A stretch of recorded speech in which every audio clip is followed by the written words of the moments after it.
Welcome, ladies and gents, all our viewers joining us. This is the 2022 TAOM Classic, Last 16. We have two streams running at the moment. My fellow commentator, Alison Sabanda, will be joining us shortly.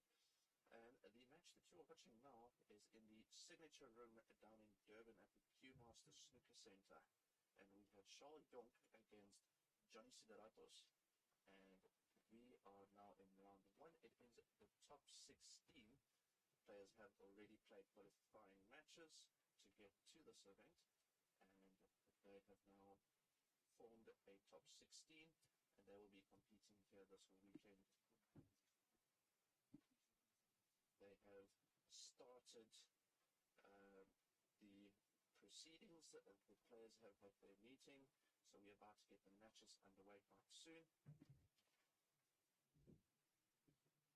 Schalffer is ranked number 1 for this event, and this one is he's playing on the main table.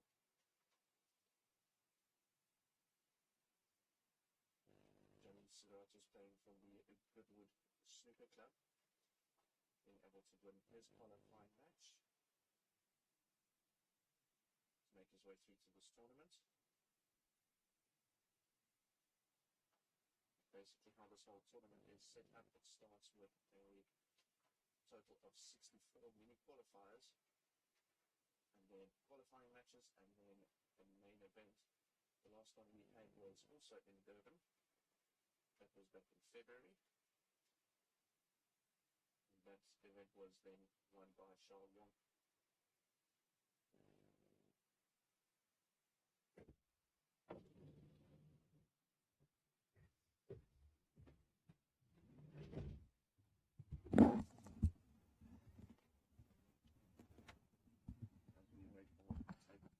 Start. The second match being streamed is Kevin Schalffer against Fakhri. Fakhri rounded off his previous tournaments and finished second. See there, the referee is now getting ready on our table just to start with this match. The match will only last a total duration of 3.5 hours. The match starts at 10 o'clock. And for that duration, then 3.5 hours, the winner will be decided, even if scores are tied. You can see the point toss there. But looks like things, it was won by Johnny, so it's decided who will break off first. That looks to be Johnny.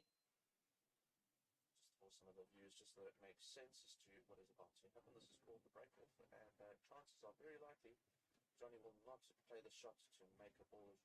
He has to play it in red. As you can see, he's aiming down the table. And then we'll run it down 1, 2.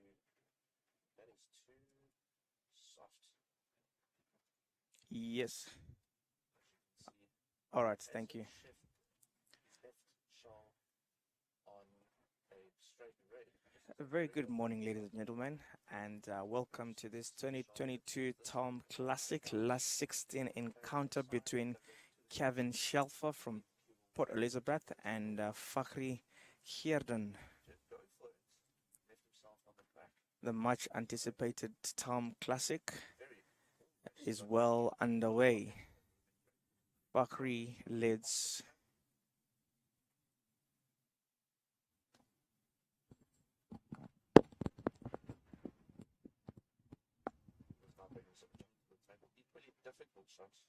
So this much anticipated 2022 TAOM Classic is well underway. We've seen Fakhri drawing first blood in this last 16 encounter. It's a buzz in the Q-Master Snooker Center. As you can see around us, there is a couple of matches that are taking place concurrently. Fakhri on a 15 break. He's looking all good. Kevin Schalffer, a seasoned campaigner, but unfortunately he has always not been past the last 16, even on the days that he's played extremely well. So let's wait to see that. Let's wait and see if he's going to break that jinx. It's a cold and rainy day in Durban today, and conditions are nicely suited for the players. Fatigue doesn't set in. You're just fresh the whole time. We don't have that humidity that people don't live in KZN are not used to. So, looking forward to a great day. So, Kevin, Schalffer, and Fakhri playing on a Wiranka table. One of the two still blocks cushions in the venue. The other one is, of course, in the signature room. The signature room that's dubbed the Crucible of South Africa, where we see Charles Young and Johnny Siderotis battling it out. Charles Young feeling confident and fresh from the SA Snookers Championships, where he won. So he's the current South African snooker champion. So that would have buoyed him. Well, back to our table. Kevin back onto the table.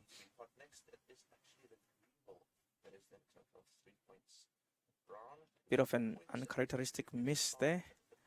And he unfortunately sets up the red there for Fakhri. You don't need to play like this when you're playing a player of Fakhri's caliber. Fakhri also did extremely well at the SA's championships, where he was winner of the SA doubles with Charles Young. That was definitely a team to watch out for, and they didn't disappoint. The two who have been involved in a couple of nail-biting finals in the pro snooker events teamed up and defeated everyone. So Fakhri marches on a pink. He's going to obviously slot that in the center pocket, and he sets himself up. There's a nice spread of reds on the table. He could obviously build a steady break.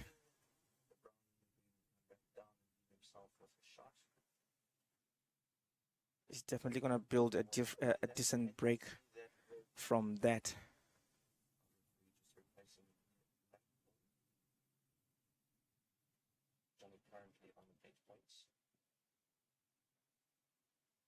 We see the referee there, Nathaniel Govindraj from Durban, taking care of proceedings and making sure that everything goes well. He sets himself up for the pink again. I think he's going to... Oh, that definitely was not part of the plan. Commentator's curse, as I was about to say that. He's definitely going to build a decent break.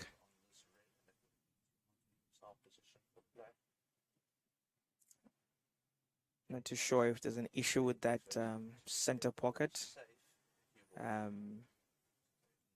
See the referee taking a look at the pockets. I'll get confirmation for you, ladies and gents, if there's a problem with that particular center pocket. There doesn't seem to be an issue because they're continuing. Nicely done there by Kevin to register his first points of the tournament. He goes for the pink. That should slot easily into that center. Taking his break to 7.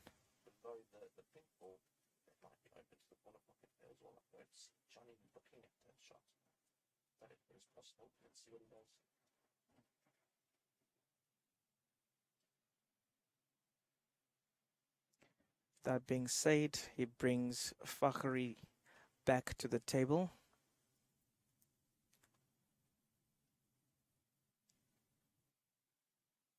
That answers that question. that red was not open. That would have been ideal. From where I am, I would have thought that would have gone in easily, but you know how it is.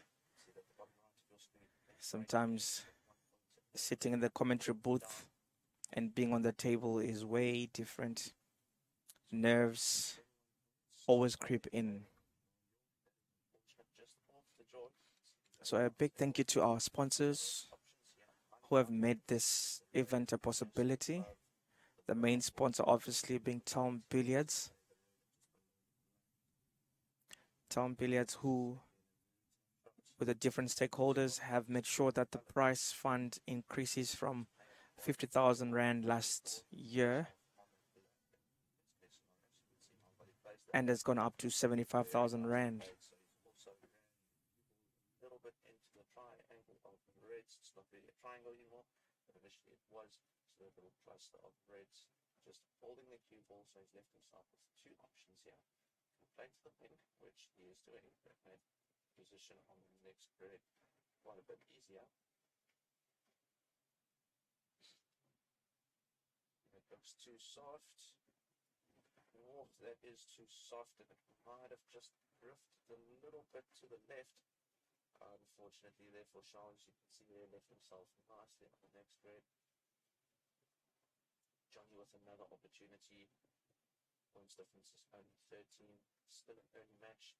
As you can see there, we've got the scores for the frame currently. Fakhri back on the table after a couple of misses. There's 2 zeros and 9.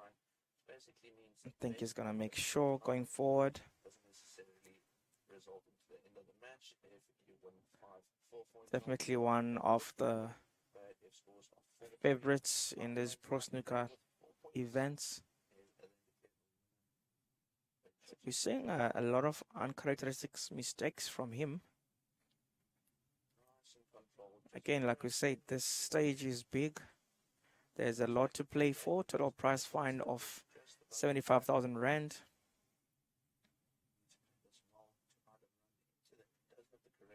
Kevin, the man from Gqeberha,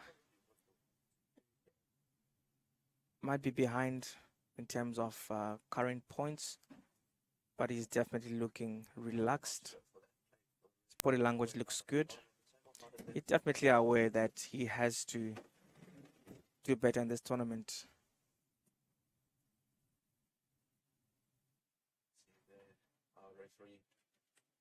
He's obviously kicked off by facing the number 2 seed in this event. Also a good way to prove how good you are. Yellow and brown left the cue ball nice and snug. Could have gotten a little bit closer. It's not an easy feat though, so that is good enough. So let's see if the Charles can 17-point difference between the two. Still very much open for anyone to win this frame. Still very much open.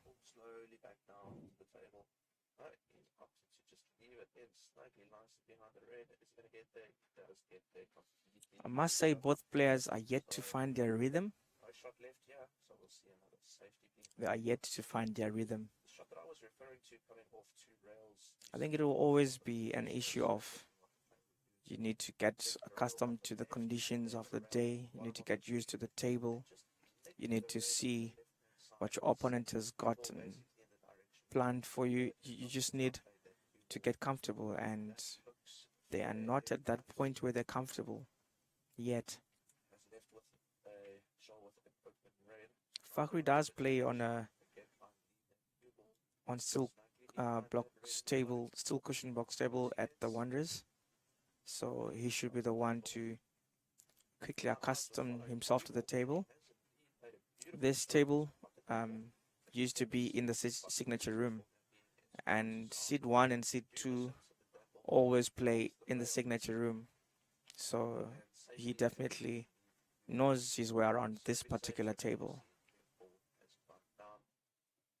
See there nicely at the bottom a breakdown that 1 and the 1 pink. That gives you a total of 7 points. The pink obviously being 6 points. The red 1 point.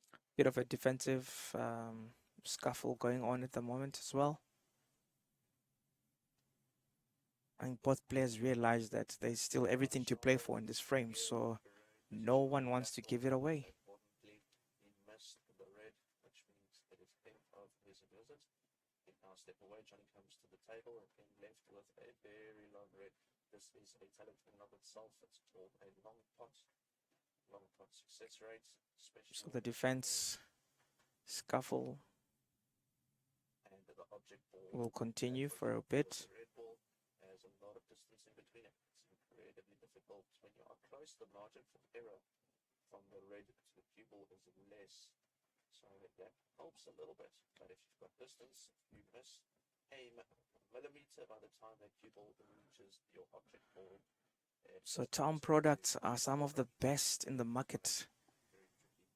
Some exciting news as well. You can see there Johnny is currently in the lead for the first. Mark Selby uses the V10, and to quote him, he says, "I feel this is the best chalk I've used since turning professional. It gives very good grip on the cue ball and the cleanest chalk ever." You can testify if you've used a V10.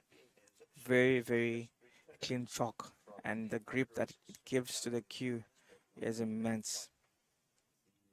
It's a singles title for the very first time. Very, very, very exciting there for Schalffer. So the V10 Also, for him, is the latest formula from TAOM engineers. Very good chalk. Also have the TAOM Pyro. Also another good chalk to use, best all round for any cue sport.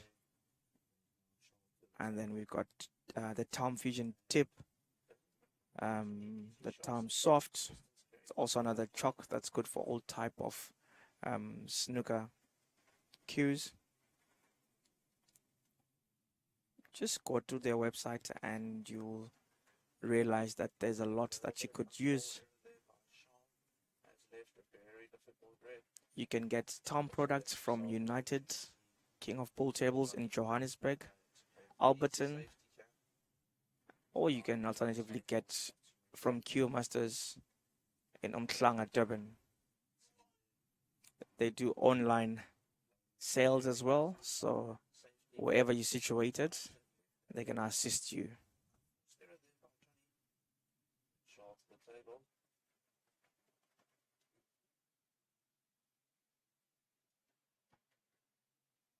Nicely controlled there, left himself with quite a few options. He can either play the green or you can play the blue. You can even go down as far as playing the pink. Black is a little bit more tough, but options on the table. It's going to opt for blue. So got 5 points for this. So it'll take his break to 6 if he makes it successfully. Well played there by Schalffer. Left himself nice on the red. Kevin on that green. Just on the wrong side of that red ball. Onto the black.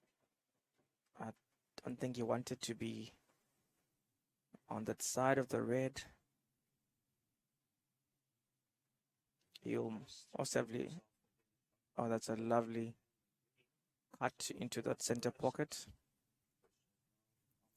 I think he's got the pink. That can go into the center. Alternatively, he can try the black for maximum points. I think he's going to go for the black into that top right corner pocket. He does well to get that black. He reduces the deficit to 9 points. Definitely still an open frame.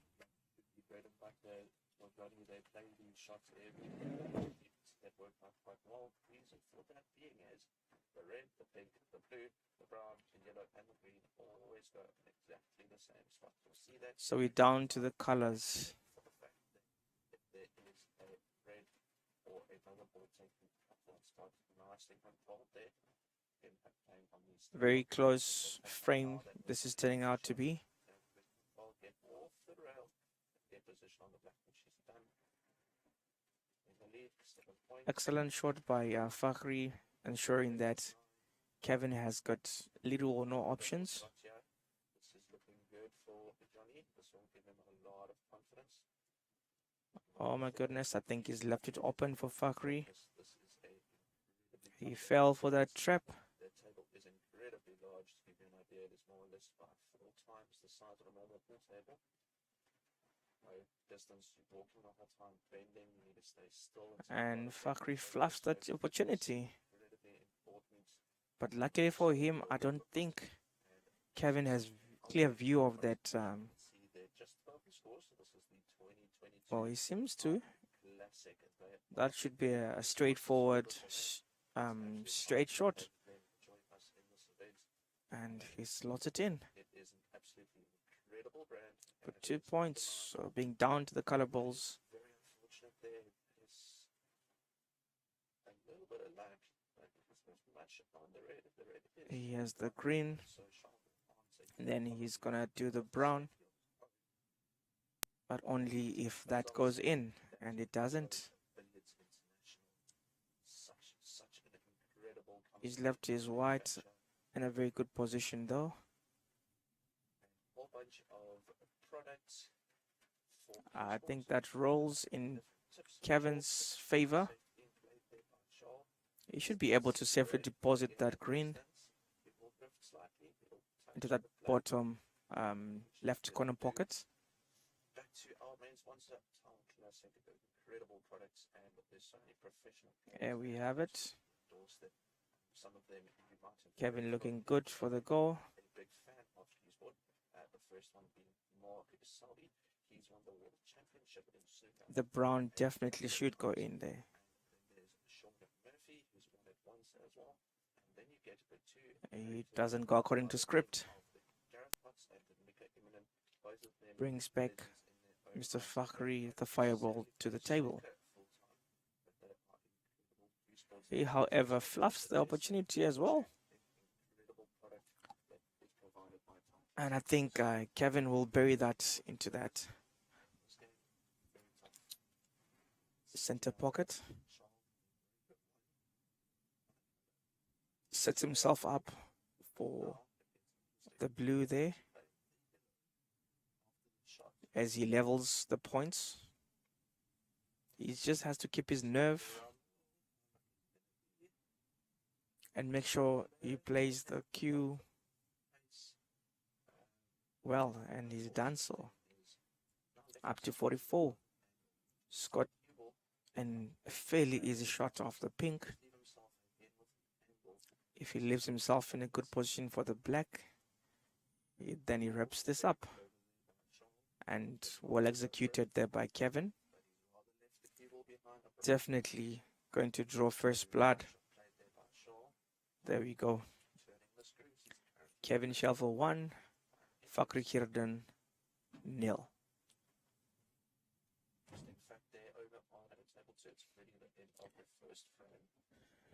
So on our other match that's being streamed, also very, very close between Johnny Sideratos and the number 1 seed, Charles Young. Johnny currently leading the first frame in terms of points, 49-41.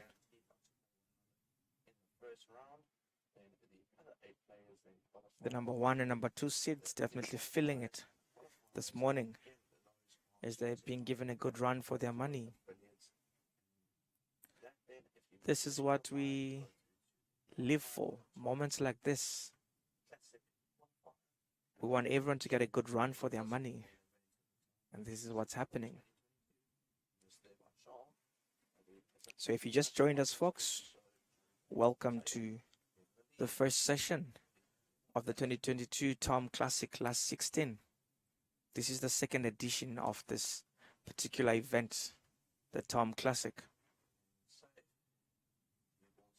The total prize fund, ladies and gentlemen, is 75,000 Rand.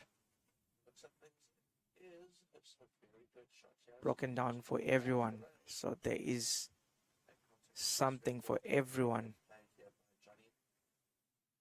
who made it to this last 16.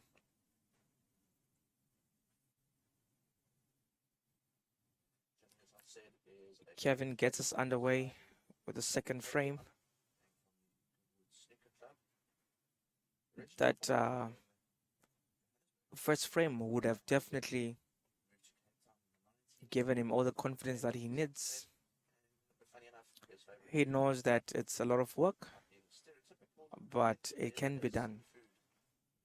he loves his seafood, also running to stay in good shape. Said he did a lot of preparation work going into this. We apologize for the loss of color in this stream. This is very exciting, ladies and I can rest assure you that the technical team is always on top of their game, and they have rectified that for us. slightly. Wanted to just get on the other side, a little more, a little bit to the top of the table because it's just a natural angle. Now he needs to play just a little bit harder to move their cue ball down to the pink.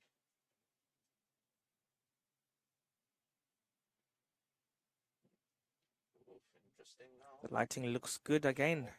We can see what's happening. So, as you will know, we start with the reds. That seemed to be a nice shot for a moment there. Brings Fakhri back to the table.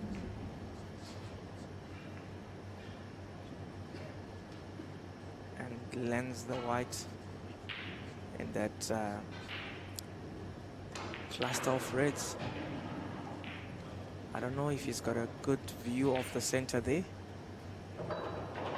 Or not really, he just has to play away as well and defend. Very important when playing snooker not to give your opponent the opportunity to move.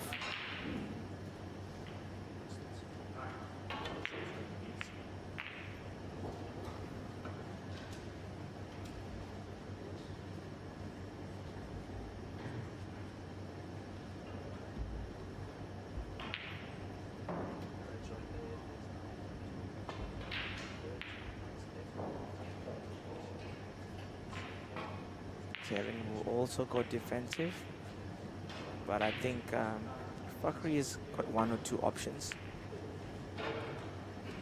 He decides to maintain the defensive battle as we begin the second frame. No one has points on the table yet.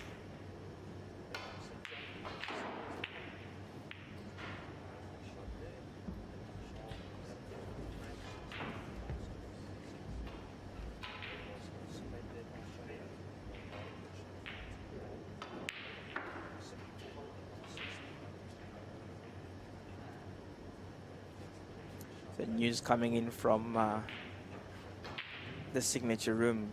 Shal has drawn first blood against Johnny Sideretos. We saw Shal fighting there from behind and leaving it to the black to win. So that shows you how much of a tussle that was.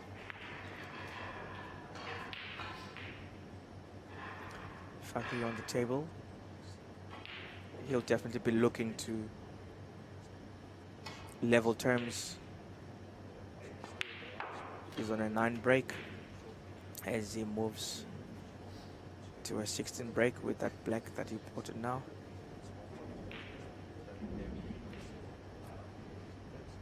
He's got 1-2 reds positioned nicely. He breaks the 2 reds that were by that cushion to set himself up nicely for the black. Very disappointing there from Fakhri. I'd expect a lot better. Which brings back Kevin to the table. He's got a red that he can just slot into that upper left corner pocket. He should be disappointed with himself. That should have been in. This is the difference. If you want to really go through, you need to make those chances count, or else you'll live to rue them. Beautifully done there. Excellent cue ball management there.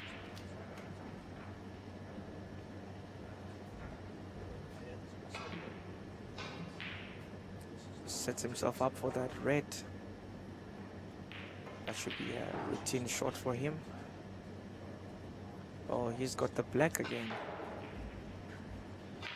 A great opportunity for him to amass a wealth of points if he can just keep on playing around with the black and those reds. His points move to 33 and he's on a 16 break. If he can take that red in, which it does with so much ease, it's going to be back to the black, which will take him to decent 41 and 23 break.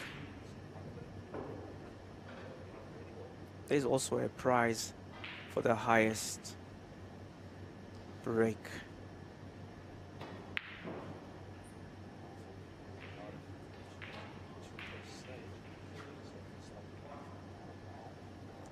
Obviously the highest break over a century.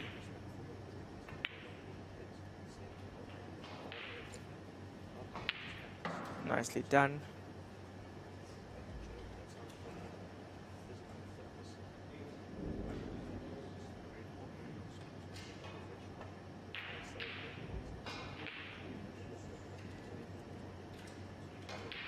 Sets it up for Kevin. Kevin should come up and clean up this. An opportunity for himself to raise some points.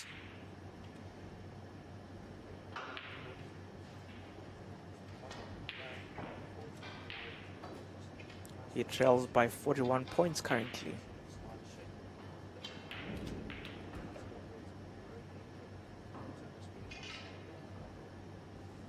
He's got good position off the black. Just needs to calm down and take maximum points there.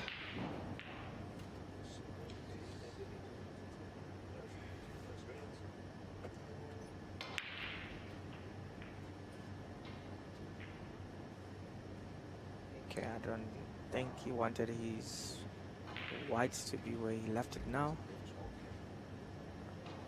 He's gonna have to go defensive. Ideally, you want to fight and draw closer in terms of points.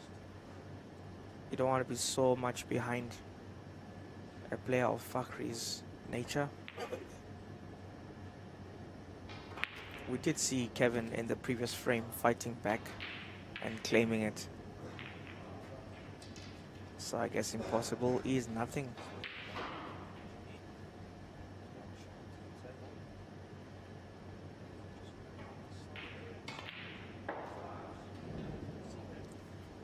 Excellently done there for a 6-pointer. The reds are positioned nicely.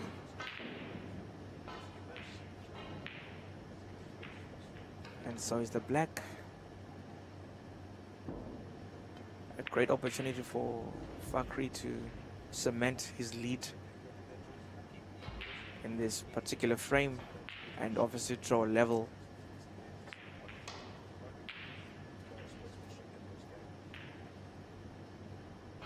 We see here Fakhri sailing away with this one. Very soon this is going to be unassailable.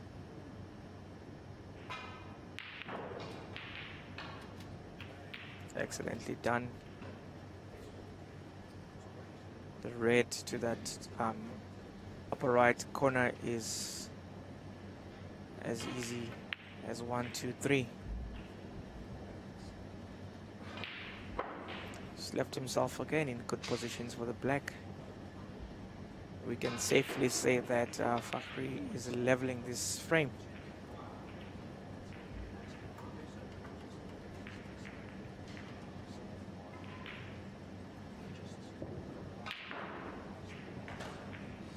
Kevin is still going to fight back.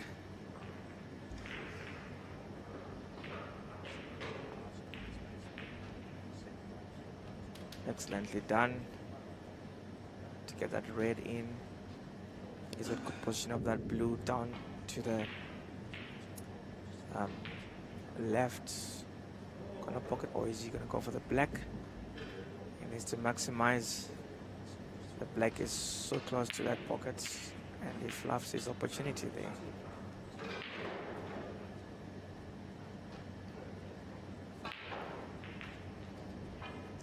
Obviously that's conceded. So the score is 1 apiece between Kevin Schalffer and Fakhri Kierden. Just to keep you updated as well, on the main table, Shal is trailing Johnny Sideratus in this current frame right now in terms of points, 46-0.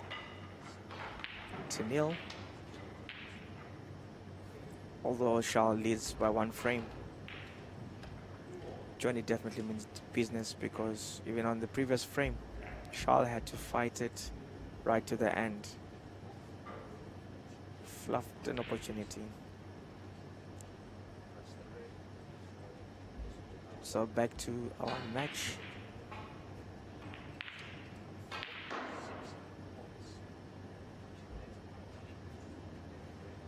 The players have taken a short bathroom break.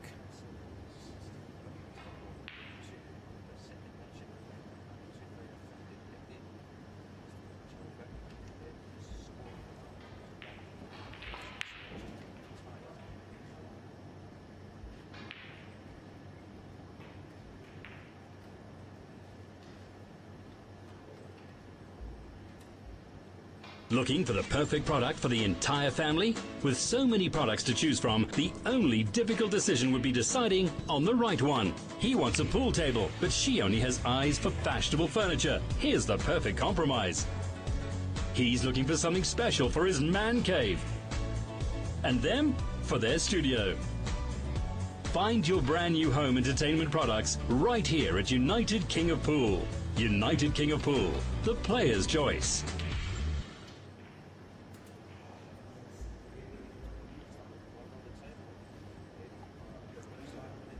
All right, we're back to the table.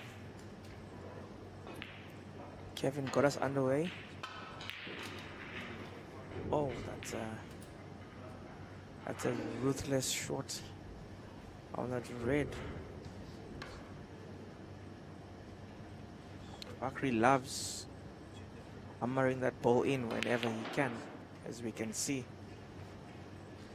I think that just boosts his confidence and ego each time he does that, because whenever he does, he just keeps on going. He's looking to pick up from where he left from the previous frame. Nicely done to move on to the 5 break.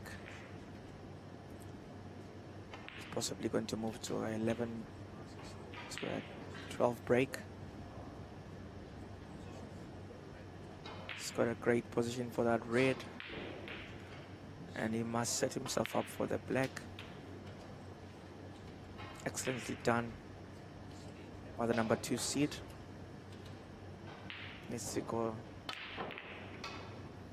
Yeah, I don't know how he missed that. That's really uncharacteristic of him, but I guess we never count the eggs before the chicken actually hatches them.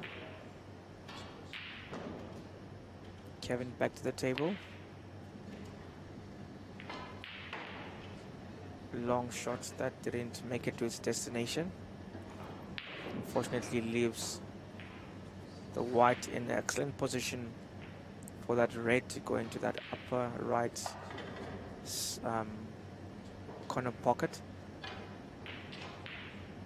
He decides to go otherwise. Does that well. He sets himself up for a 6er there with that pink to the center, bottom center. We should give him good angles as well for the many reds that are there. But the red to go to the bottom right pocket.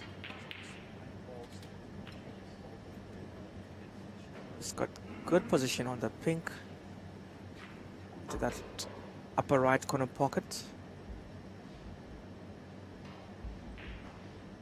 An opportunity for him to really move forward in terms of points on this frame. Great position for that red. I just don't understand how he's fluffing these opportunities. Anyway, he moved to 27. Kevin with yet to put points on the board in this frame. Frame scores though, 1 apiece.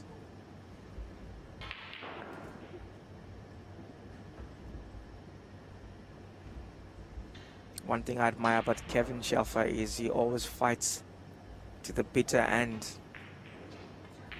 I think he's just been unlucky. He's played in most of the pro snooker events and never made it past the last 16, but I've seen him fight. It's just like they say, you need luck sometimes. If lady luck lobs you, then sometimes that comes to your detriment.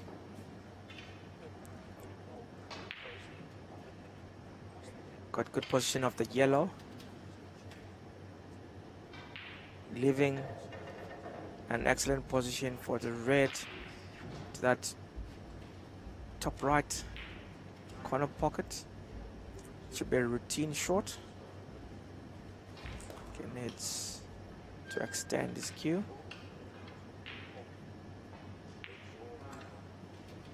This just gives you an idea of how big the snooker table is. Fakhri is quite a tall man. And if he needs to extend his cue, that shows you. So if you've never seen a real snooker table, just to give you an idea, it's 4 times the normal size of the regular pool table. Fakhri getting more and more comfortable on the table.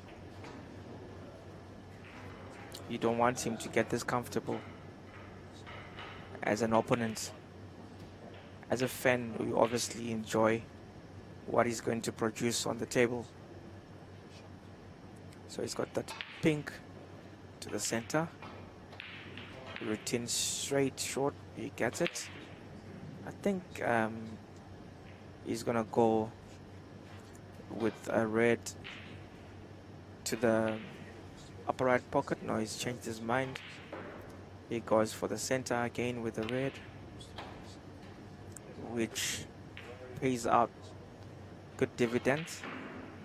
And he's gonna put that pink for a 6-pointer into that top right corner, giving himself a bit of a good position for the reds that are clustered there. I'm not too sure from where I am. Or he still has another red on the table that he can deal with, and I think he's going to go with that to the top left corner pocket. Excellently done. I think he's set himself up nicely for that black into that center. He just needs to figure out how he's going to deal with that small cluster of reds. I think if he gets it into the center, then his white should displace the reds, and he has done it, but in the process I think overran the white a bit.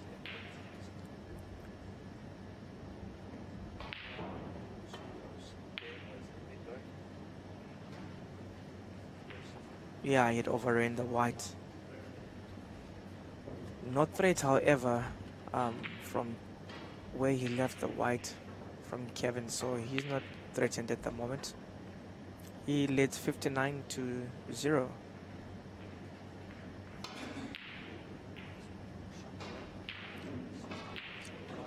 What a fluke by Kevin.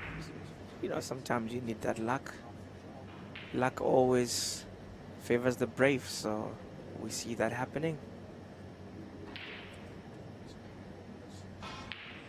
Good position there for the black. Overcut it. Kevin looking a bit frustrated with himself.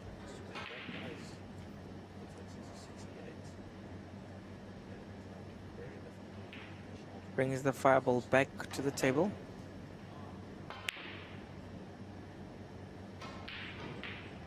As he attempts a doubling shot for that red, which doesn't go accordingly.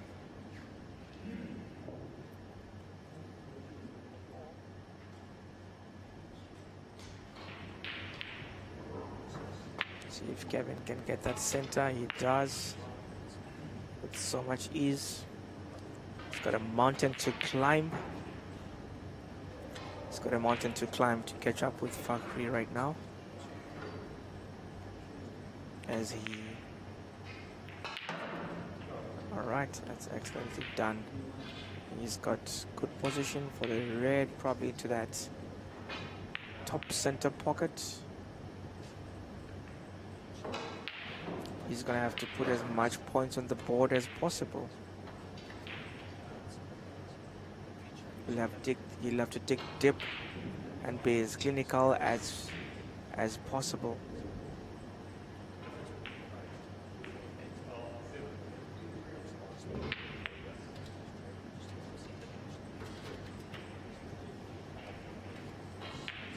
Kevin moves up to 16. He's got good positioning of the white. He can slice that into that corner pocket, which wasn't so. Let's just see where he left the white for Fakhri.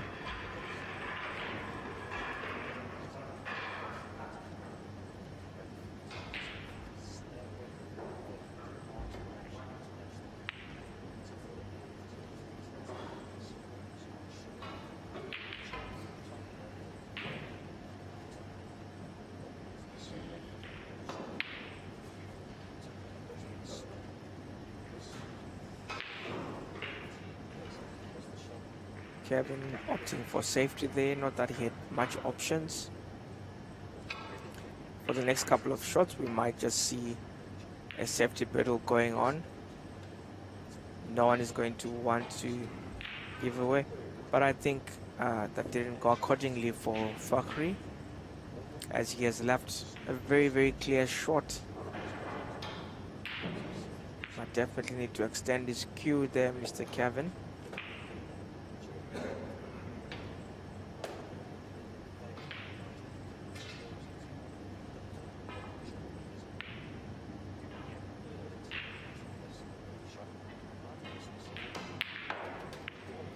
Nicely done there by Kevin.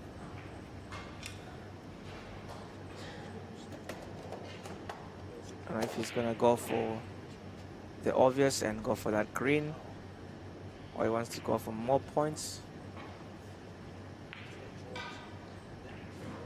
or he needs to go for the green so that he can come back for the other red and just go with it down the cushion. The bottom left corner pocket. The only risk is that if you don't get that in, you set it up for... He's going to have to set it up for Fakhri if he doesn't get it in. And he does. So much ease. Excellently done. Obviously aiming for a 6-pointer there. Still everything to fight for in this frame. Nicely done, Kevin. So now we're down to the color balls. We're down to the color balls. We see Kevin there having a look at the scores, trying to decide. Excellently done there with that yellow. He's gonna move to the green for 3 points.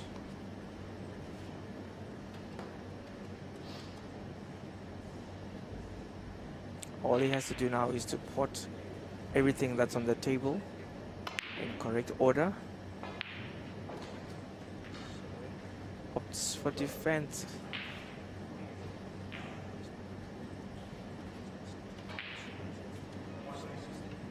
for defense. Let's see. Fakhri will obviously try and return the favor.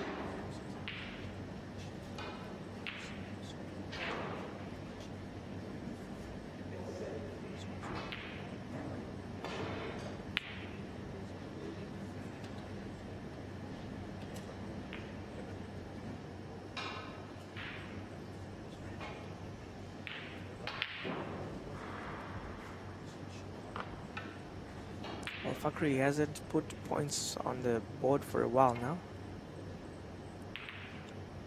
Must be frustrating, but I think he can afford to be patient.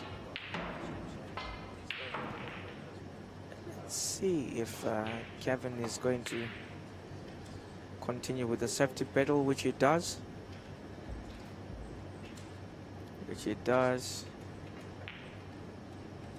Fakhri can see that. He's also going to continue. Just as I called it, Fox, we're going to be in for a couple of safety shots. And unfortunately, Fakhri seems to have left that. Seems to have left himself very vulnerable. That is probably a routine shot for any snooker player. So Kevin should have good position of that brown. Straight down to that corner pocket. He's gonna go defensive. Excellent snooker there by Kevin. Looking, that's not a difficult one to come out of. So Kevin's formula now is to play defensive, and whenever you can put points, you get points on the table. But he's definitely trying his best not to leave the table open for Fakhri.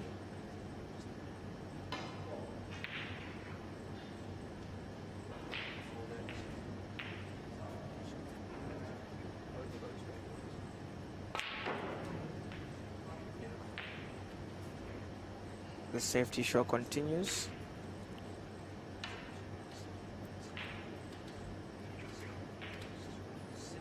That is, I think Kevin's formula seems to be working for him, because safety, and then when you get an opportunity, you strike. And I think he's gonna strike this time. He's got a great opportunity. Oh, and yeah, I don't know how he missed that opportunity. That was a golden opportunity for him to catch up there, because he'd have left himself with the blue in good positions. So this continues, but I think he's been given another glorious chance to put the brown into that center.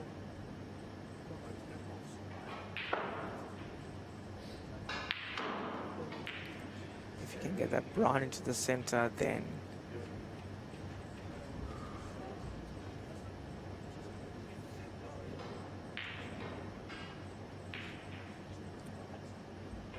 brown into the center. No, not defense. Safety.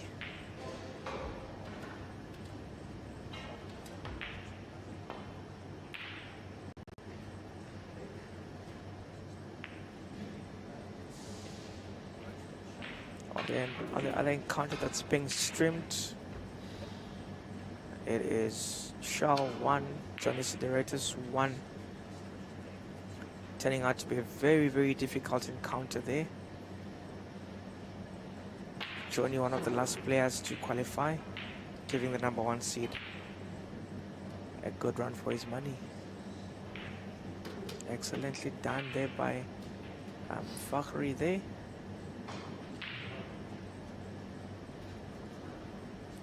That's all that he needed. So now down to the pink, that'll take him to an assailable 74. So yeah, The number 2 seed is 2 frames to 1.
Welcome back, ladies and gentlemen. We continue with our last 16 encounter between Kevin Schalffer and Fakhri. On the table currently to get us underway is Kevin. Kevin trails by 1 frame.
So we see Fakhri missing that red to bring back Kevin to the table.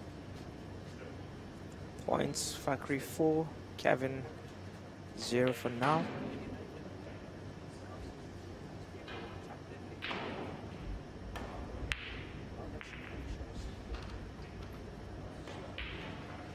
I think Kevin is not doing a great job there on that shot, exposing himself. Giving Fakhri an opportunity to go well ahead.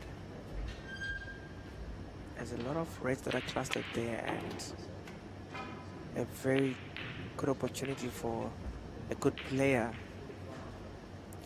to rake in the points. Because all the way to the green, which he tucks in with so much ease. Blessed with good height, he definitely uses it to his advantage as well.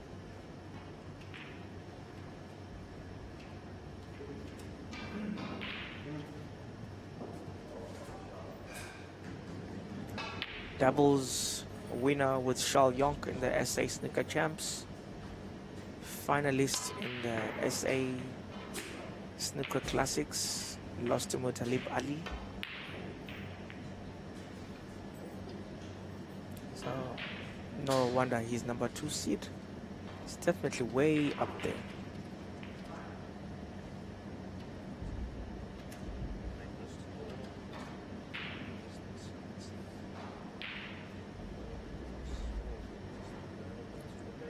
So for those of you that watching snooker for the first time and got no idea of what's going on, snooker is played with 22 balls, which include the white ball, or other people call it the cue ball. And then you got 15 reds. So the 15 red balls are all valued at 1 point each. And then you got the one yellow, which is valid at 2 points. The green has got 3, the brown has got 4, the blue has 5, the pink has 6, and the black has 7. So you pot a red and then you go for a color ball. You always alternate.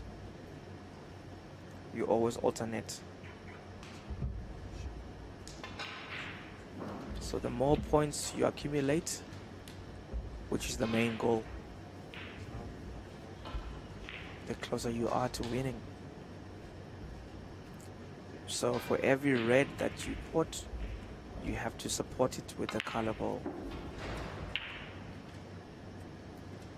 And you have to be smart enough to go for the color balls that have got the most points. Obviously not compromising yourself in the process. So a perfect score in snooker is a 140. We haven't been fortunate yet to get a 140 in all our pro snooker events.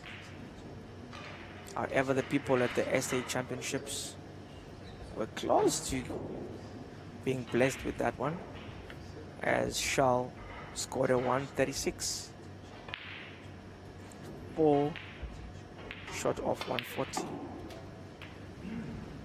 So with the 140, we're basically saying you want to sit your opponent out for the entire match.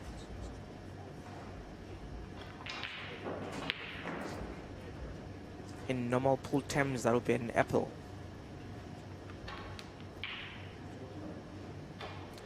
I must say it's not easy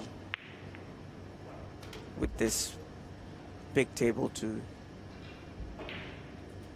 get a 140. It's always one of the biggest achievements if you can do a 140. You definitely go down into the history books.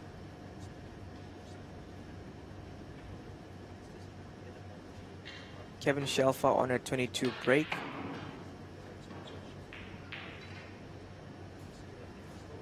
Building up decently. Uses the rest to get that green in.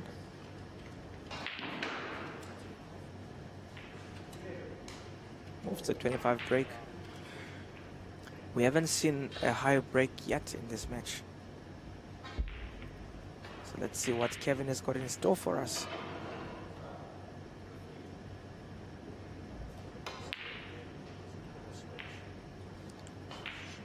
And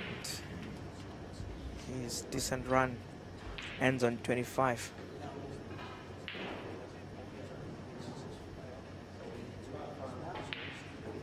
So as I was saying earlier on, the object is to put the red and then go to a color ball.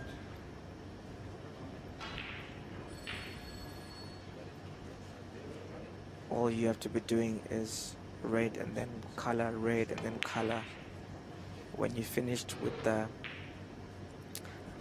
color balls, obviously, when you finish with the reds, you move over to the color balls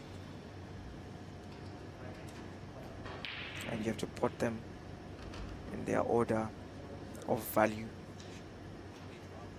So once the reds are gone on the table, you start with the yellow, the green, the brown, the blue, the pink, and then lastly the black.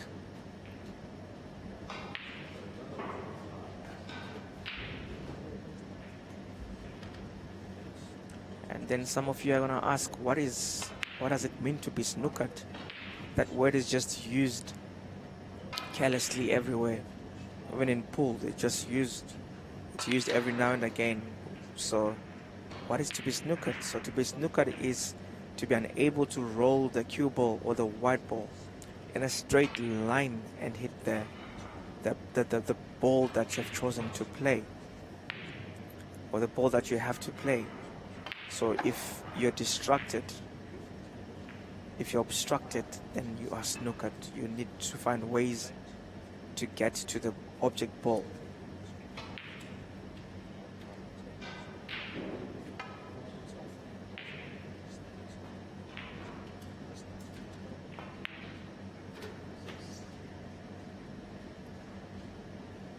So some of you might ask what happens when you put the cue ball. Well, when you put the cue ball, then that is a foul.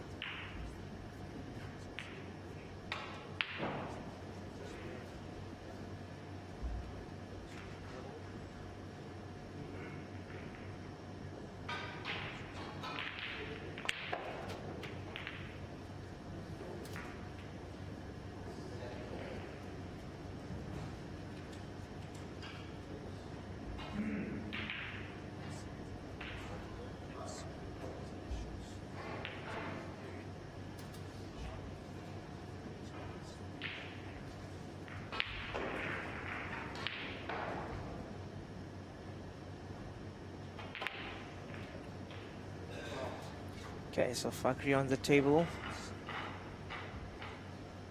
Fakhri on the table, obviously trying to catch up with the small lead that Kevin had managed to put up.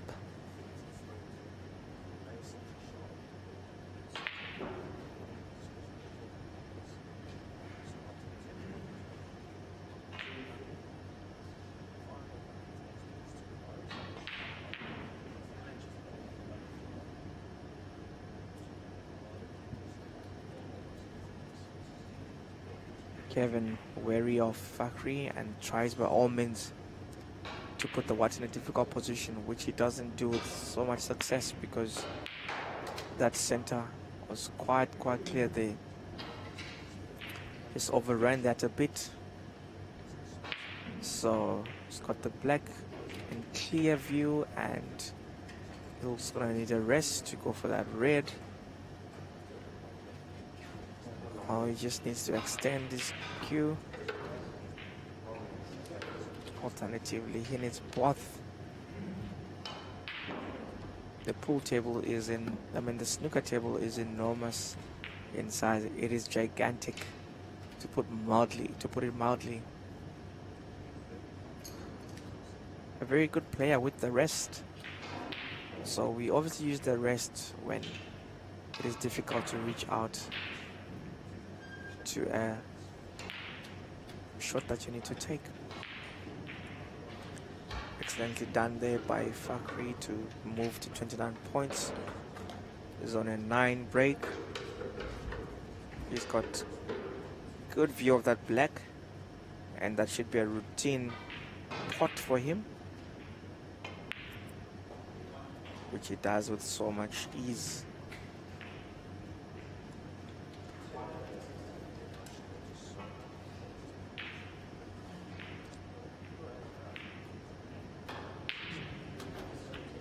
Got that red sliced in neatly, and he's got the black building up a decent break. He's got the red to the same pocket where he put the black. He's looking to make hay whilst the sun shines. He's on a 24 break. He's gonna have to slot that red and keep on building up his break. I think he's gonna have to change direction now and go for a 5-pointer with that blue in that center. And he comes out well done there, because he set himself for the red to this bottom left corner pocket. And he flies. He's flying. Still gonna go for that 5-pointer again with the blue in the middle pocket, hoping that he runs the white to go that side. Well, he's just left with still has a red on the cushion, which he can push all the way down to that corner left pocket, and with little or no luck there, he, however, takes his points to 56.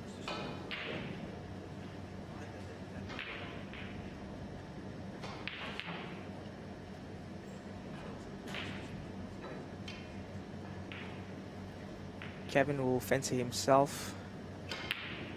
Oh. He should have put that in. He should have just potted that in. That would have given him a good opportunity to bounce back into this frame.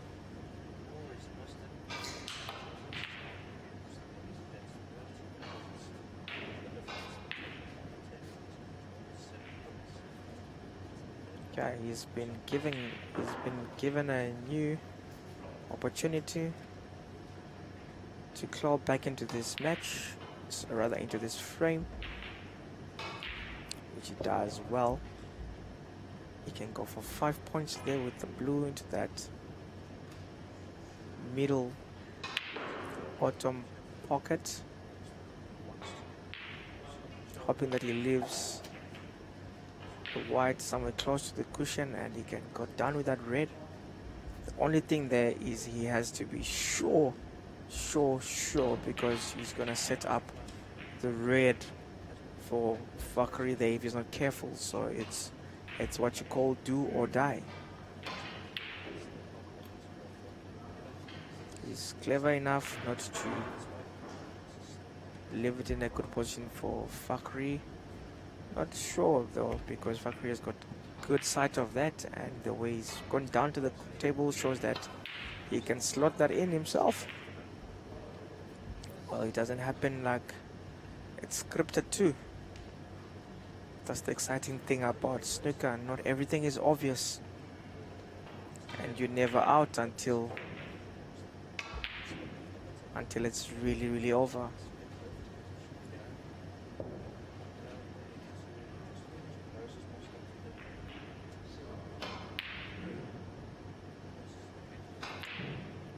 Kisses the pocket and comes back.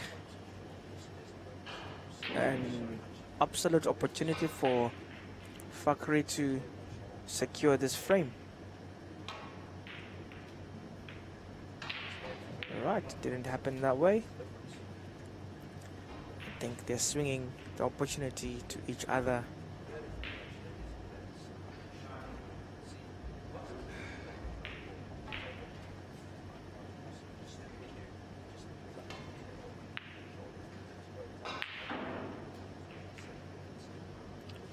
That red is proving to be extremely difficult for these two gentlemen.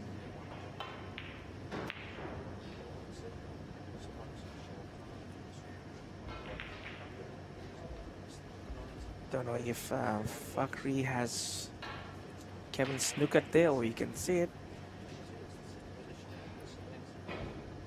If it's snookered, then it's definitely a mild snooker.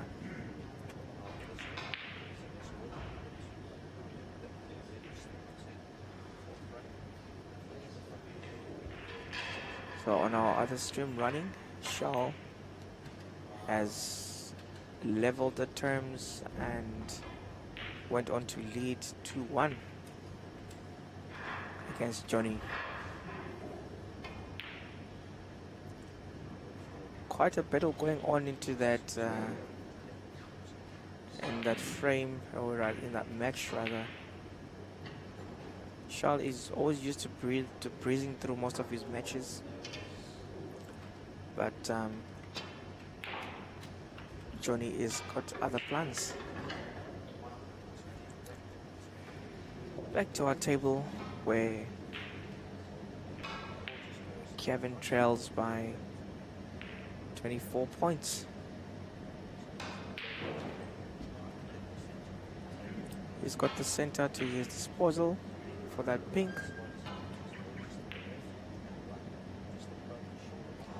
Oh no, I saw that rolling in nice and slow. That obviously compromises his plans to come back. His plans to bounce back have just been hampered by that miss.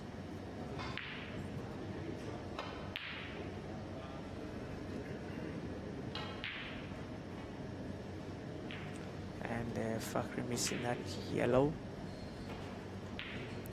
brings back Kevin to the mix, and if well executed, that's a routine short. So we're down to the colors. And as I was saying earlier on, to all people that only started following snooker now or watching for the first time, once we're down to the color balls, you have to put them in their order of value and as it stands. We are on the green, so both players have to get that green in. They'll obviously battle this a bit as both will opt for safety. That shot off the cushion is not easy. So let's see what Kevin is going to do with it. He was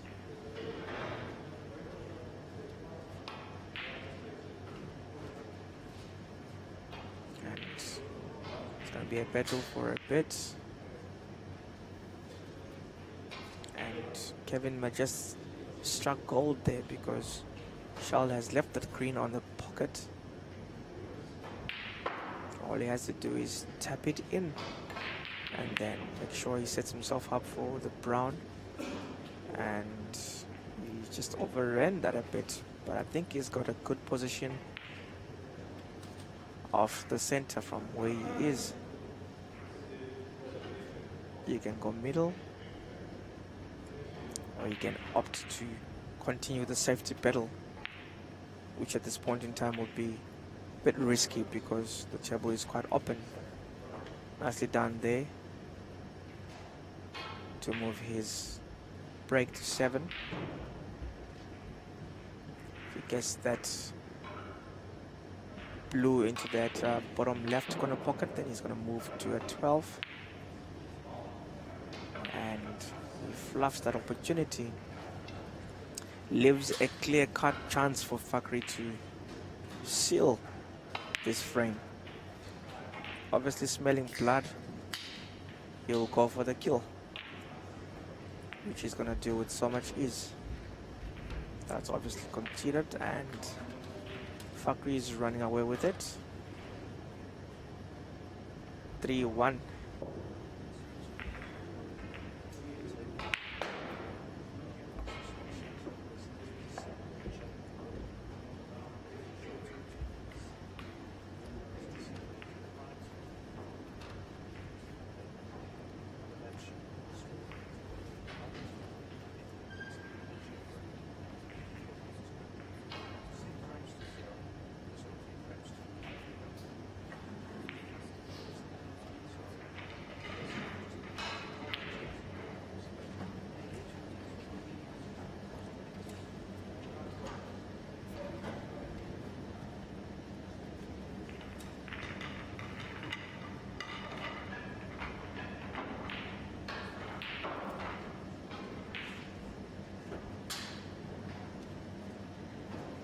Here we see our referee Nathaniel Covendridge,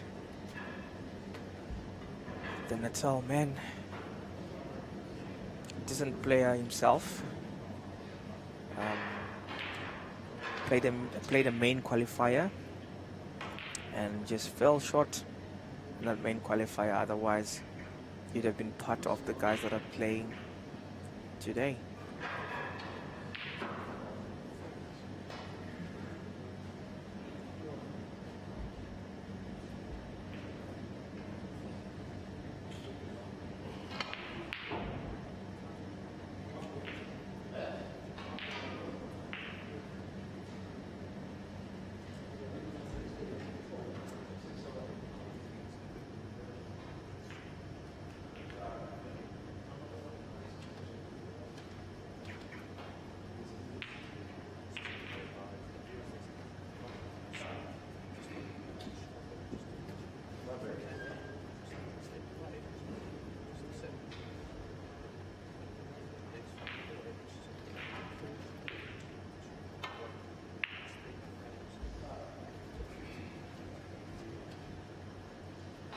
So we're back to the fold again in this last 16 encounter between Kevin Schalffer and Fakhri Hirdan.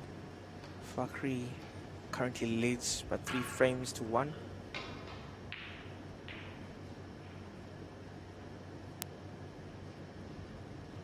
Every match is allocated 3.5 hours. Best of 9 raised to 5. So Fakhri is looking for 2 more frames that will see him through to the next round.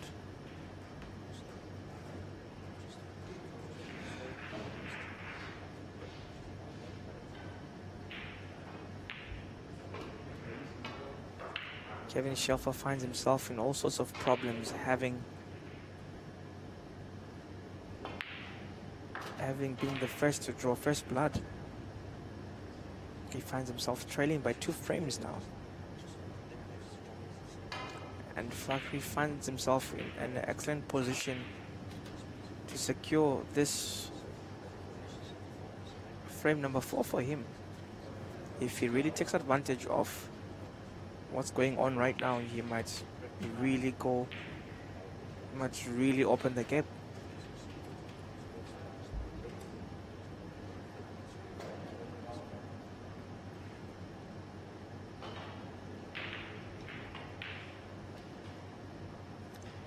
The Wiranka table with striker number 10 cloth.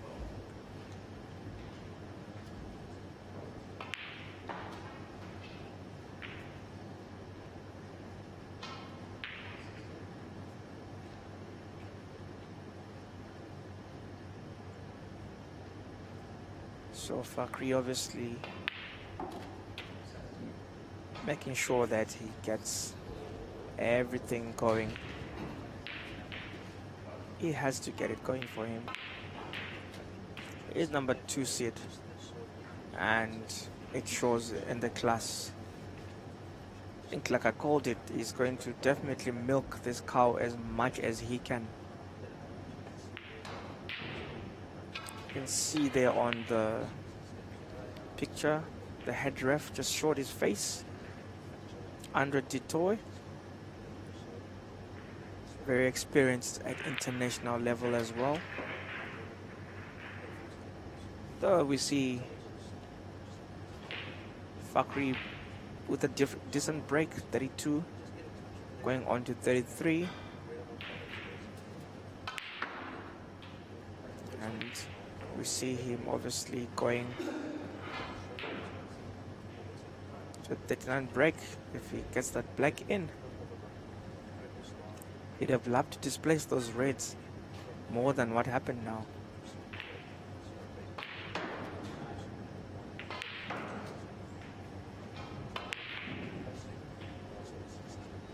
Nicely done.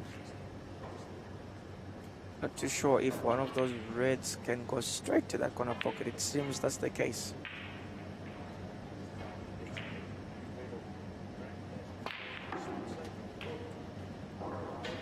Excellently done there. 40 break. He's got the black in good positions.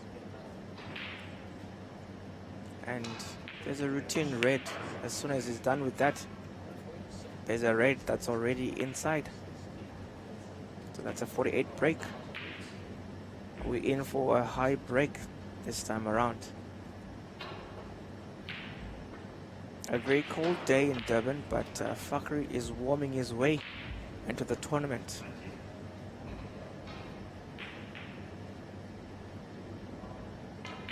He'll go there for a 56 break with that black. Still has a good number of options to push his break up. Exciting times lie ahead. And 57 break, and I definitely see that going to a 64 break. So we have it. Definitely the ball's rolling in Fakhri's favor. Not taking anything away from him.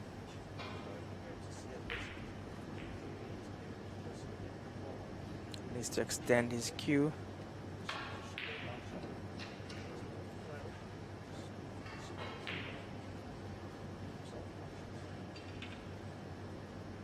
Obviously his tail is up.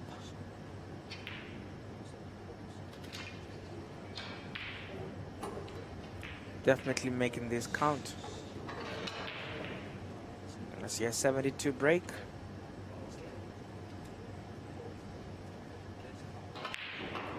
Ooh.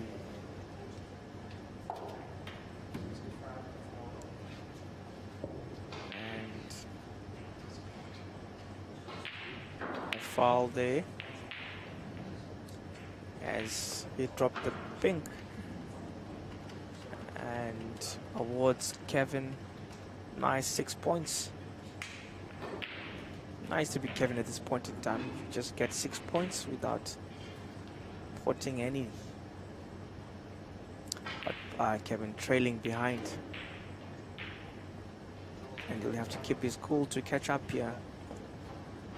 He finds himself having to play catch up once again.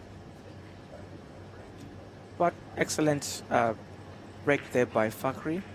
65 break. Very decent.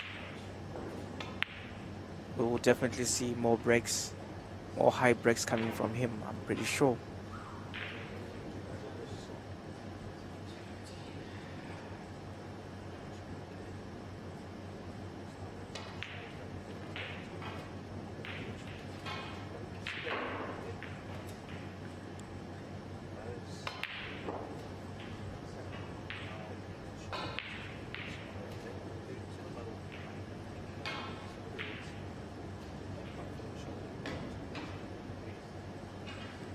Kevin for the black in the center. Nicely done. I'm not too sure if he didn't definitely want to leave his white there. Over in the white and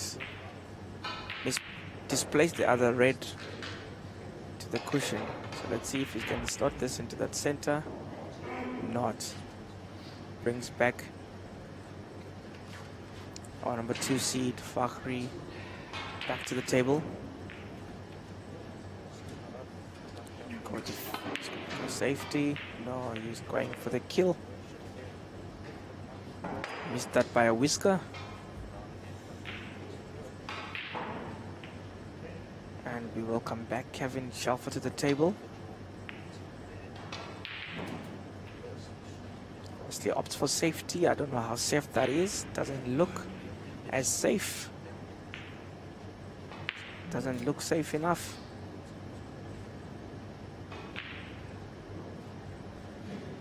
There's 1-2 reds that can go in there. And that is what you call survival. Kevin survived there because that was supposed to be in. And it's been set up for him.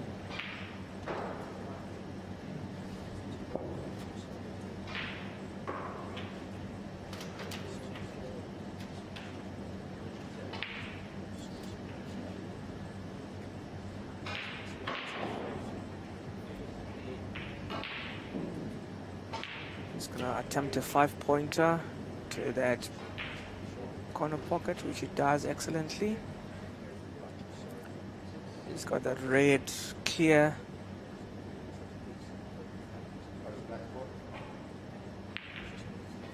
Yeah, well, he's got one red clear for him there.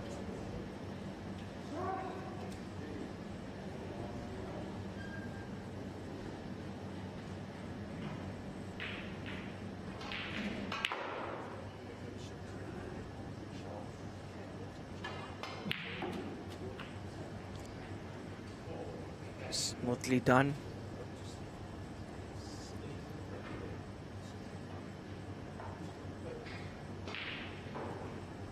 Let's see what he does with the black to that center. Ooh, just undercut it.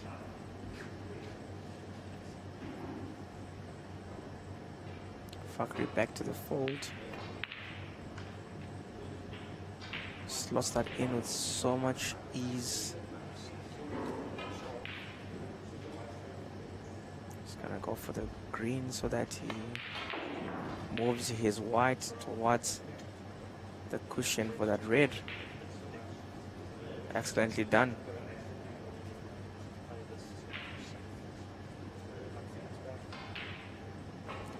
One more red. We definitely need to extend his queue and get the rest out.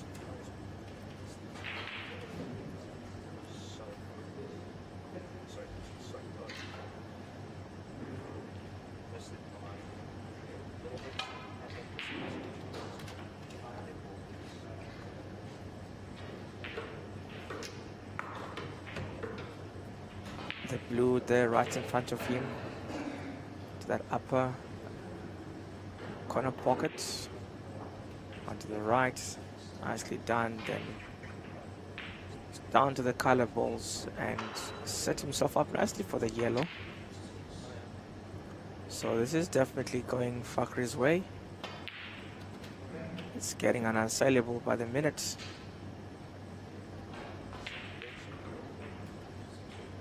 The green is nice and clear as well. I think we're gonna get a contention there. That is right. Fakhri drawing closer and closer to the quarterfinals. And with every moment, Kevin's dream of a quarterfinal berth diminishing. This must feel like deja vu for him. He plays very well, but he just always falls short for some reason.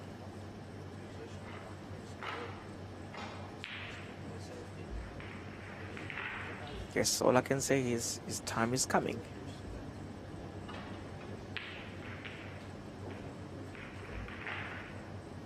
To this point, he's put up a decent fight.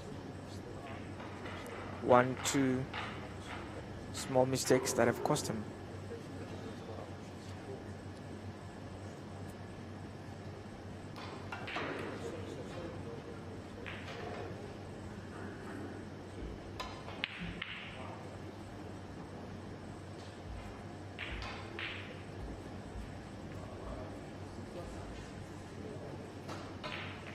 TAOM proudly introduces the first pure snooker chalk in the world. No more miscues. Only clean contacts. Maximum control. Pure perfection. The game has changed. TAOM. Future. Innovation. Revolution. Welcome back. Welcome back, and Fakhri leads 4 and Kevin trails with 1 frame. We thank our main sponsor, TAOM Billiards, for putting up a total prize fund of 75,000 Rand. They stock chalk holders, chalks, with their latest addition being the V10, used by famous people like Mark Selby. Got excellent tips as well. Wrecking cloths, it's just a lot that they offer, and we thank them for being a part of this pro snooker team. So the first points on the table are put by Kevin, and this encounter that is raised to 5. Still a lot to play for. I mean, we've seen comebacks from 4-0 on a race to 5 and people winning 5-4. We've seen that happening. We're not strangers to seeing that. So it's all about the belief and the execution at the end of the day. Fakhri onto the table. Just so confident with his shots.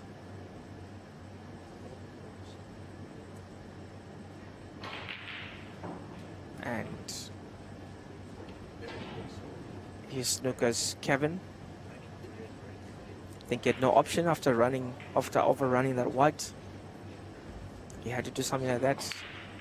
Not a difficult snooker to come out of. Nicely done by Kevin.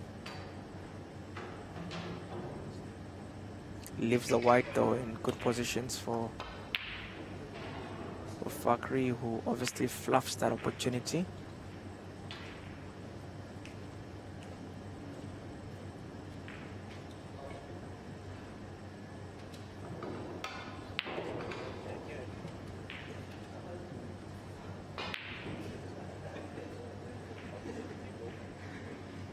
Very unlucky there, Kevin. The red kissing the pocket and coming out. Sometimes if it's not meant to be, then it's not meant to be.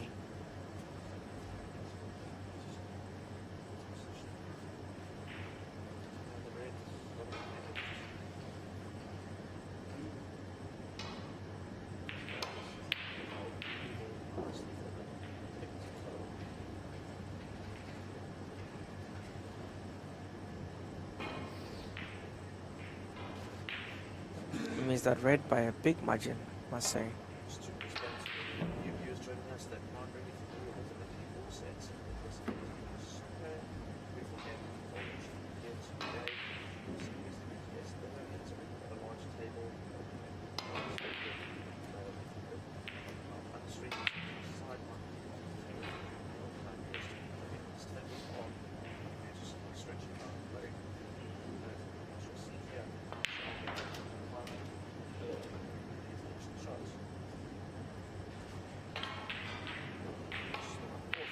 Fireball on the table. Got that red in. He's opting for the brown.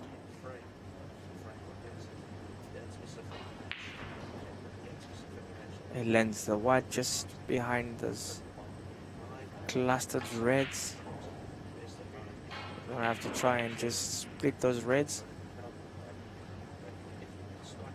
which it does well. It's excellently done.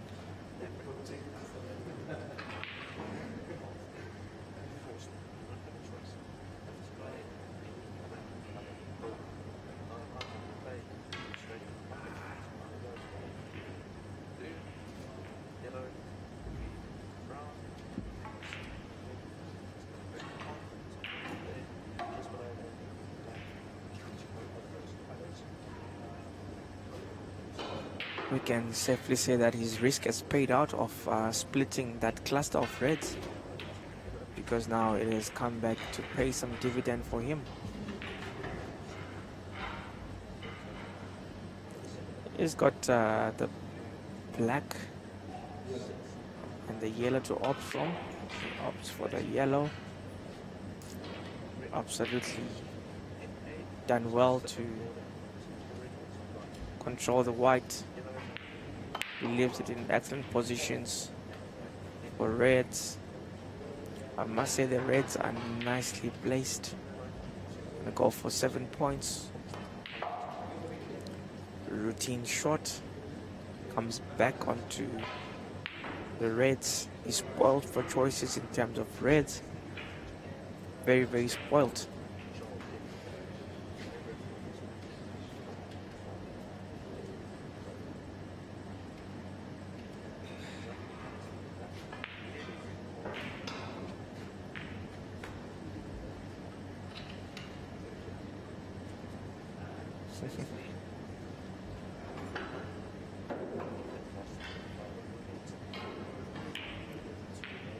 Fakhri, a very good player with the rest. Like on the table, he sets himself up for the black.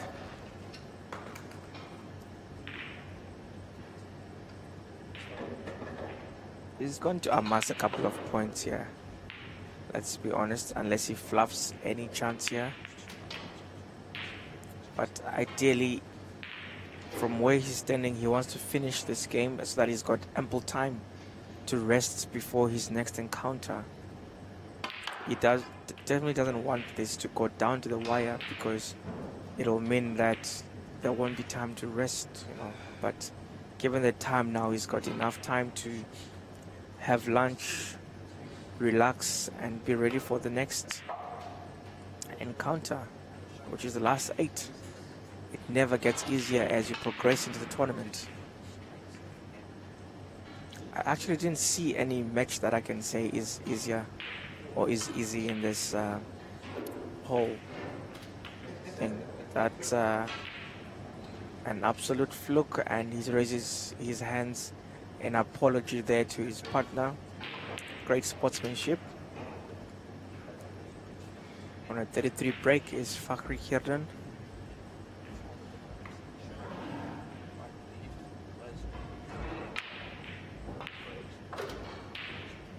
Nicely done. I think the black or the pink will be options for him. He goes for 6 points. Nicely sliced in there.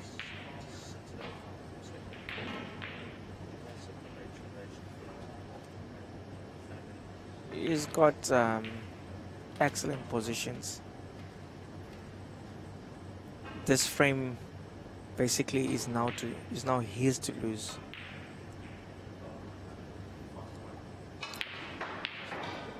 It's a commentator's curse, I suppose.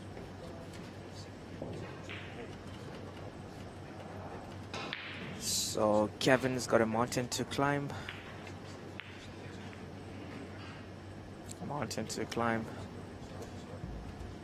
Yeah, he's out of all sorts now, Kevin. His body language says a lot, and he's gonna catch a hiding because Fakhri is not gonna make those mistakes that he's making now, as he goes for a 5-pointer and readies himself for a red that is already on the pocket.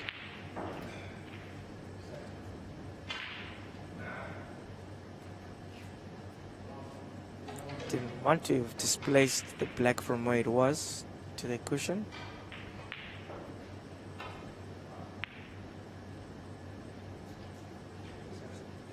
It was always going to be a big ask, but no pressure for Fakhri. He leads by 50 points. He's got a healthy 50-point lead. Let's see what Kevin has got in store for us. Not much rolling in his favor at the moment. Always, these things got a way of happening as well.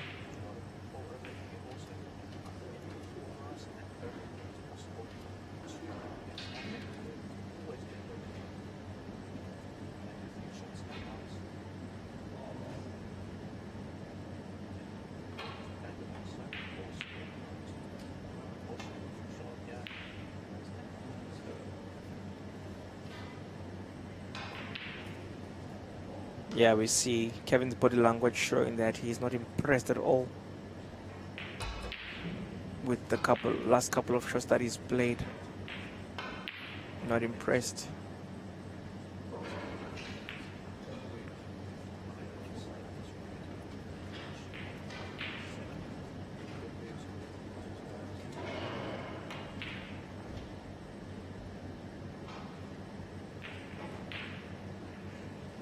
So Kevin to go into that upper middle pocket.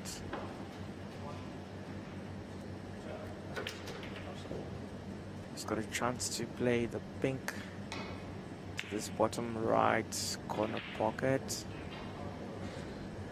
Just roll it against the cushion and yeah, tuck it inside. Attempt to play the red in that top right corner. Has to be well done, otherwise you'll be setting up yourself, and he does it excellently. I think he's got a good position again with the pink for another 6-pointer. We should leave him in a good position for a red to go into the center. Nicely done there.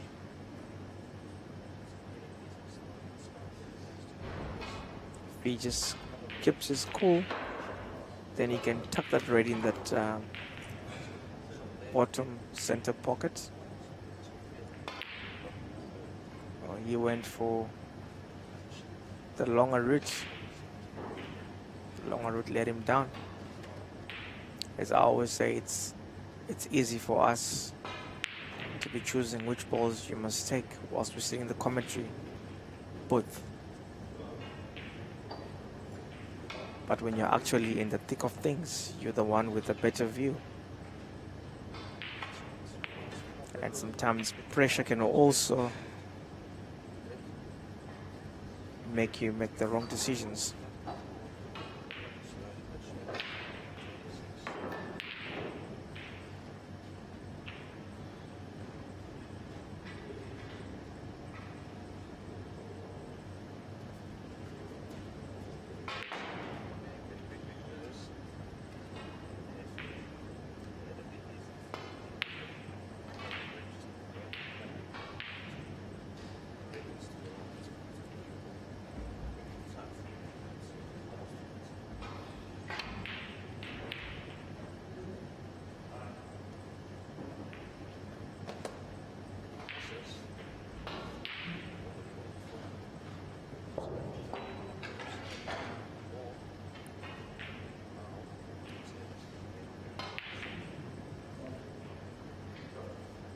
Good safety play from both players. No one wants to give this away.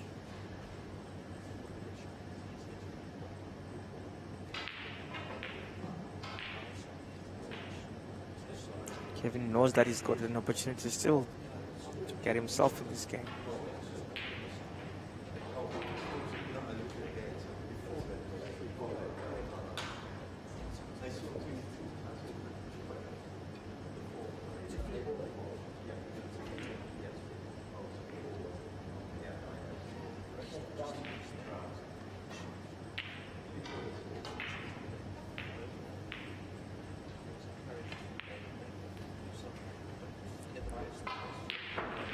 Nicely done by Kevin. You might have to play for safety.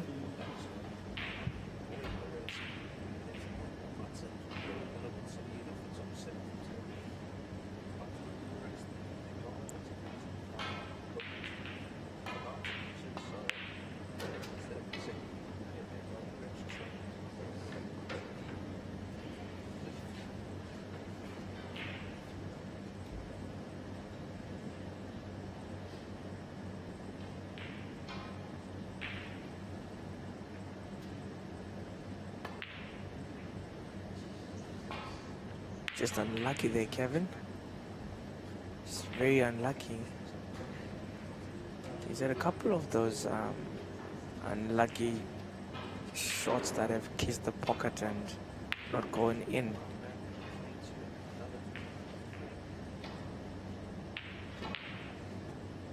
Fakhri will take the opportunity with both hands to get forward in this frame and possibly conclude it as soon as he can. So he's down to the colors. He's got the yellow right in front of him, and the green is in a clear position for him. He sets himself up for the brown. He's so close.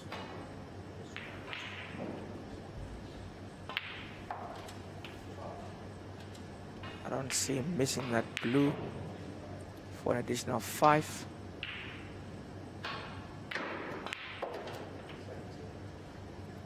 Then he's got the pink to...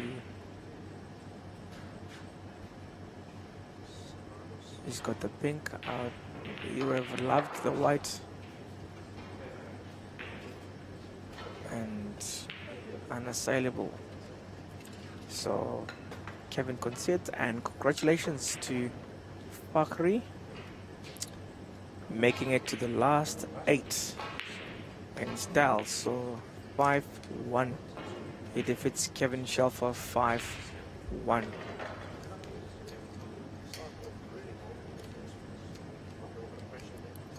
Fox, we will see you in the second session as we feature the last 8.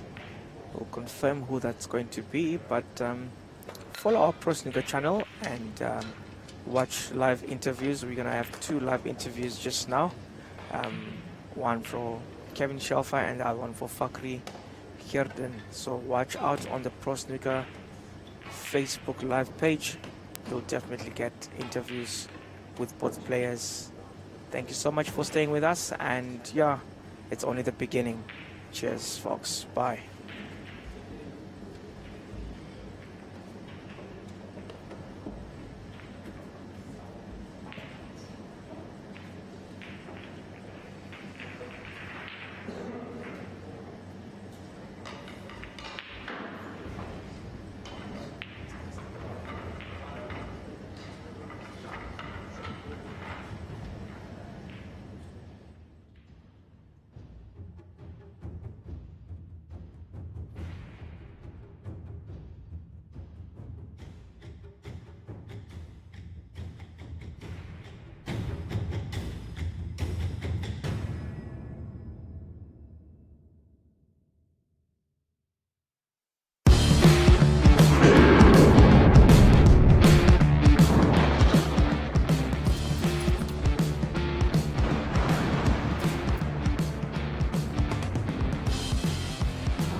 Hey, I got a confession. Been losing all momentum. Just because it's easy, but that don't make it better. I wanna dig my hands deep down in the dirt. Take a walk along the street if I'm feeling dessert. All of this convenience just doesn't work for me. I wanna play with fire, let me get hurt. Can we take it back to 95? Before we had this drama in our lives, just staring at the screen every day and night. I miss the rush of living in real life. Go get your DeLorean. Oh, miss the summers with you and I. Swipe left to right. Snook in your window, no friend request, no, just spent the night. I had to walk right up to your locker and risk you saying, boy, just don't bother. I know this all just makes me sound ancient, but sons and daughters, that shit was amazing. Can we take it back to 95? Before we had this drama in our lives, just staring at the screen every day and night. I miss the rush of living in real life. Go get your DeLorean.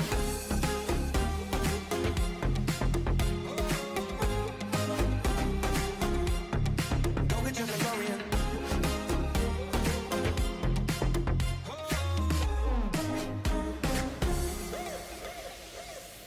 Yo, what you got in that bag? Candy, cigarettes, and a Playboy mag. Man, you used to have to work for that.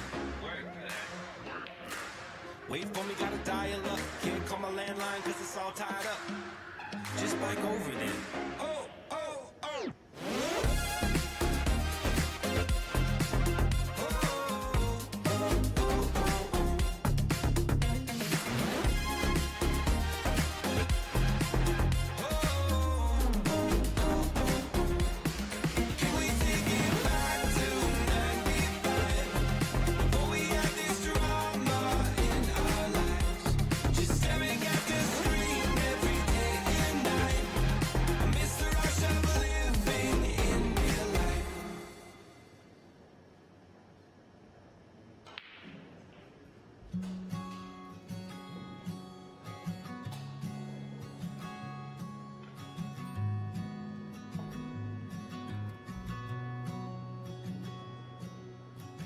I found that photo in the sofa,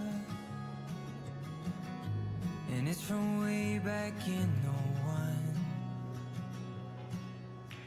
So I guess there's much I never told you, like who I am, who I love, where I've been and where I came from. Grew up on 913 of Blue Rock. Memories of 6 kids running around those halls. Then out in the California sunshine, we wore no shoes through alley-oops and shattered windows, throwing baseballs.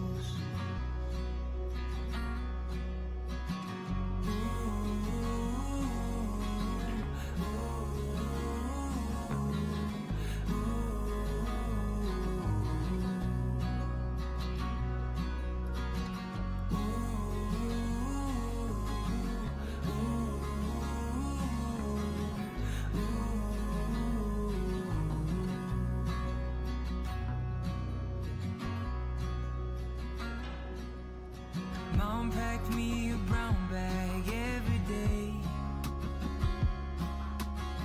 from 5 years old up to 18. A note that said I love you XO, and all my friends, they're begging me, making bids on Mom's fresh cookies. And I quit playing ball at age 15, traded my new bat for an old guitar. It broke Dad's heart, but he still loved me, and he was there at every show. No more jersey, just tuxedos.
Too many days in the darkness, without a glimpse of the light. Running tired and broken and scared, but I swear I'll never give up the fight. I see you broken and beat, head pulled down over your eyes. Every part of you wants to surrender, darling, you were meant to survive. With every start, we are born again. Open your heart, spend less time in your head. With every start, we are born again. Open your heart, spend less time in your head.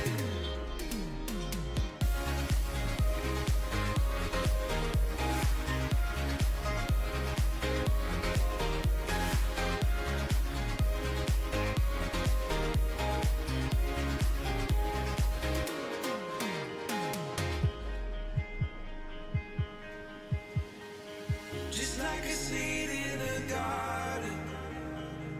You will grow to be tall, staring out over miles of land without it but wanting to build up walls. Lift me up in your branches, we can watch the sunrise. Just a couple of bruised up souls that believe that it was worth one more try. With every star, we are born again. Open your heart and spend less time in your head. With every star, we are born again. Open your heart, spend less time in your head.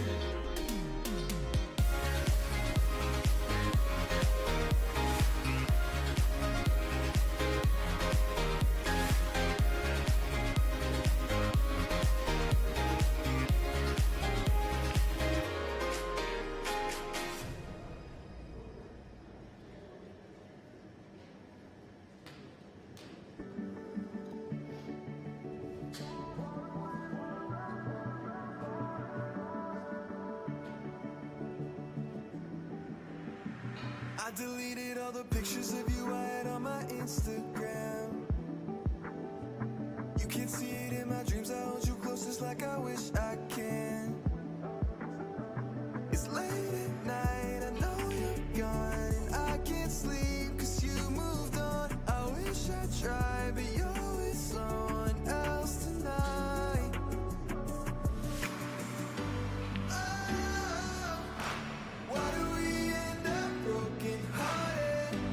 Oh, running right back to where we started.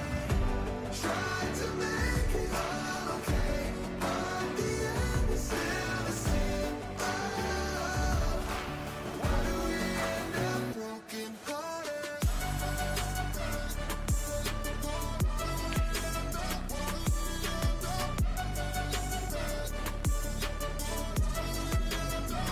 What's that show we watched together? I can just remember you and me. Flipping channels, but my mind is watching slideshows of our memories. It's late at night, I know you're gone, and I can't sleep cause you moved on. I wish we tried, cause maybe you'd be here tonight. Oh, why do we end up broken hearted? Oh, running right back to where we started. Tried to make it all okay, but the end is still the same. Oh, why do we end up broken hearted?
perfect, but I knew that I wouldn't be.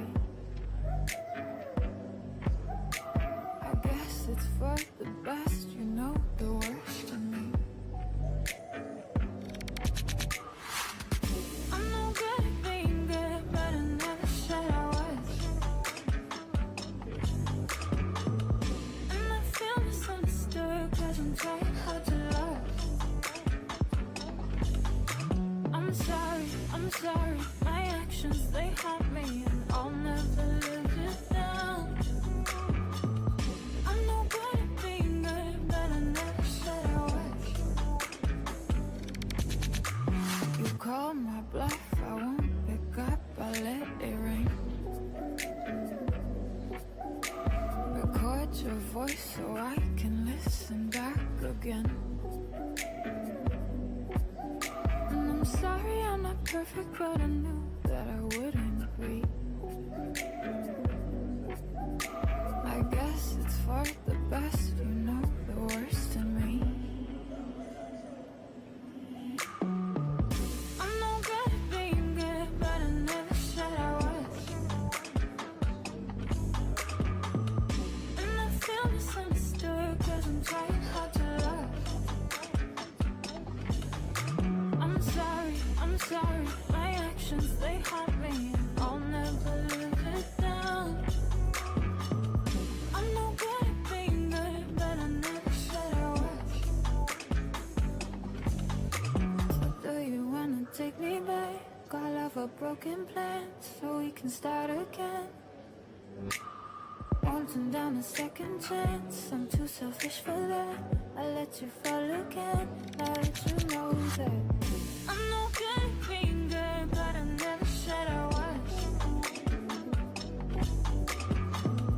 And I feel misunderstood, cause I'm trying hard to love. I'm sorry, my actions, they haunt me, and I'll never live it down. I'm no good at being good, but I never said I was.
to catch me howling at the moon.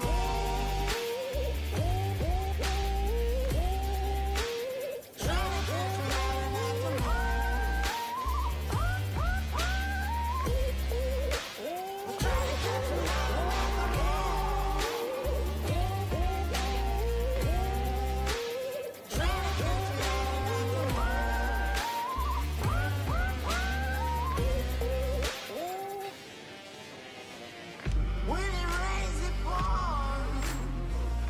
Water's up to my chin. Won't stop fighting to the very end. Many men try to reach it. Many men have failed. Well, if you wanna get to heaven, you gotta raise a little hell. And I've been running from the law. Hope they won't shoot me down soon.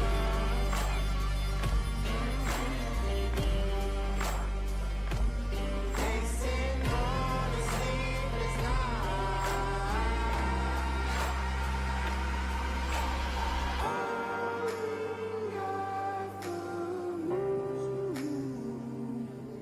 Will you find me?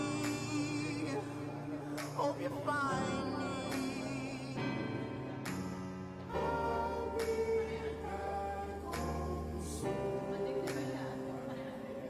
When the sun rises, when the sun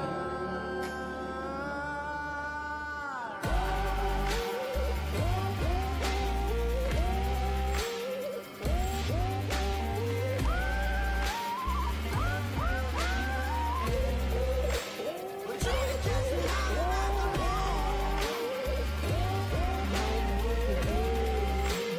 Trying to catch me out of the moon. We're trying to catch me out of the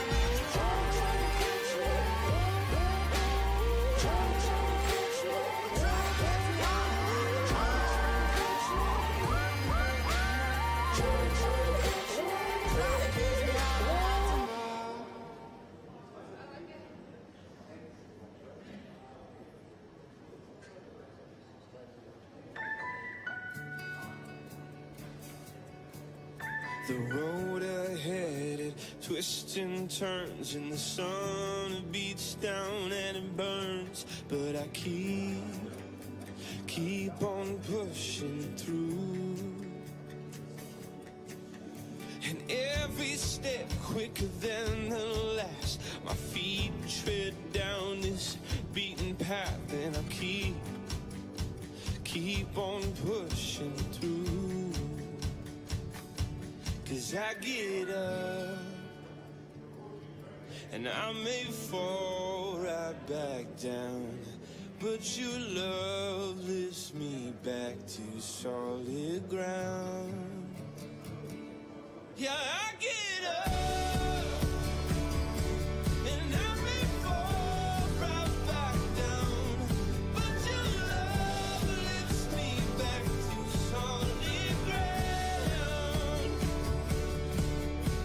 Oh, I've come too far in this to raise my flag and call it quits. So I keep on pushing through. Oh, with every step my heart it pounds. Yes, so sure I have my doubts, but I must keep pushing through. Yeah, I get up, and I may fall right back down, but your love lifts me back to solid ground.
Very good afternoon once again, folks. We are now in the quarterfinal.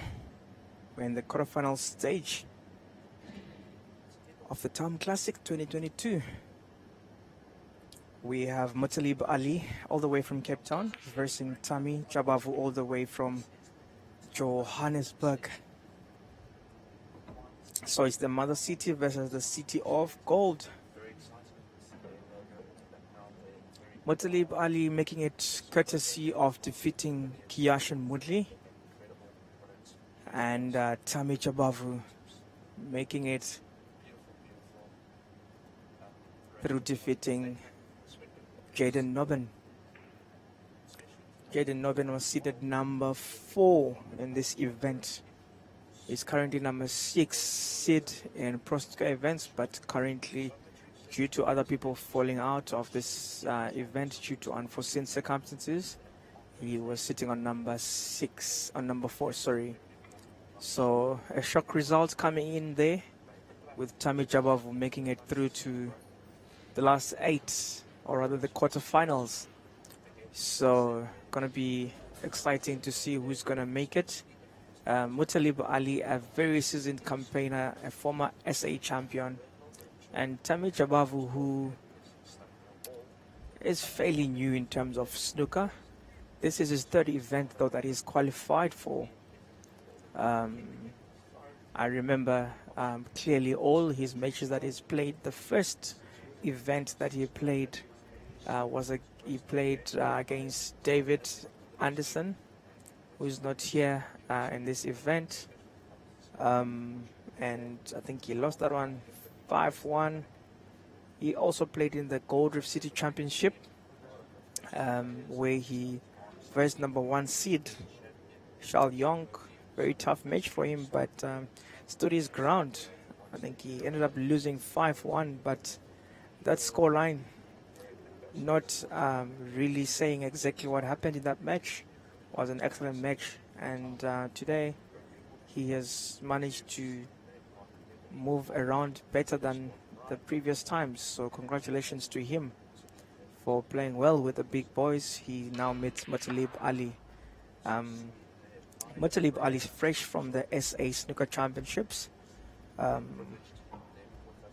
where he won the SA Classics and he fell just a bit short in the opens. So yeah, definitely rearing to go and make his mark known in this pro snooker event. I must say that he hasn't quite lived up to his billing when it comes to the pro snooker events. You know, he's fallen short quite a bit. I think his highest that he's been is through to the semi-finals. Nothing further than that. So he needs to take command and show that he's definitely meant to be way up there.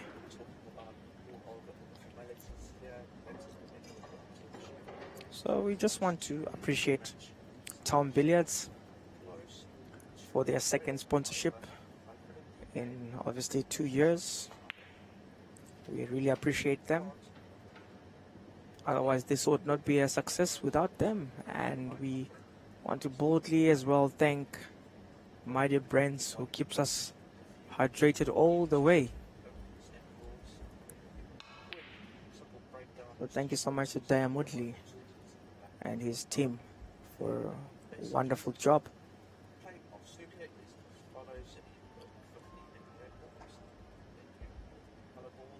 Samutalib on a 13 break. Also leads in terms of points, 13-0 right now.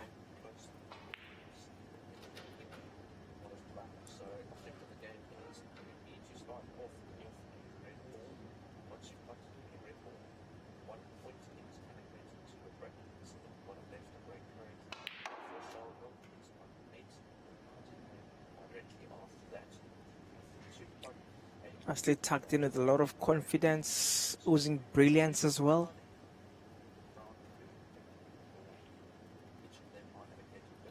So the other match that's currently being played is Shal Yonk versus Warren Hosley. Warren Hosley, 6-time South African champion. So in his prime time, he was untouchable.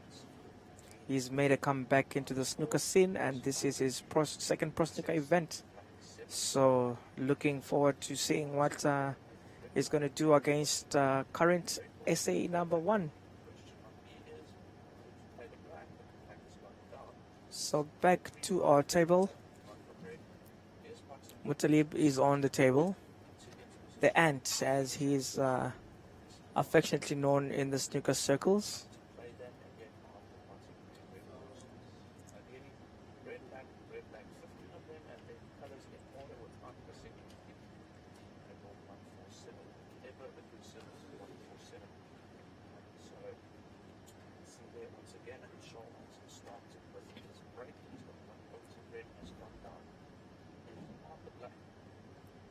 So Tommy on back to the table, trails with 20 points.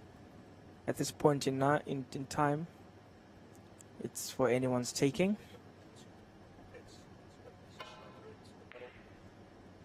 Oh, just unlucky there. Just rattling that pocket and running away.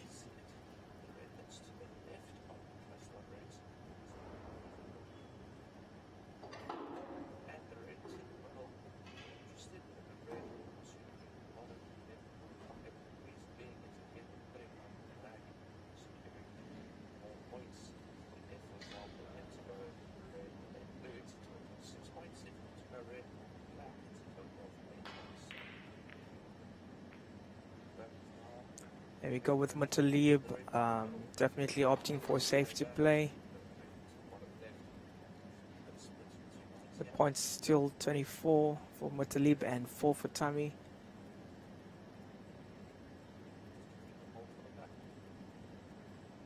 One thing that I can definitely give to Tammy is his composure, regardless of who he plays. He's a very good black ball player. He's definitely well known, or better known in those circles than the snooker scene. And this is a challenge that is relishing. So he's slowly building himself up. And obviously playing against the best will make him one of the best.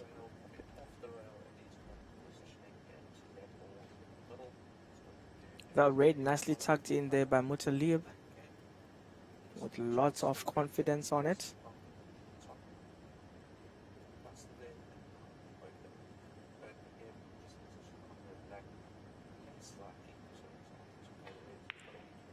So he goes on for a 5-pointer.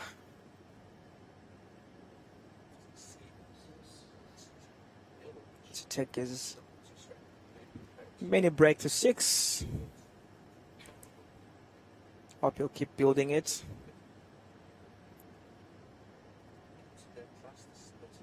We haven't seen a century yet from the first round of matches. We didn't get a century.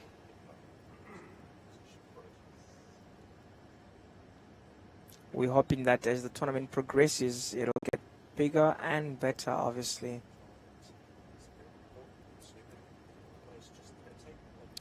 Mutalib Ali, a very good black ball player as well.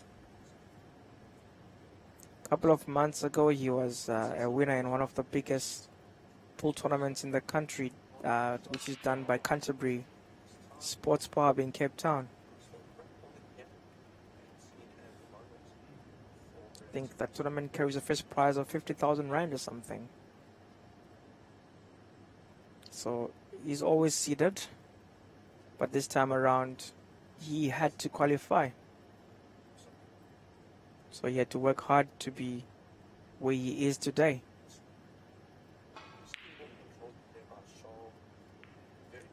An unconventional miss there by Mutalib Ali. Probably a case of too much confidence, thinking that that ball is in already.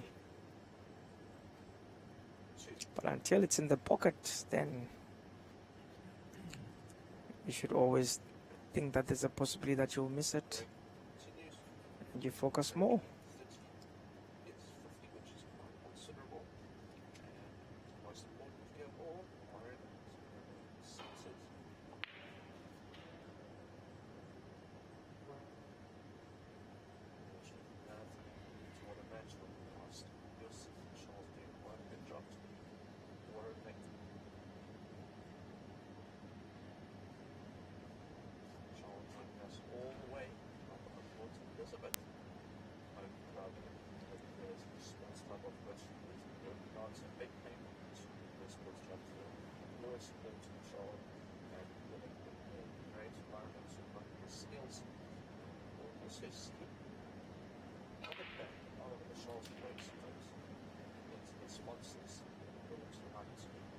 Nicely done there for 5 points from Tommy. I can tell you that it's pouring in Durban. It is pouring. It's a cold day as well. Favorable conditions for sport. You don't get tired quickly, because the heat can be so draining. That being said, Tommy misses a very crucial shot there that could have really helped him build a decent break there.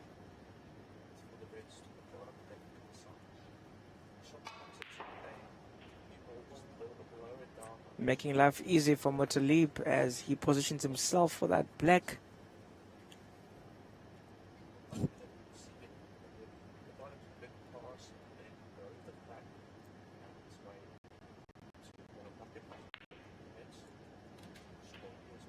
There you go, Mutalib marches on.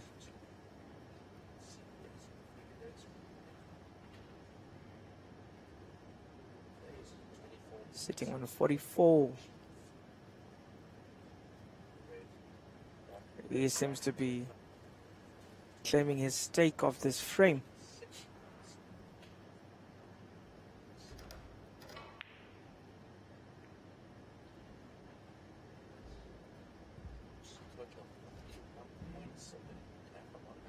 Unconventional as well.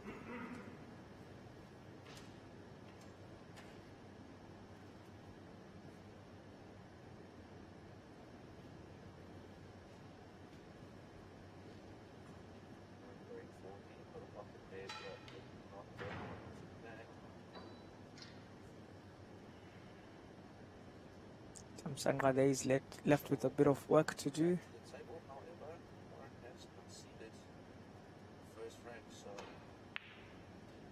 Nicely done. Good use of that rest.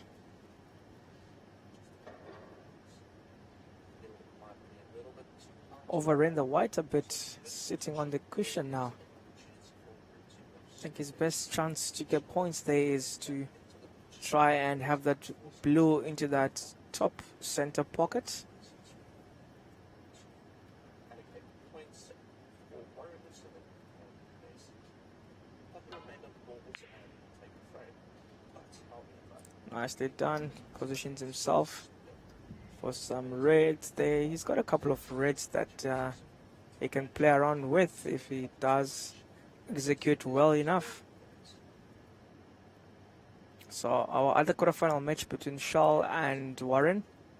Schal currently leads by 1 frame to 0. They're just starting the second frame. he's right there. Yeah, so it could lead to a little bit of a tedious match if it is back and forth at times. So personally, because yes, if it is only 1 or 2 completely viable, it is part of the game, so it is encouraged to certainly look like it force things out of Nicely done there by Tommy. Again, overrunning the white a bit. Doesn't give himself a very comfortable position of playing.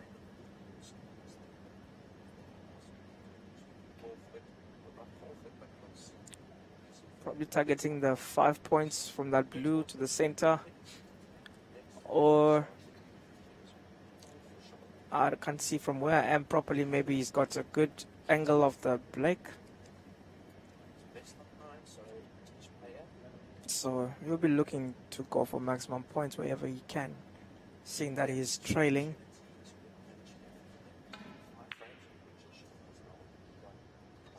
It's always going to be a difficult one with the position of the white stuck on the cushion. Brings Mutalib back to the table.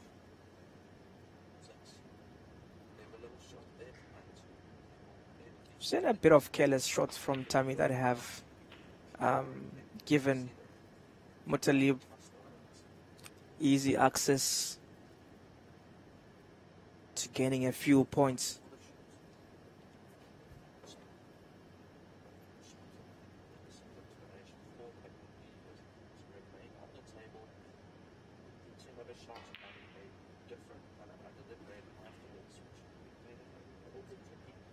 Nicely tucked in there. Kissed the pocket a bit before going inside. That moves Mutalib's score to 50. He's definitely on his way to clinching this frame.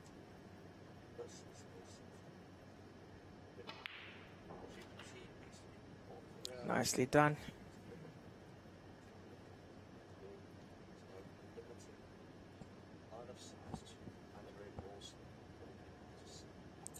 It's just right position for the black. Moves to a 58 points and a 14 break.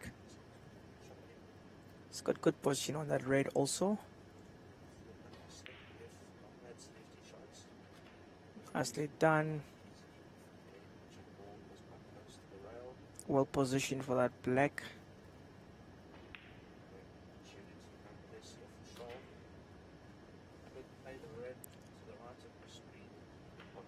It's got to deal with the reds on the cushion there.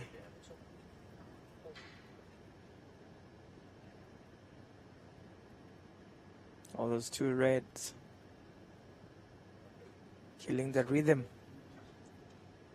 And Mutalib playing safe. Very well known for his safe play. Some people would perceive it as negative play, but I suppose with snooker you have to be smart, you have to be safe, you have to know when to attack. You cannot just open fire. You have to think of the implications thereafter.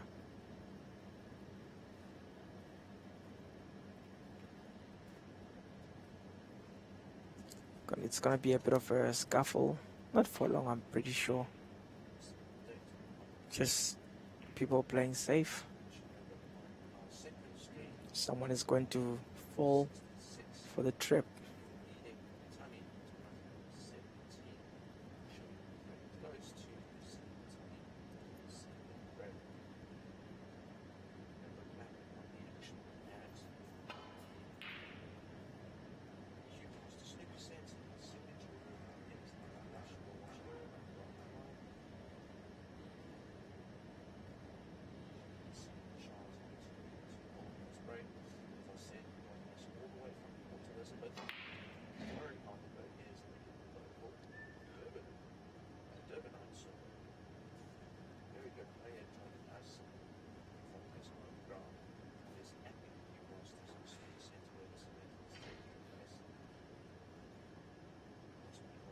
I'm not giving up on this frame.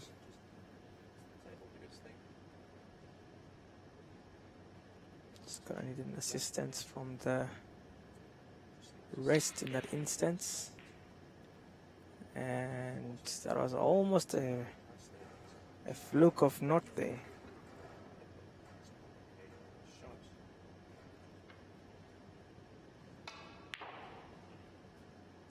Like I said, there's a lot of reckless shots that Mothalib has had to clean up, and that was one of them where he's had to benefit from the work of Tammy, but Tammy's got no one else to blame but himself for that. You can't leave yourself exposed like that. Sometimes that's where the experience comes in. But you always get those players that think that the best form of defense is to attack. It works at times, but sometimes it can leave you very vulnerable. So Mothalib down to the colors. Even if he misses, Tammy will definitely concede here. Points sitting on 79. Tamsanga would need a couple of snookers to come back into this game, and right now, with every shot that Mothalib is playing, that's becoming an impossibility.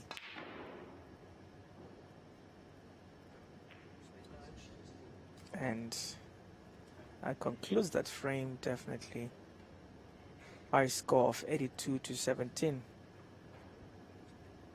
Mothalib gets the better of Tammy in that frame.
There we have it. Tammy gets us underway. Our second frame. Excellent break.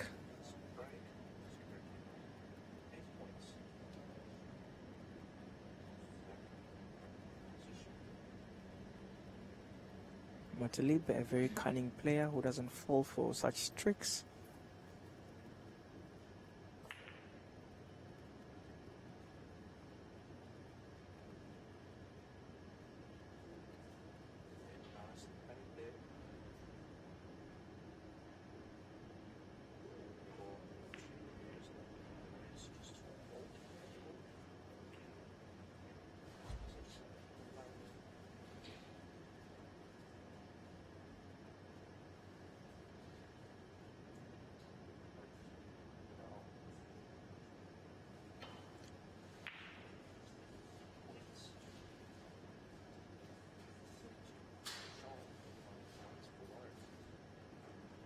Tommy needs to be careful not to expose himself.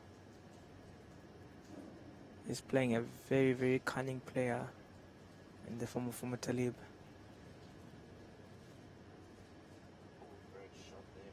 Can't leave any gaps.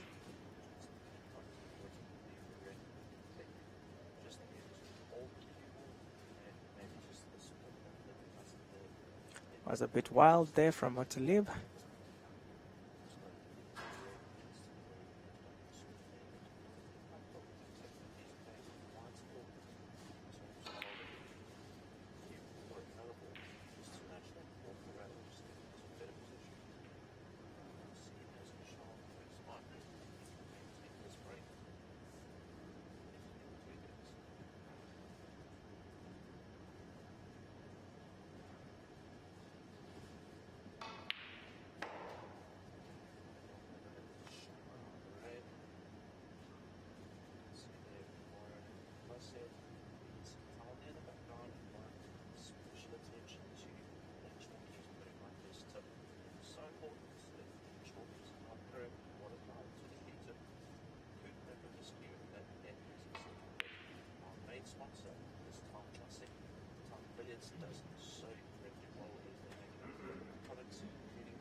Unlucky there, Tommy.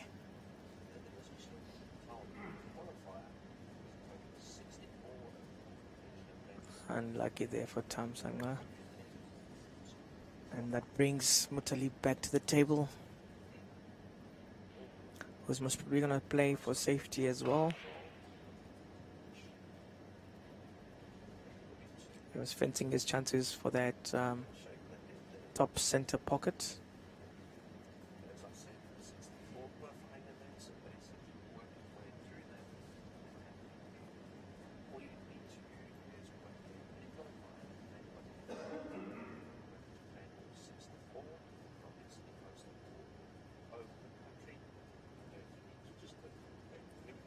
So the total prize fund for this event is 75,000 Rand. 75,000 Rand total prize fund.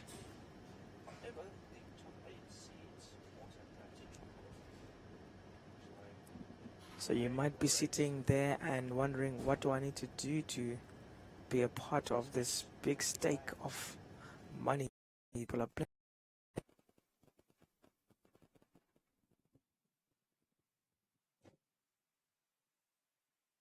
Or cut.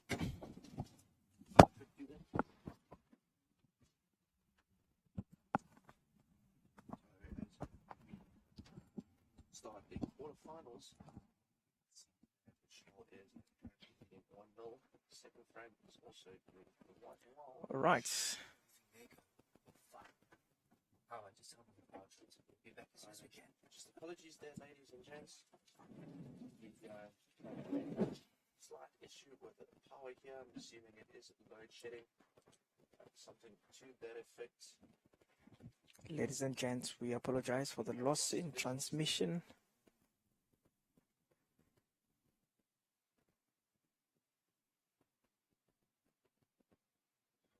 It has stopped. It could be the rains or the load shedding that's affecting the power, but I can confirm with you that the whole building has lost power.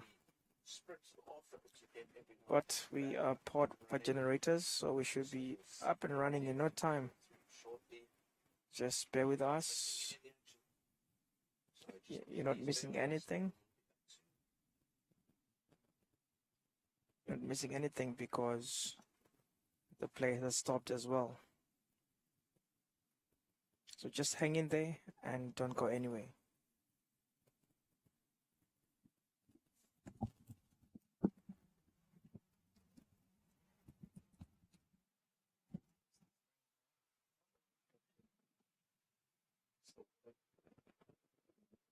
water in the building.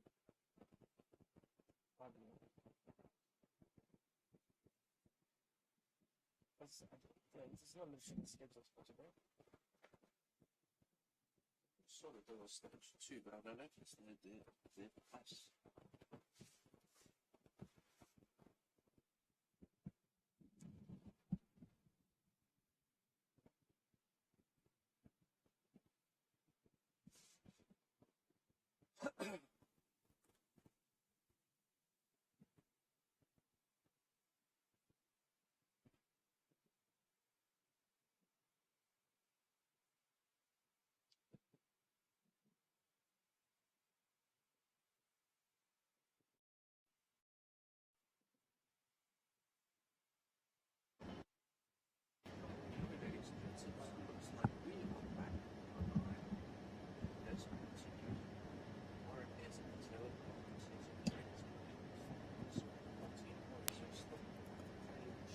There we go, folks. We are back.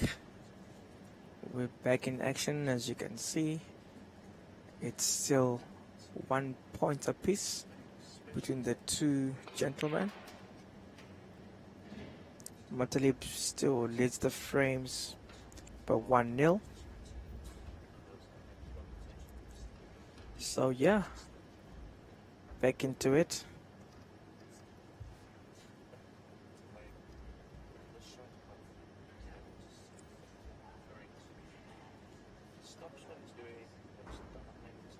Tammy's got a nice spread of balls on the table for him to accumulate a bit of points.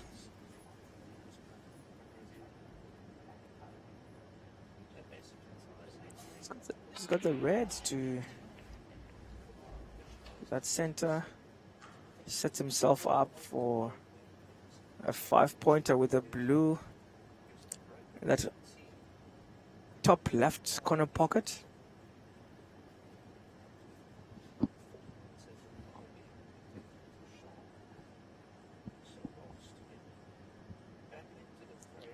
So there we go, Tommy. It's your time to shine. Easily disposes of that. He's got the red that he can easily tuck in this bottom left corner pocket.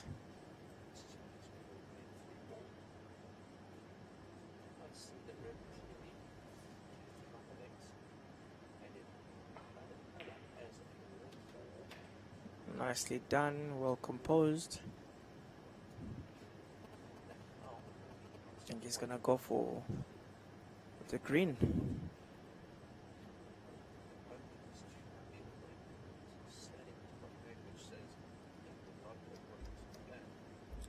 Try and tuck that green in that top left corner pocket.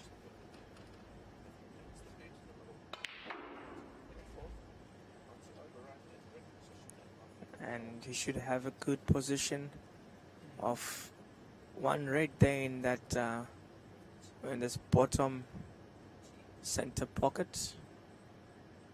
That should be easy for him to do.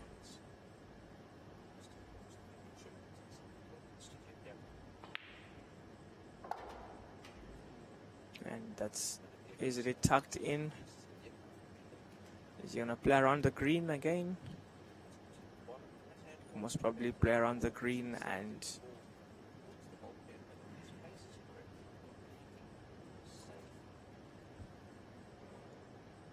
continue break building.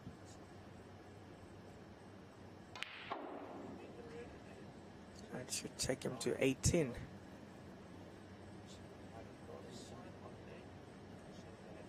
Not too sure if he didn't put himself in all sorts of troubles here.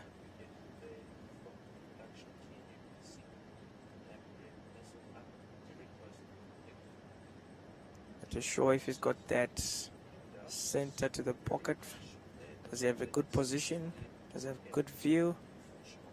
I highly doubt. I'm sure you've gone for that shot by now. Probably needs to play safe as well and make sure he doesn't give away any free shots to Motalib. Gonna attempt to go for the center.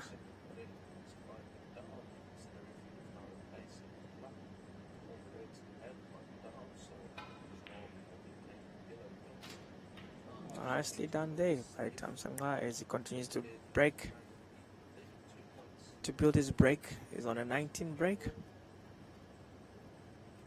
as possible. Give it a very good shot. Yeah, great. He's going to attempt the red to that pocket on the top left. I don't know how close that brown is, if it won't disturb him.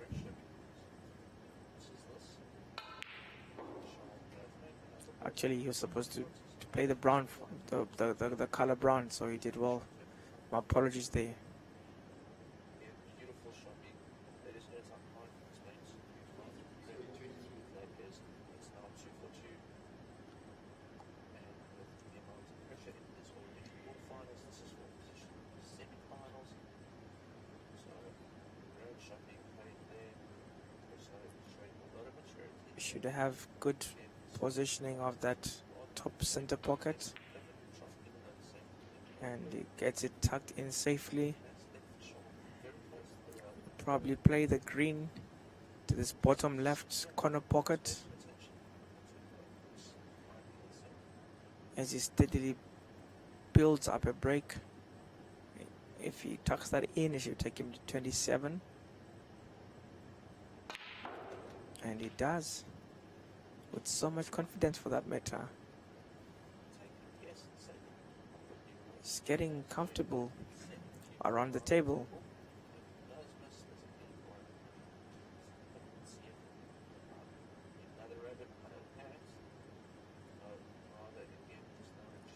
Don't think he can do much at this point in time. He just needs to be safe.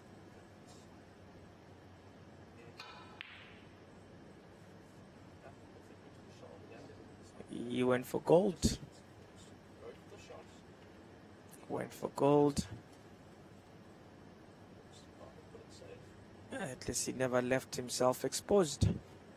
Mutale back to the table. Beautiful shot being played there by Schalffer. That just looks incredible.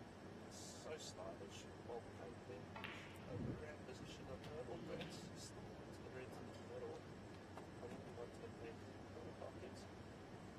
Small in some break, which is going to be 3 points. Once they play to the middle, but it's easier shot. It's a block. And position on the Reds. Mutale got good positions with the Reds. He didn't picture that miss. He's left himself very vulnerable there. Tamir's got clear vision or clear sight of the center with the Reds, so if he pushes that into that top center, he comes back with the blue. Okay, he chooses to go back to that same center pocket with the pink, I assume.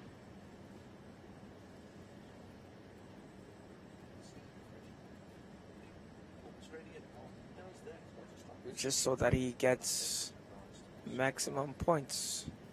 So obviously going for a 6.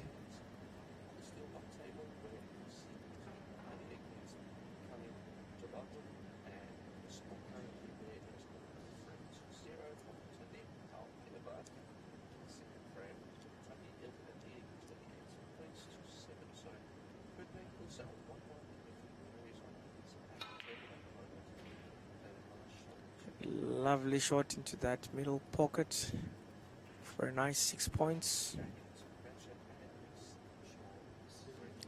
Great position for that red. If he can position himself for the next, for that black next, then he'll be firmly in the driving seat here.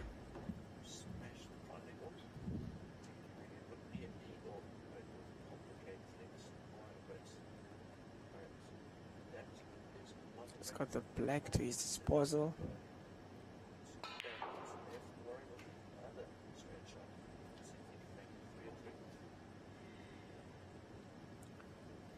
His points move up to 43.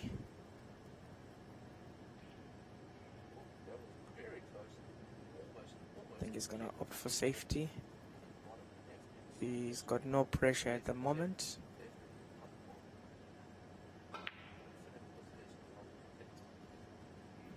He actually went for a pot.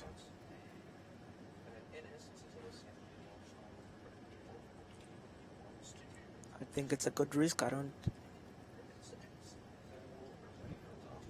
think he's left much options for Motalib there.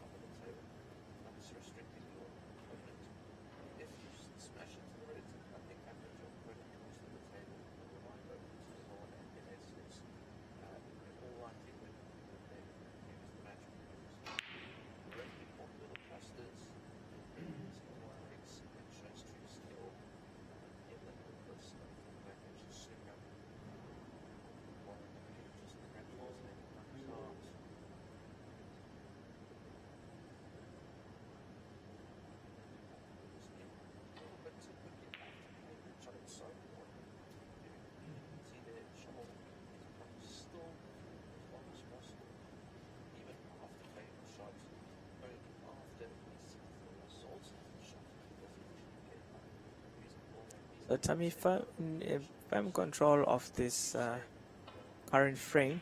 Still an open affair though, but he seems to be in a better position to draw one and level it to 1-1.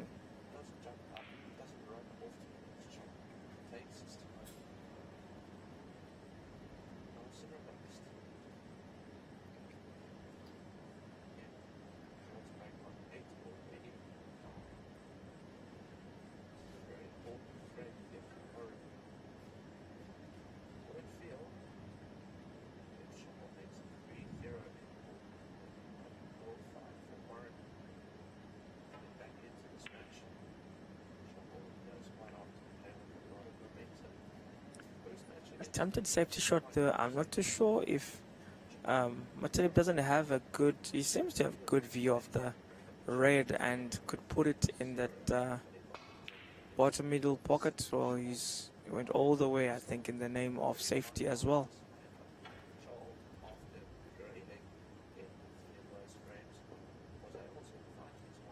So Tommy is going to be happy to give Motalib a hard time in getting his balls directly and just attack whenever he's got a chance. He's got quite a healthy lead in terms of points. So if he can continue just getting bit by bit of the points and manages white well, then he's going to be heading somewhere. It'll be nice for him to draw level. It'll bring back his confidence. Will bring out his confidence.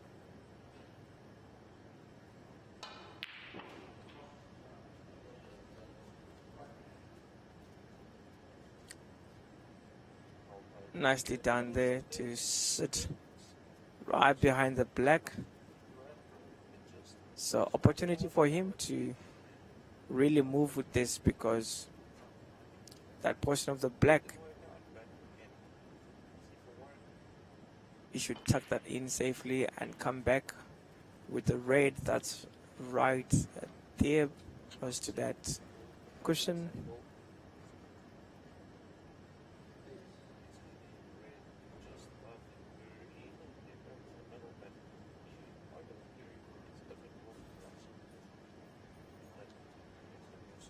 See Tommy taking his time and making sure. Oh, the position of that black there made it hard for him to go for the red that he would have loved to go for. It's always bound to be a difficult one. These pockets are lean and tight, and believe you me, they show no mercy to anyone.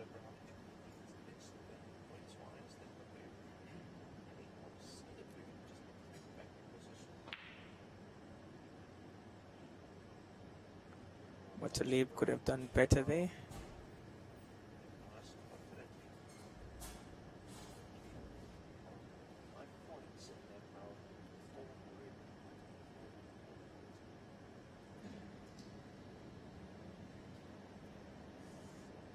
.42 points difference between the two, and 1 frame difference as well between the two. Tami currently leading the points, and Motalib currently leading in terms of frames.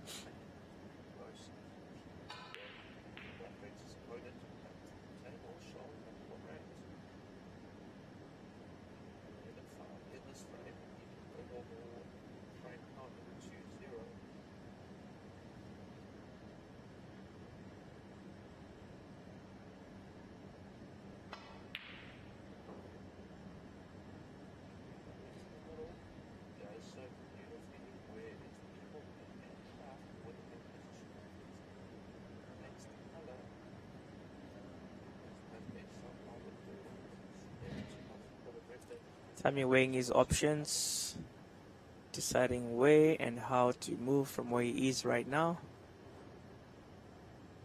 Might just attempt to double that to the top pocket or just play it safe.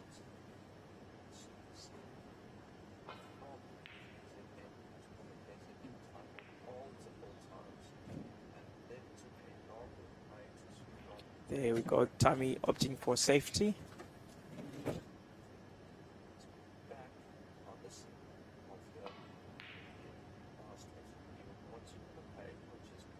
So a big thank you for TAOM Billiards sponsoring this TAOM Classic for the second time running. And of course, big thank you to Q Masters, to Purple Rain, and My Day Brands keeping us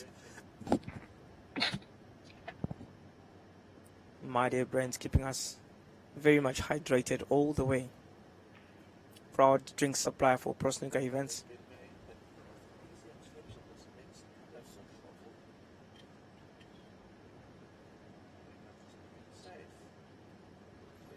Very interesting moments I had earlier on, interviewing some of the players on their post matches. Very excited for all they did.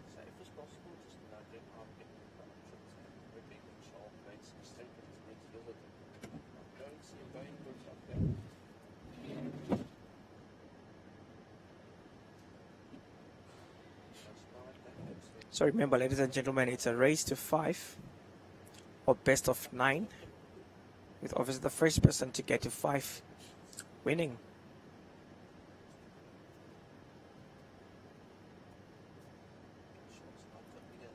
Total prize find is 75,000 rand, with the main winner getting a whopping 12,000 rand.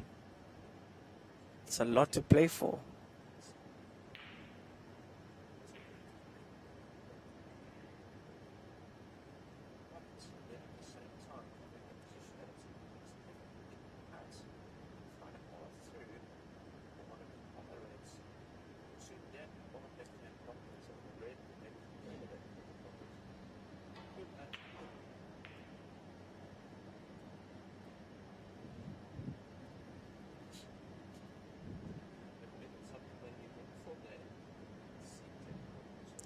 Tami has managed to slow Talib very well. Tami's got that ability to slow down players that go fast on the table. And when they do, they obviously have to adjust the style of play. And he uses that against them. Nicely tucked in, and it leaves him in a very excellent position for the blue to the top right. That will take his points tally to 56. As the game wears on, as the frame goes on, any prospects of making it 2 from Talib are actually diminishing.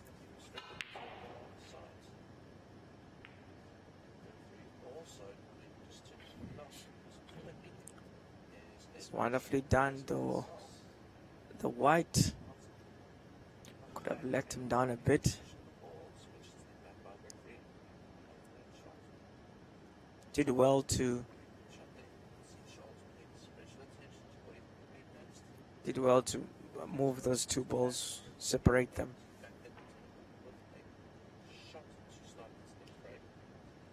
Excellent safety play.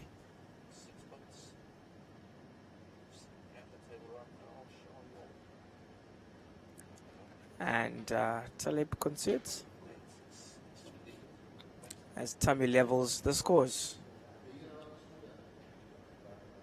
I guess Talib knows when to give up the fight.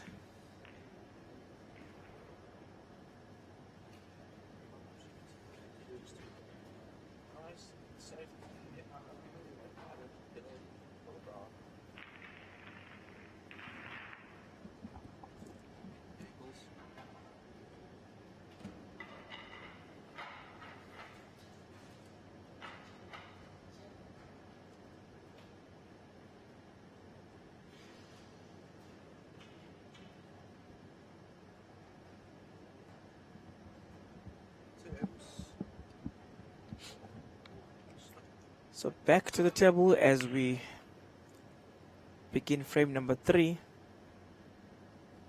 Possibly 6 more frames to go in this encounter. Every encounter gets allocated 3.5 hours. So if there's no winner in 3.5 hours, they look at who is leading in terms of frame scores, and that person is obviously announced as the winner. If the frames are tied together, then whoever's got the most points is the winner. Foul there by Talib.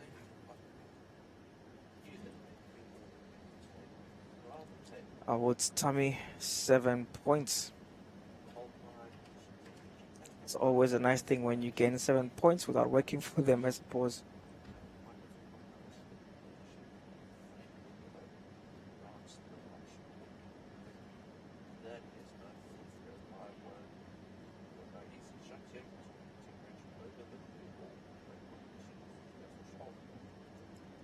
So Tammy handed an opportunity there to move with this.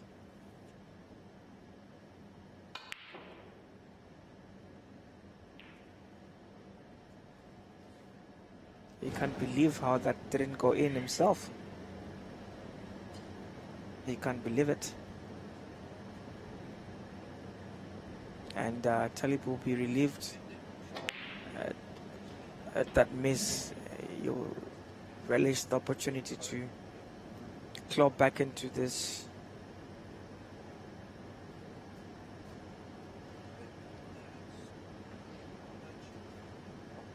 Obviously needs to cement his position in this game, which he hasn't done well.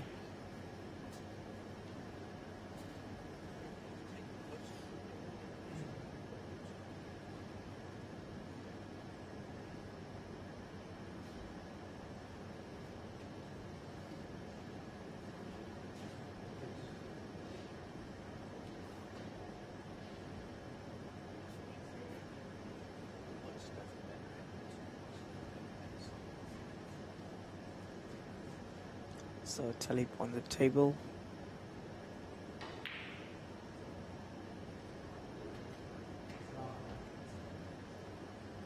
Does well to tuck that red in that top left corner pocket, positioning himself excellently for that 5 points. Cutters off the blue ball.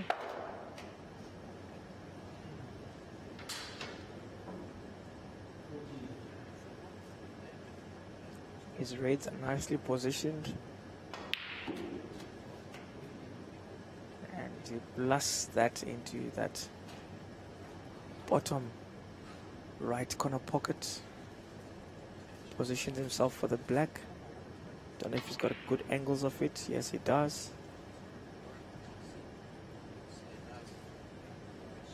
It's definitely seen that he has to up his game. They've underestimated Tammy, but after the second frame, he realizes that he has to really make sure that his game is up to speed. You can almost see it in every shot that he's playing now, that he's like, okay, I need to get myself up, I need to rise and make sure I get to go through. Properly done there. Oozing of class and confidence now.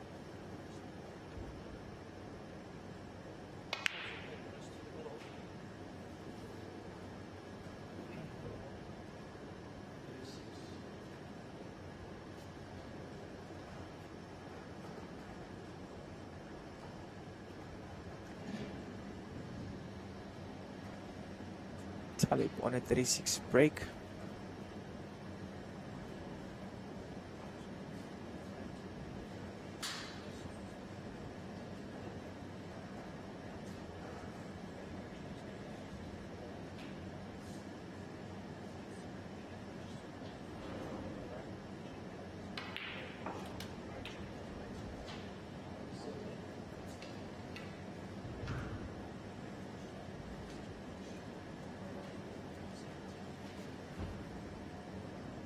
Talib is feeling very confident. You can see the way that he's moving around. Moving around the table with so much confidence. And ooh, he misses that. Black, that would have set him up for a nice 7 points. Let's Tommy back on the table.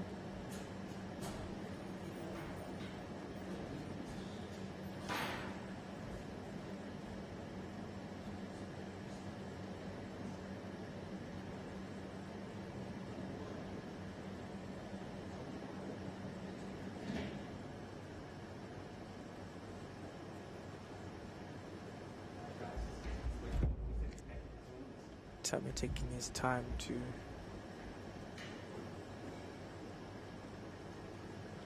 really see what needs to be done here. Apologies for that. The table has been cut off a bit. I'm just gonna find out. We'll turn the camera there. Maybe someone just hit the camera a bit by mistake. I'm sure our technical team will get it fixed up.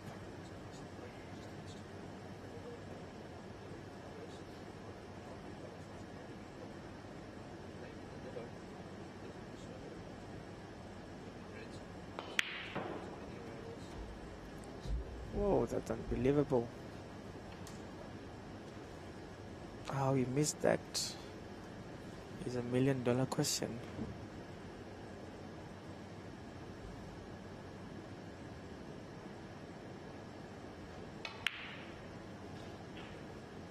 No, you can't do that when you're playing a player of Talib's caliber. You cannot afford to be missing such clear-cut chances. You'll get punished. And right now we can see Tommy is getting punished.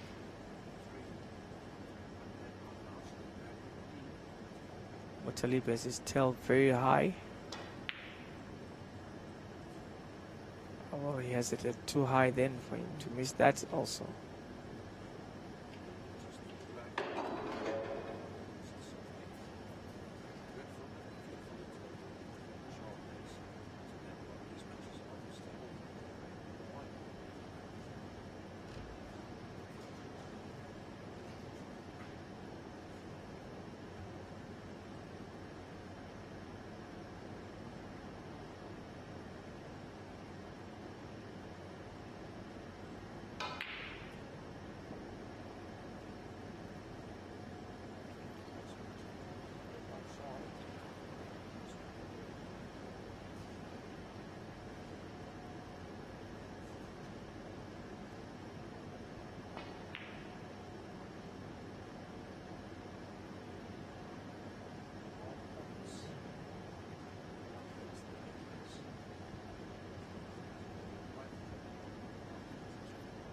Talib in firm control of this encounter here, or rather of this frame.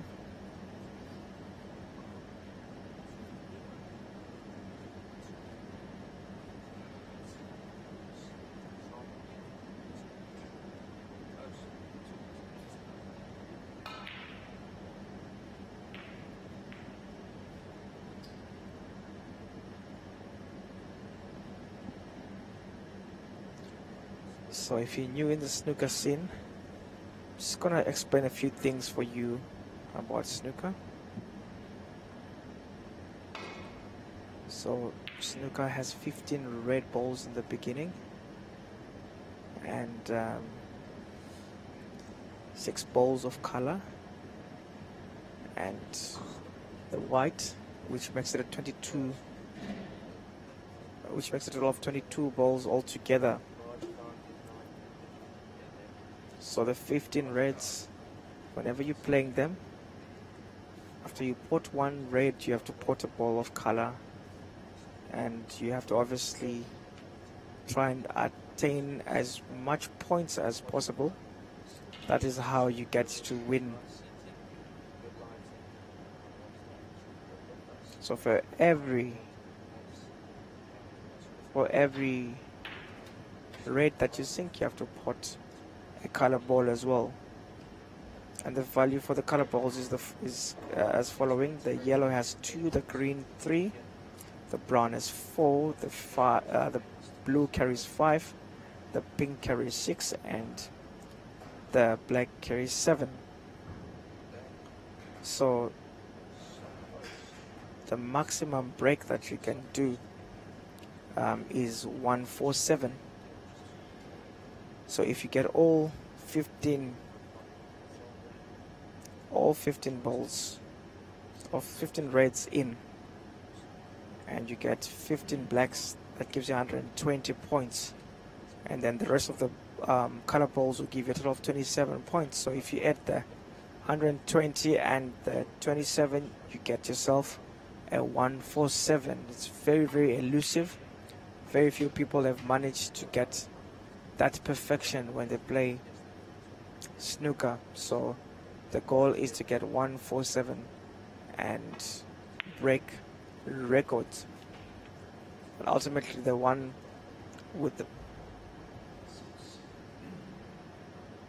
I've just been assured by the technical team that they are busy fixing that camera that that is disturbing us from getting view of the other corner pocket there. So my apologies again once, folks. It will be rectified as soon as possible.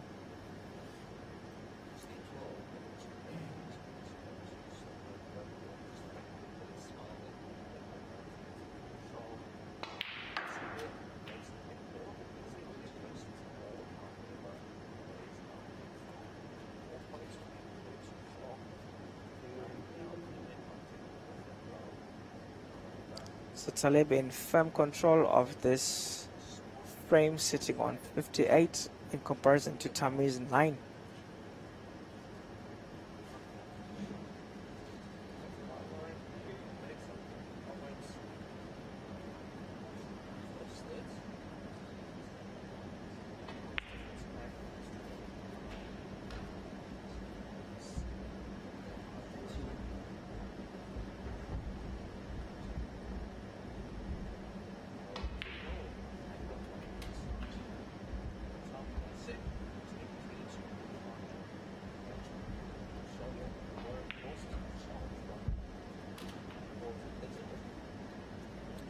The other match that's running concurrently to this one, Shaw is leading 3-0.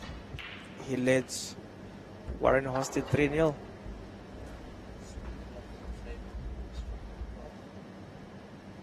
Shaw proving too hot for Warren to handle.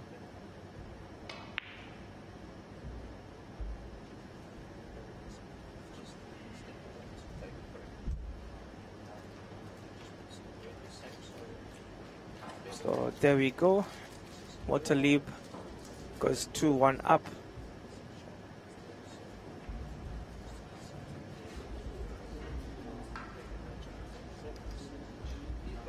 Motalib goes 2-1 up against Tammy.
It gets us underway. Frame number 4 in this race to 5 TAOM Classic quarterfinal.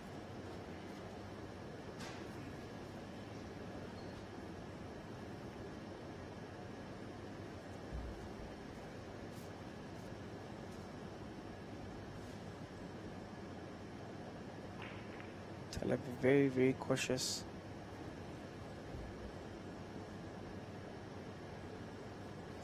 Tama will have to be cautious himself as he's trailing by 1 frame.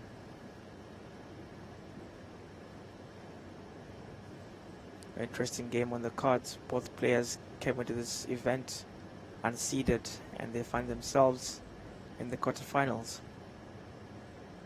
So this is actually a good thing that the semi-final is going to definitely have an unseeded player as things stand,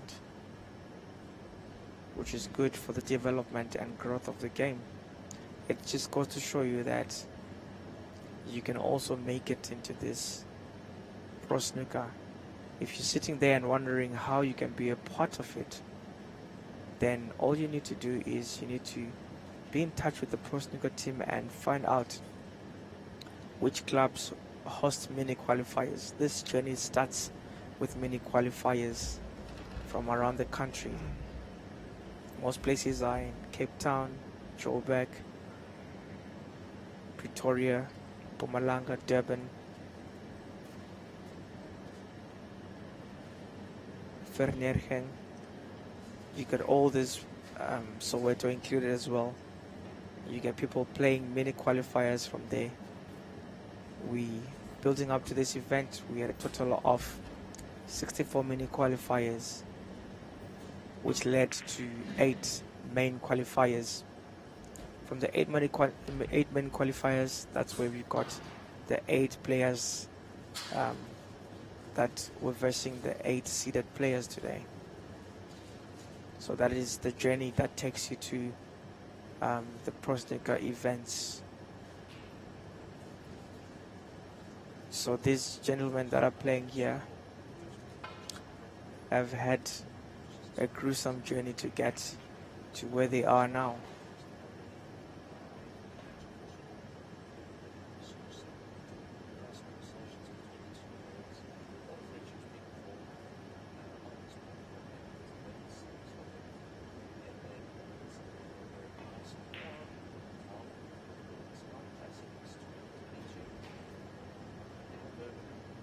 There we go. Matalib draws first blood.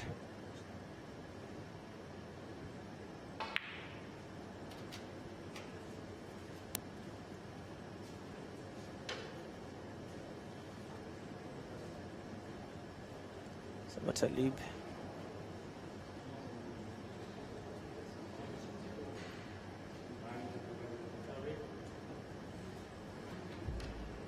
Matalib 7 to his good.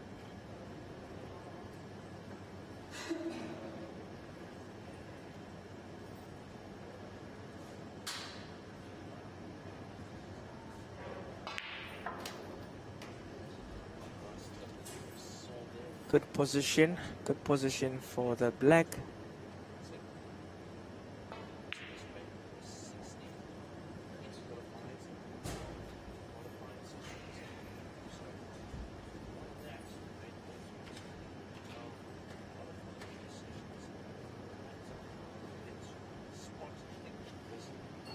So we got Tommy back onto the table.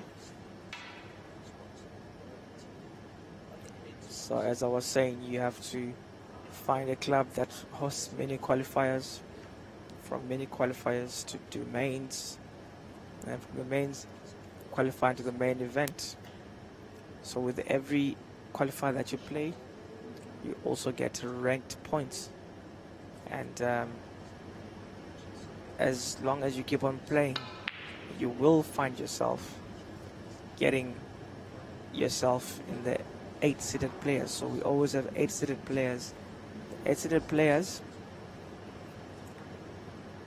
are determined by the number of points that they've got.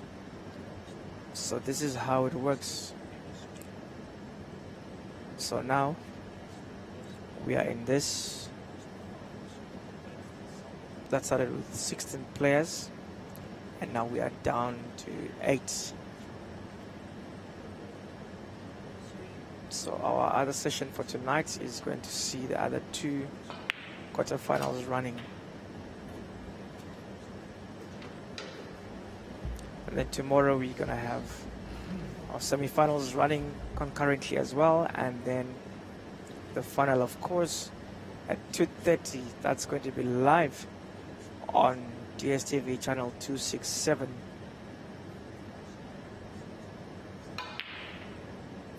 Exciting times, seeing snooker back on TV. The first time that snooker come on TV in 30 years. So, to all you snooker lovers, you're in for a treat this weekend.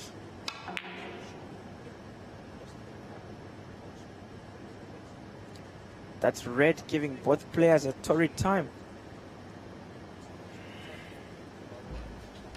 Both struggling to put that particular red. Obviously, it's a curse red, I suppose. They must leave it.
Very close there. Missed it by a whisker for that center pocket.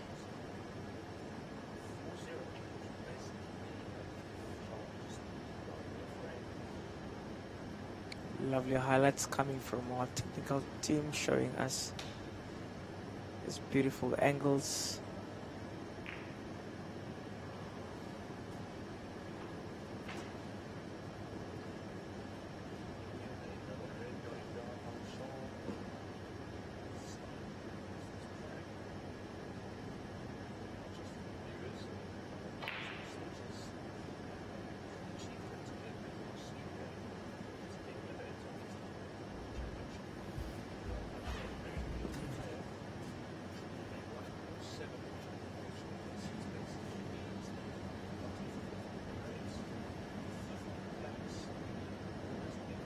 So Tammy on the table, looking to close this small gap that's between him and Talib.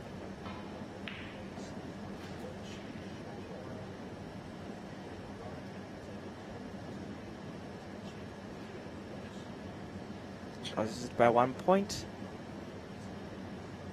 Overrunning white a little bit. I'm sure he can slice that blue into that middle pocket for a 5-pointer. And move up to 12. Does that very well. Just wondering if he's got the center in clear view for him. He's got that middle pocket to get that red tucked into that middle pocket. He's taking his time and around the table to see that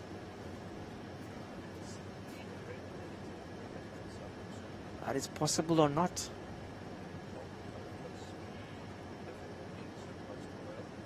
Currently on a 6 break. I think the highest break that he's made in this match is 25. Excellently done to sit behind that blue, one of the 5.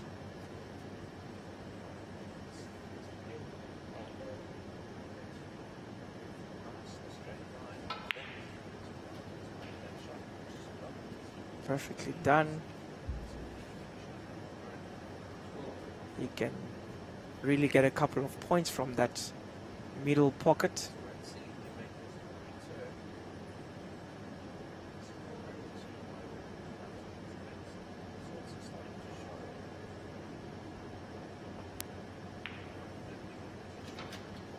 Excellent positional play there by Tommy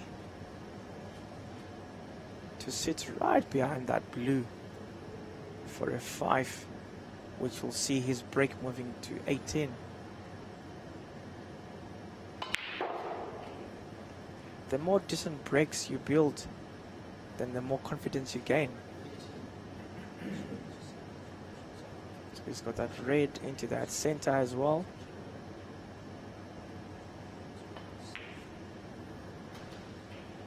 That's nicely deposited in that middle.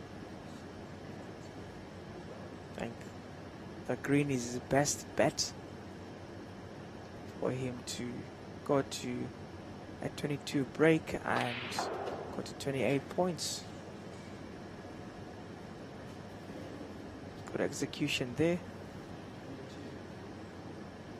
I'm sure if he can cut that red in and shuffle those reds around, it would do him a world of good, and he does so perfectly. Just overrun the white a bit there. He threw himself out in terms of getting a color ball.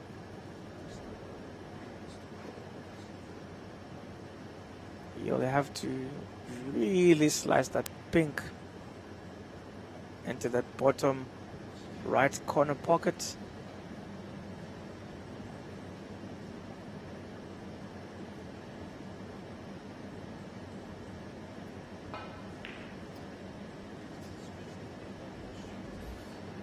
It's always bound to be a difficult angle there.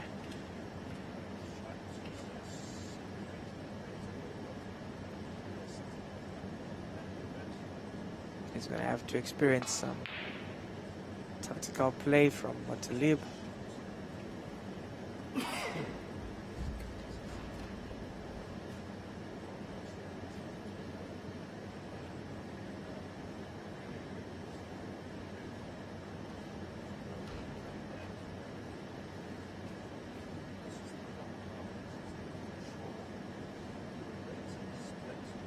Bit of a safety measure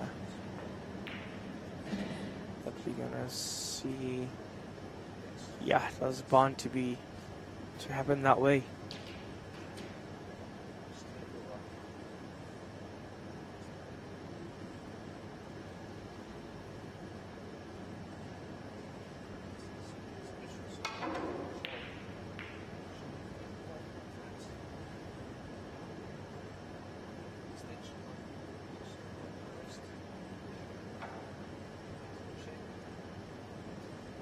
Tommy back to the table.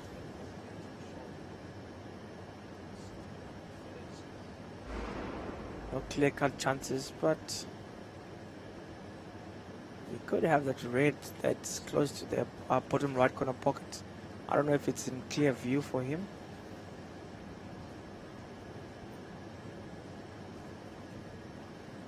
He's going to attempt to go for that one.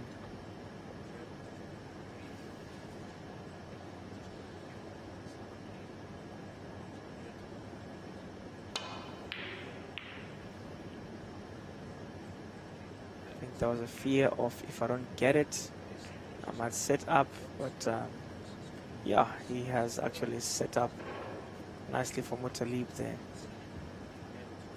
He's left a red right in front of him.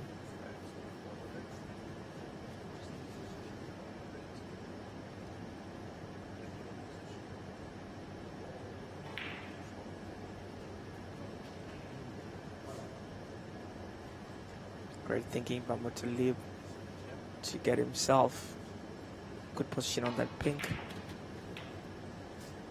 Otherwise, had he taken the other option of the red, then he wouldn't have good position of the pink.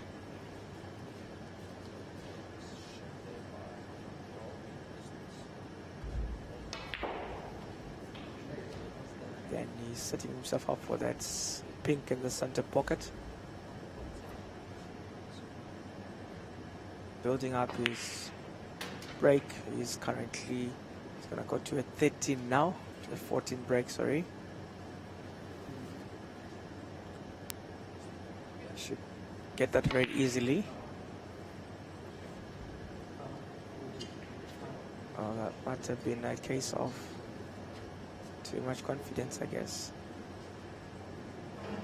But there's nothing wrong with confidence. Sometimes as a player you feel that you've got it. You know, you feel you've got it and you're going. You just don't want anyone to stop you.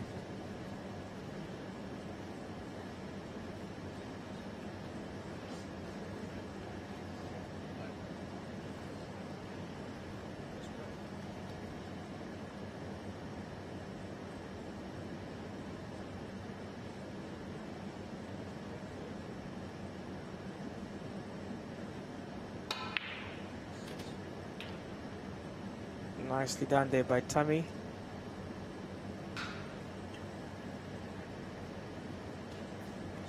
Just not too sure which color ball he's got.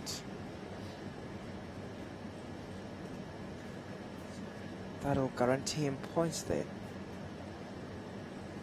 That was a good pot though, that red.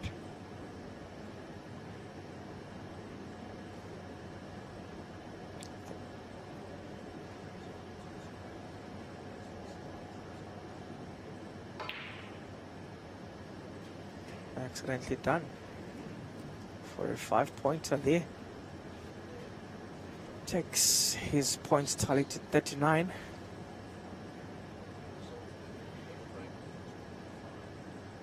Against 22 right now.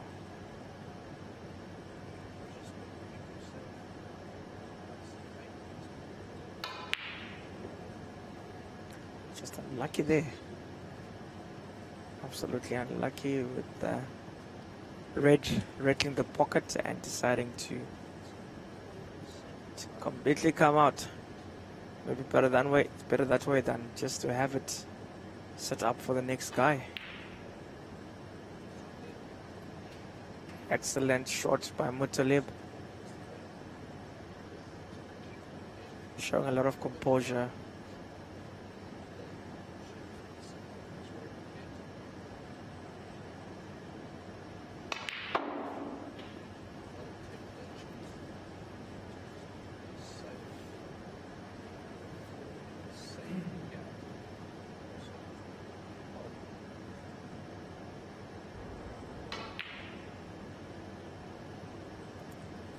There's another red rattling the pocket.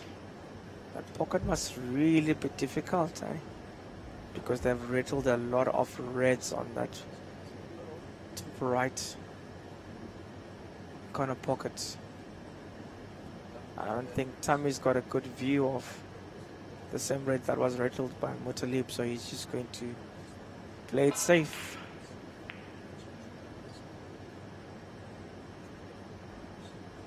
It almost resulted in a foul. A very close frame this one is.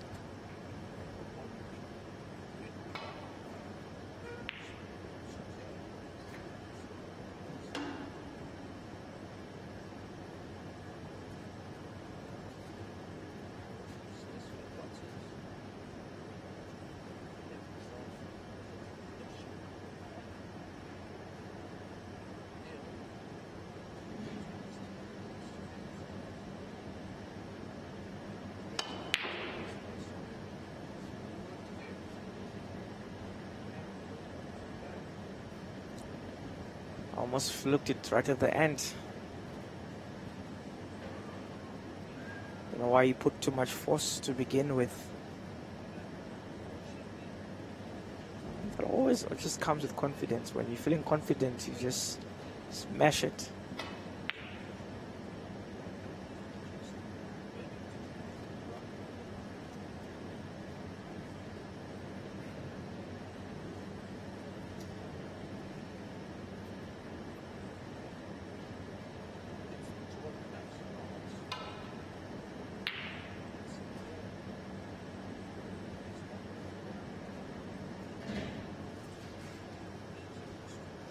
Oh.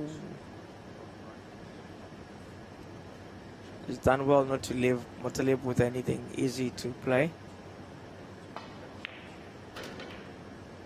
But I suppose if you're as good as Talib, you can always make something out of nothing.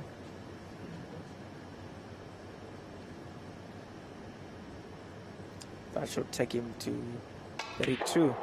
Cut the deficit by 7. Well done to set himself for that red on the cushion, which should not pose any problems for him.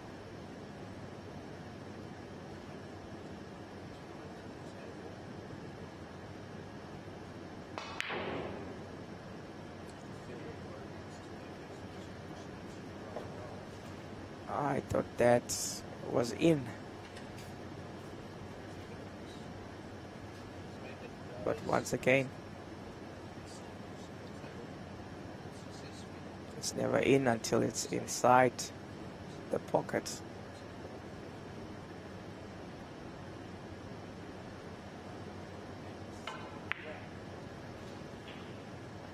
That's not an easy shot that Tammy got there.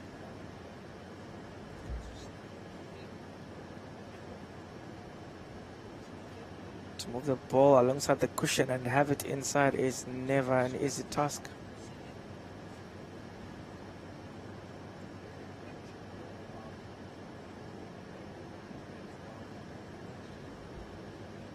He decides to go for a snooker.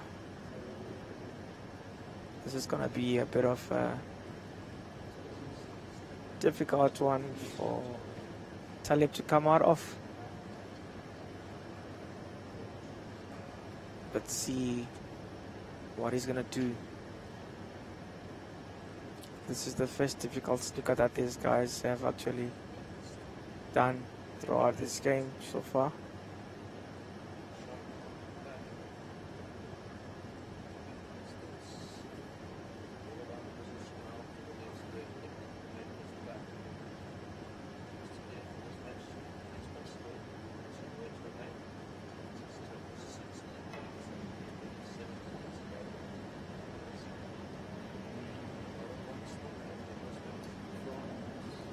Okay, I think he might get it second time around.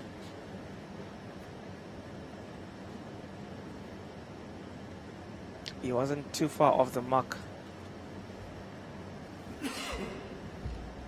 Very close. But that obviously awards Tamsanga 4 points to bring his total tally at the moment to 44 in comparison to Talib's 32. So Talib trails by 12 points. Remember, ladies and gents, that they are playing for a place into the last 4.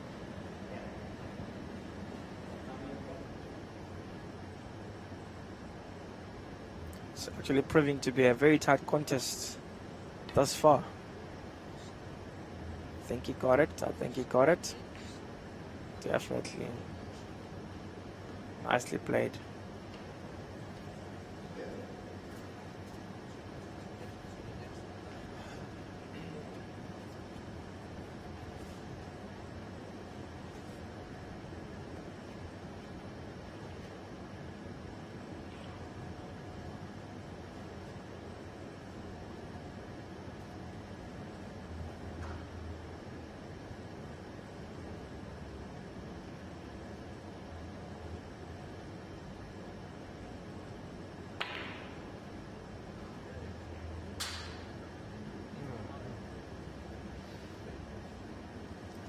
Dangerous play by Tammy there, leaving himself extremely vulnerable.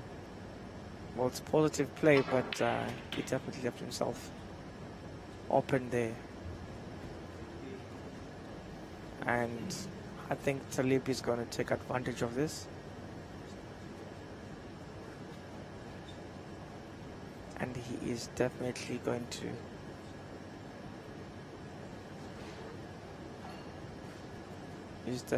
to make this work.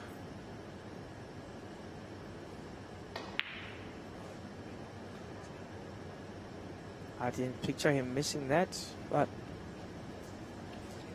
you know what it is. It is what it is at the end of the day.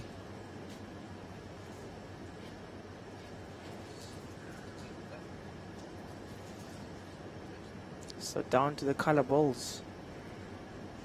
Time starts with the yellow for 2 points.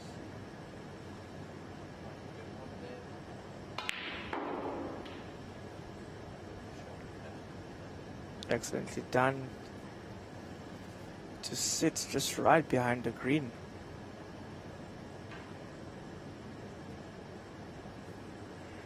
Takes his points up to 46. Still an open frame, by all means. Let's extend his cue there.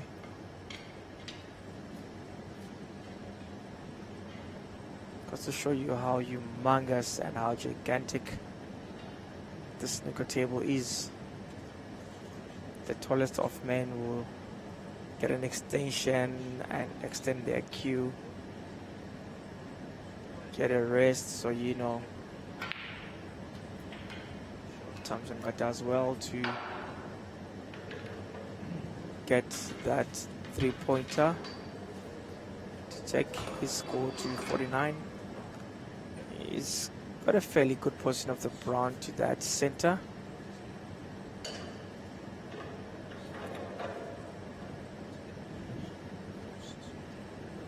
Decent enough to get to that middle pocket.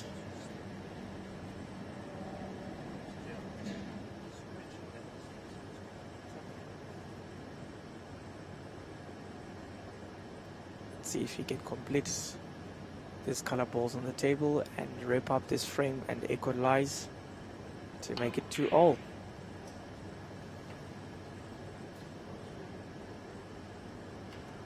And he misses that. Not a very easy shot for Motaliub there.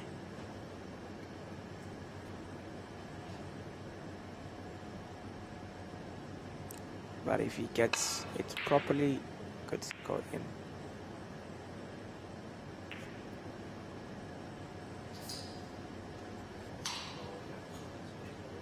I think Tommy might find himself in a snooker right now.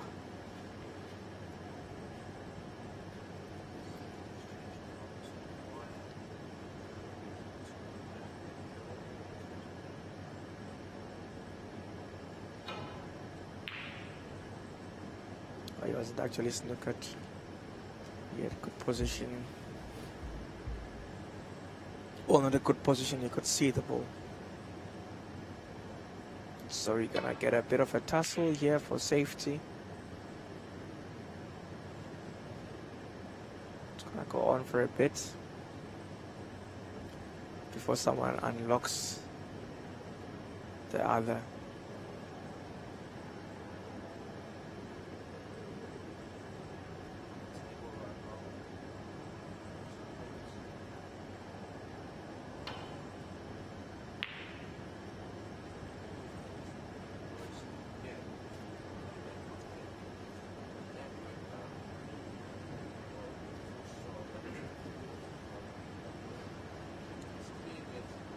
Talib could actually put this in.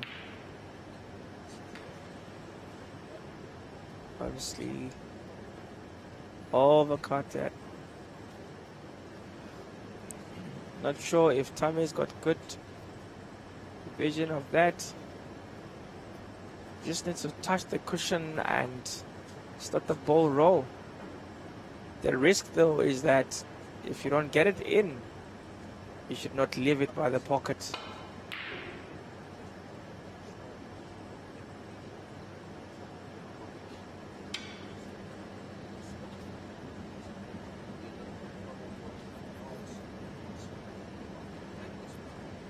If cut with precision, that could actually go into that top left pocket.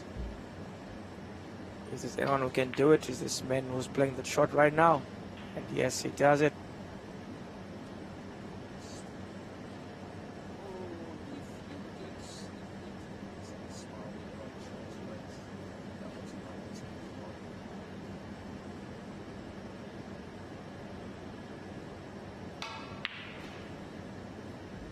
Yeah, everything to play for in this frame.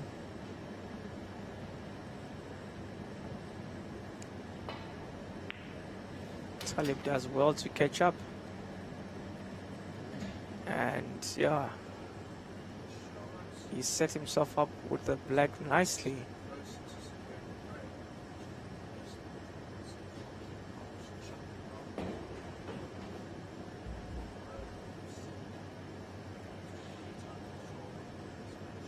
This has had to go down to the black to decide the winner, and Talib claims it. Tami will feel hard done by this. He had this game most of the time in his hands.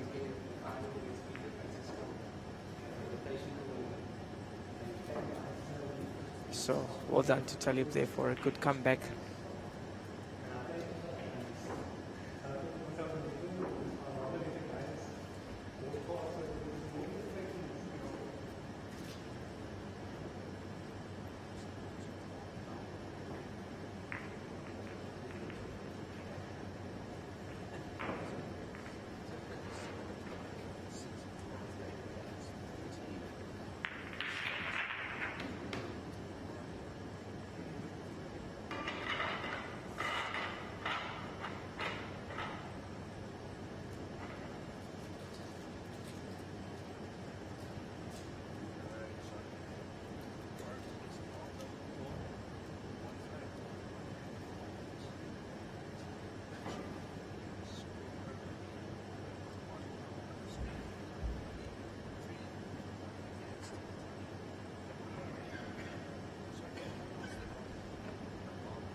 So we're back to the table again with the scores favoring Mutalib Ali, currently leading 3-1.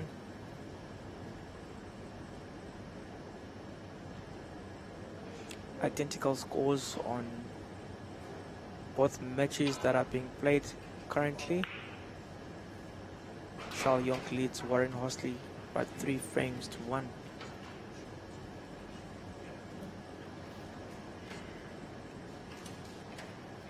Bell seemed to be running away with that one, but great comeback on the previous frame to see Warren leveling, pulling one back.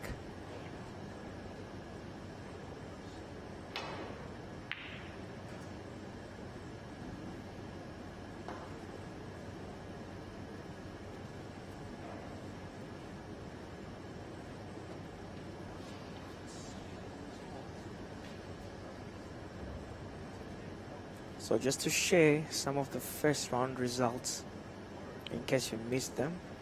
Charles Young played Johnny Sideratus and he won 5-1. Warren Horsley defeated Selvin Motley by 5-2. Mutalib Ali was obviously through after defeating Kiashan Moodley 5-2. Tammy Jabavu defeated Jaden Nobbin 5-1. And Ricket Rikoning defeated another young star, Mohammed Hanif, although from GP. Ethan Chitty defeated Rafik Lambada 5-4. This was a shock result. Ashraf defeated Munir Qasim 5-2, and Fakhri Hirden defeated Kevin Schalffer by 5-1. So we are at the quarterfinal stages, where currently Charles Young is leading Warren Horsley 3-1, and Mutalib Ali leads Tommy Jabbar for 3-1, identical scores. At 1800 hours session, we have Ricket Rikoning and Ethan Chetty, and we also have Ashraf Haribai and Fakhri Hirden. So exciting matches at 6 tonight. I can see the Ethan Chetty and Ricket Rikoning one is going to be absolutely tricky. Ethan Chetty doesn't hold back, he just goes with the flow. And Ashraf and Fakhri also both attack-minded players, so we're in for a treat tonight before we obviously play the semi-finals tomorrow at 10 a.m. and final is going to be at 2 p.m. tomorrow, and obviously live on channel 267 on DSTV. Nicely done there by Mutalib Ali to build his break to a 24, whilst his points are 28 and his frames are 3 against 1.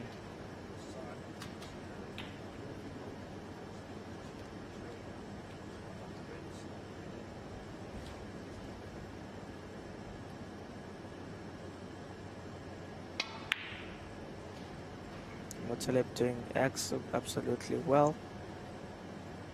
I think he's wary of he's really wary of Tamsanga Jabavu.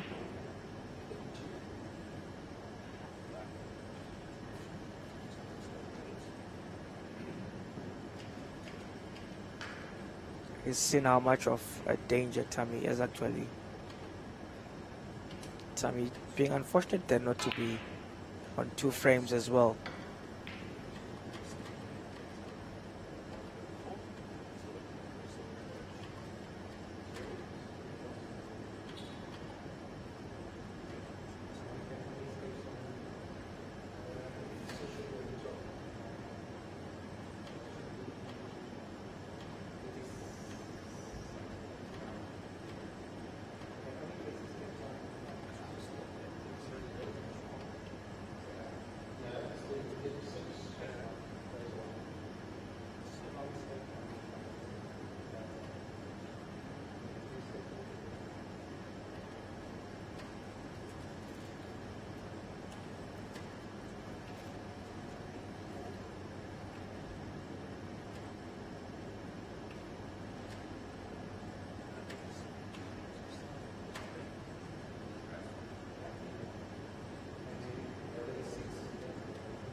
Here we go, Mutalib moving.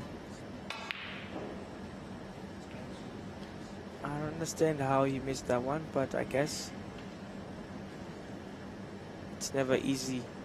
The pressure is on. It's the quarterfinals.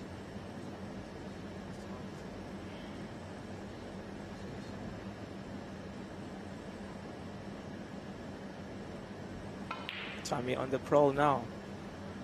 He repeats the same mistake.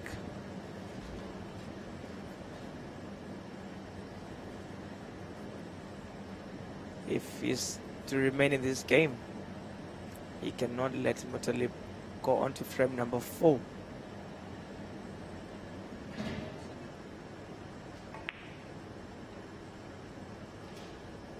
From frame number 4, there is no turning back for Muttalib.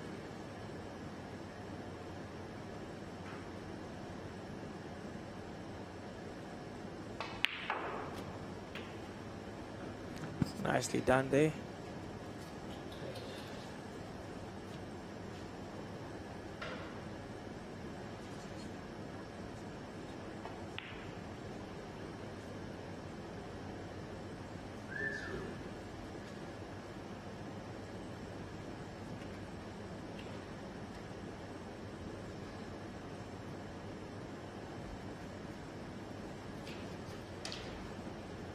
Tommy back to the table. He's got a bit of a mammoth task ahead of him.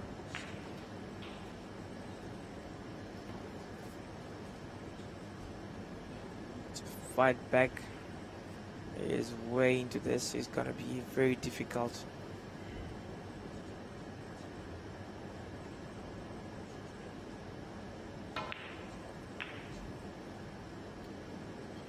Very difficult angle that was. Good attempt though. But he's once again left himself open. Left himself very vulnerable.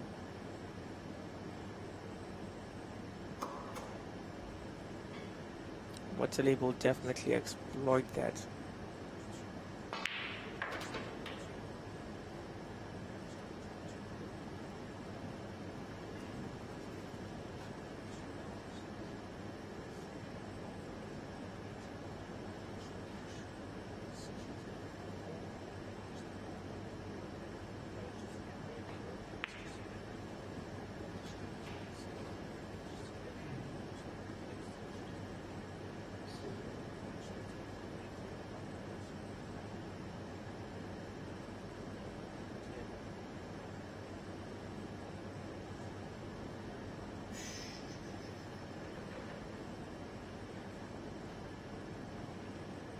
Muttalib on the table with a very comfortable 52 points, which could go to 53 right now.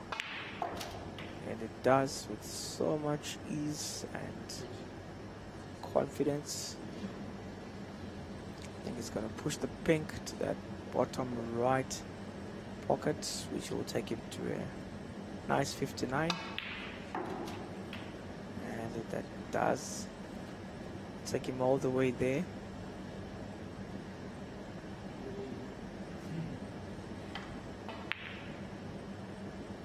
Excellent display of snooker there from Muttalib.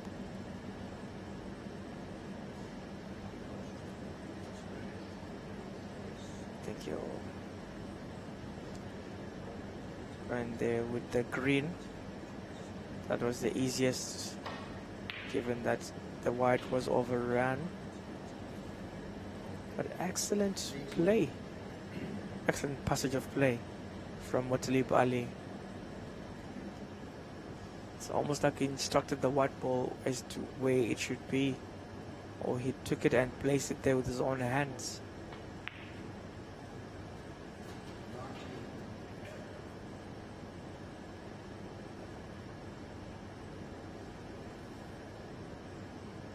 Definitely exhibiting all his skills and experience as he does it with so much ease.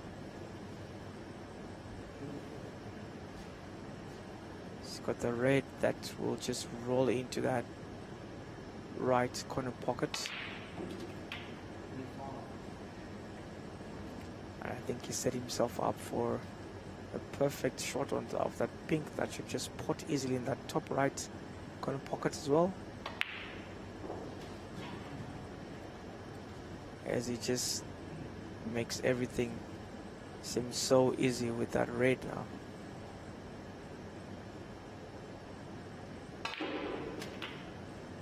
Nicely done there. Excellent wide ball being played here by Motalib, oozing of confidence and class. He basically has frame number 4 in the bag. All he's doing now is just displaying and getting himself ready for the next frame. It's good practice for him now.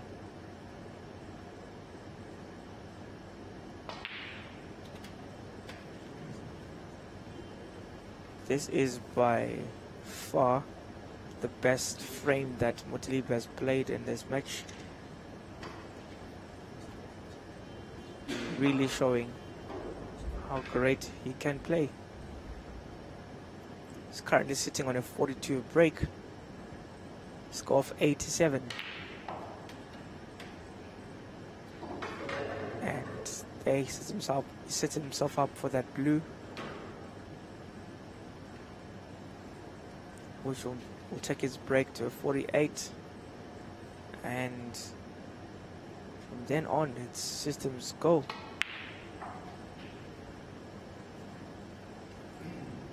Down to the color balls, and he's got a good position for that yellow as well. So this, we're looking at over 100 points.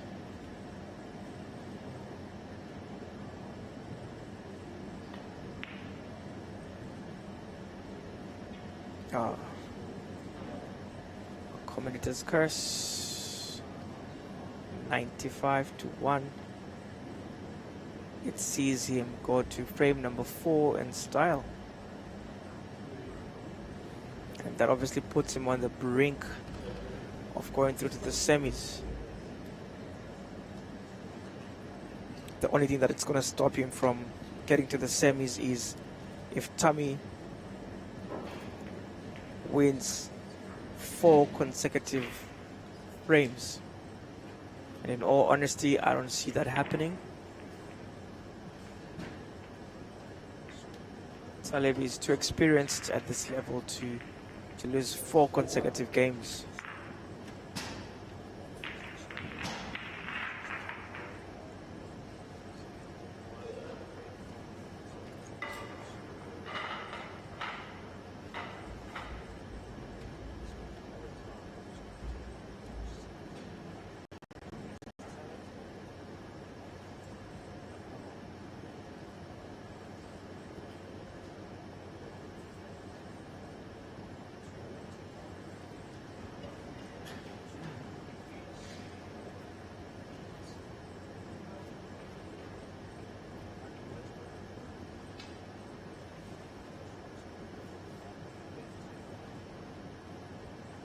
Samsung gets us underway.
Bit of an unconventional miss there from Talib. I thought he was just picking off from where he left in the previous frame. Let's see how Tommy is going to respond.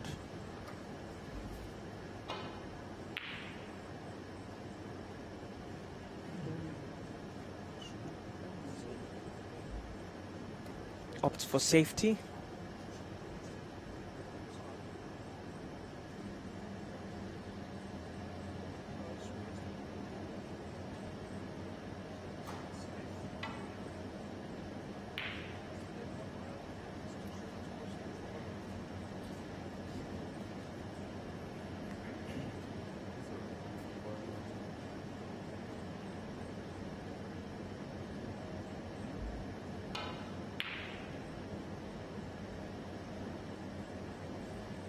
Safety battle goes on.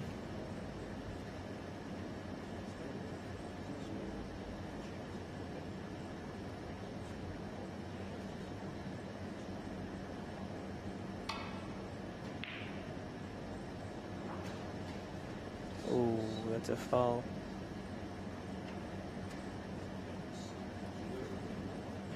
Wide falls.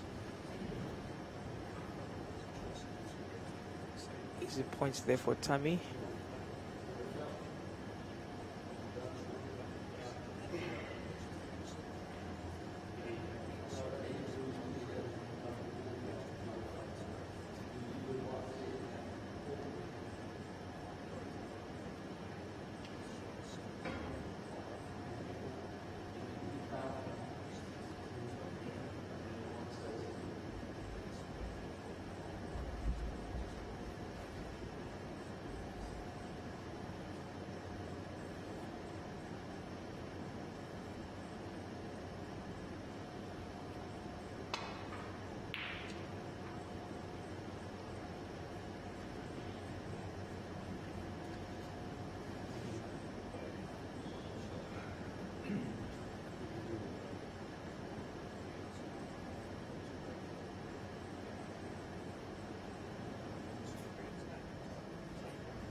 There's correction of scores there, as you can see. Not sure what really transpired between the referee and two players, but they seem to be in agreement. So Talib is on 12 and Tammy is on 0. In terms of frame scores, Talib leads 4 against 1.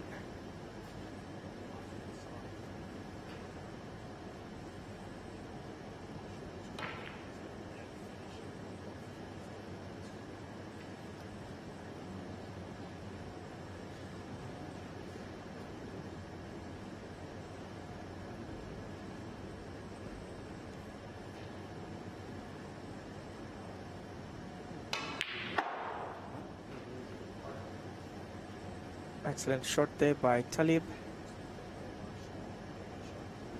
If he could keep that consistency, this match will be finished in a few minutes. But again, there is no consistency.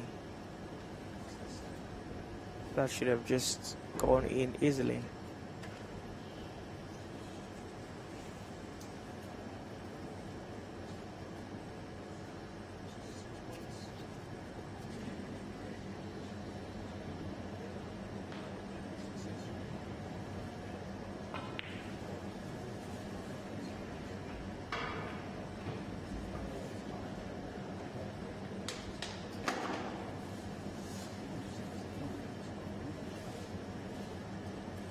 Tammy yet to register any points on the board in this current frame.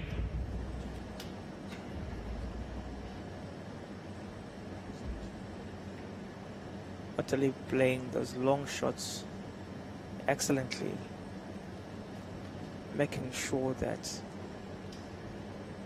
he posts them with so much ease and class.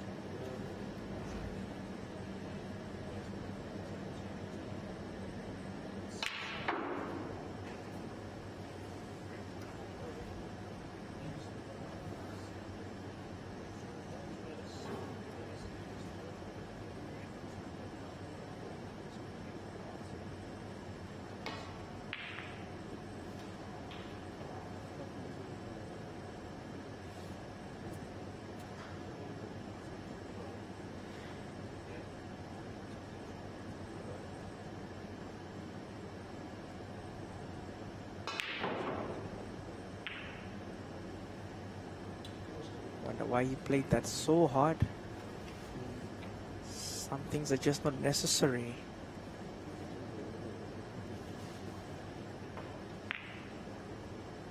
That has a great opportunity to make sure that he runs with this.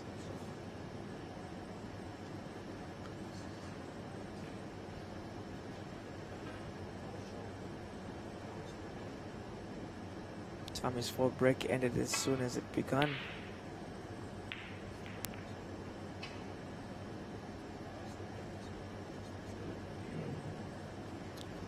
got an opportunity to put some points on the board there. Starts with that red to that top right pocket.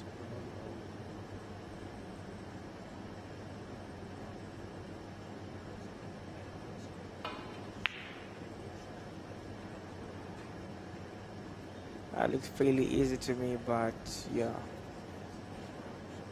there is a bit of lack of consistency with the shots being played. Some difficult shots, these guys can get them. Come to straightforward shots, they somehow end up fluffing them.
Ball's definitely not rolling in Tammy's favor in this frame. He's been missing a lot of those. He's hitting scotches, I don't know for what reason. Actually, both players have been guilty of that. Excellently done there. They'll get these difficult shots, but when it comes to the most obvious ones, they'll miss them.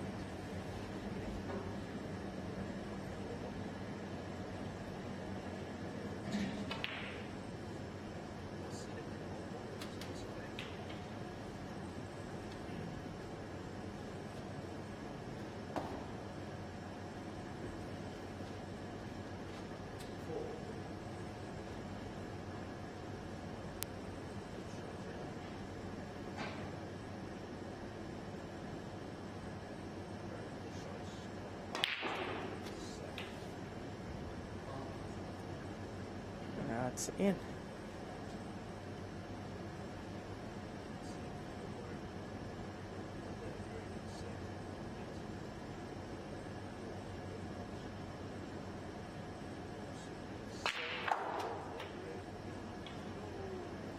Excellently done there. Waterley smells blood, and he'll stop at nothing to get what he needs to get right now. Perfectly done.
We have a Tammy trying to be safe, bringing Motali back to the table.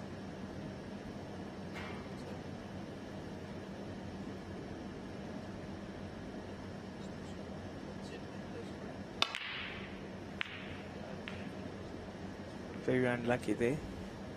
The ball hitting the jaws of the pocket and bouncing out. Brings back Tommy to the table.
And a careless error there that's going to bring Tommy back to the table.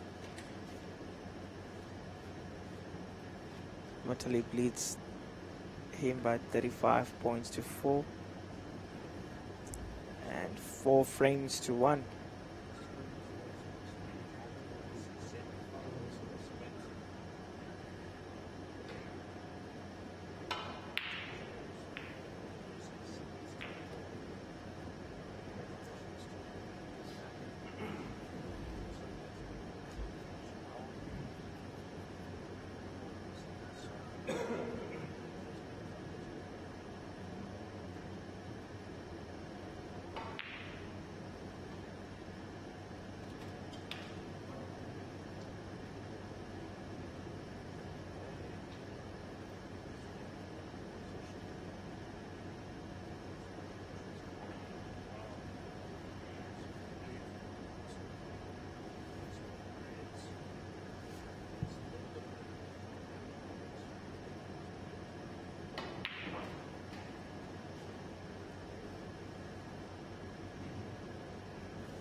Muttalib in firm control of this frame. That blue should take him up to 46.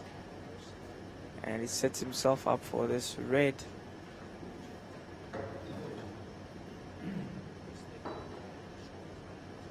Bottom left pocket.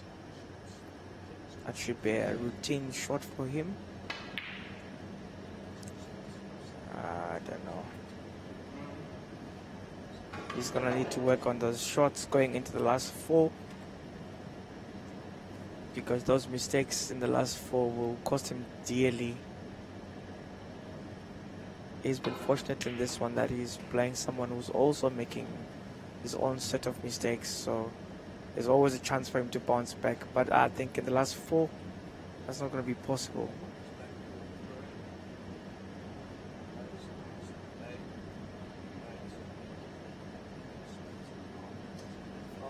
So not taking anything away from Muttalib, but he definitely has to minimize on these mistakes on those shots if he intends to go all the way.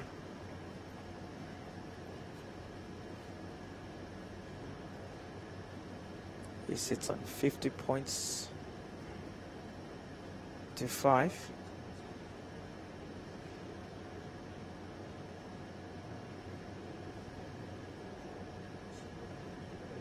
So the way it's looking right now in the semi-finals, Muttalib will most likely face Schalffer. So that sets up for an exciting semi-final. Muttalib Ali versus Schalffer, the way it's standing right now. Do not get me wrong, I didn't say that's how it's going to be. I said the way it's standing right now, Muttalib Ali will face Schalffer. Unless, of course, nothing short of a miracle saves Tammy here.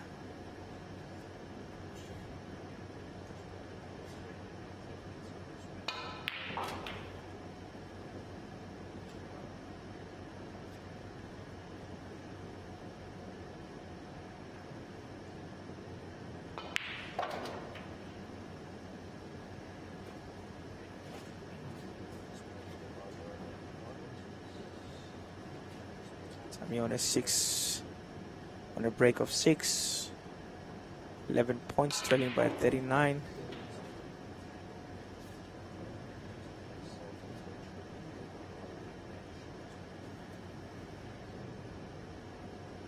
I'm trailing by 38. Can reduce that to 34 as well. Not too sure if he's got good positional play off that red, or he's just going to play safe.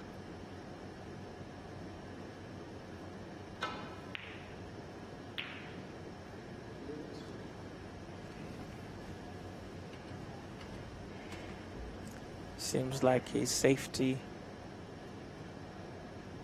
is going to bring everything to Mutalib's corner. As we can see, Mutalib making sure that he strikes.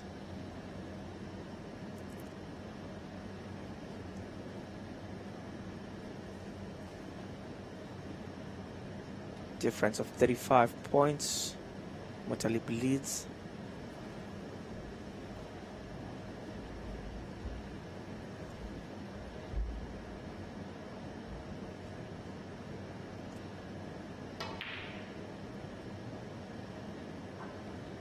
And the jaws refuse. The jaws deny Mutalib of 4 points. Sammy's got an opportunity there to close some points back. That red is not a difficult shot. If he can get that, if he can get that red in and position himself good for the pink, and he can still fight for this. Not really over.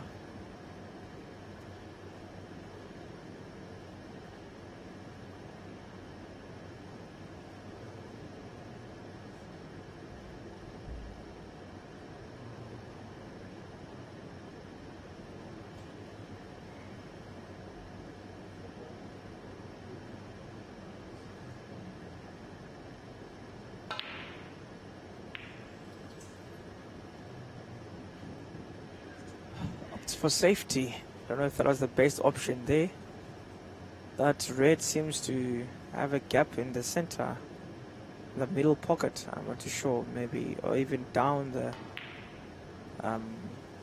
left corner pocket.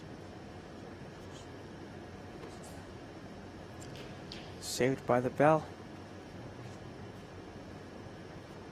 Back to Tammy. Difficult red to pot from the position of the white right now, as it's sitting on the cushion, but definitely doable. Still playing safe.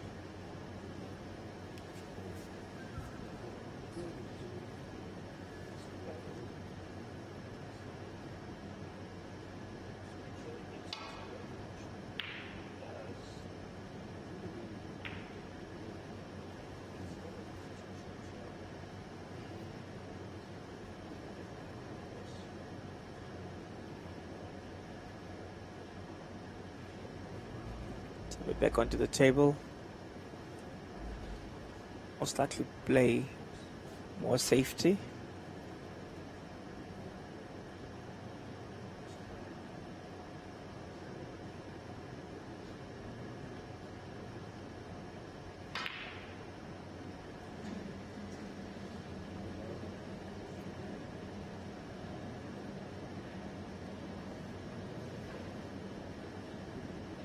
He's left it open for Talib.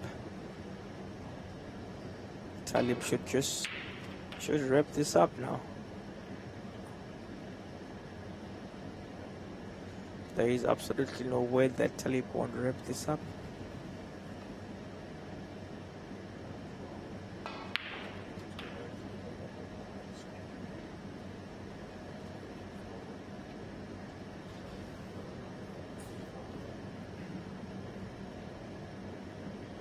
The yellow is not in a very good position for him to kill at the same time. Almost did though.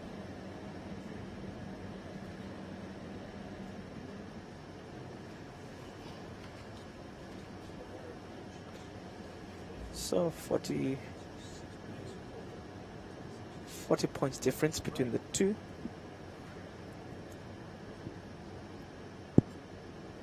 Kami falling short. Everything favoring Talib to go through right now. Unless a miracle happens, of course. Miracles do happen.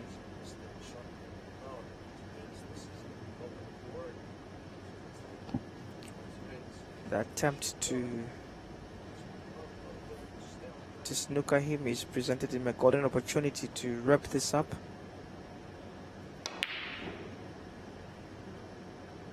And it's a wild west shot as well from Talib.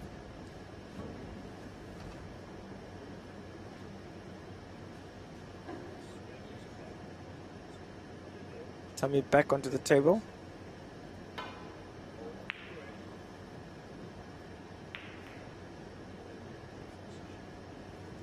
Being safe once more.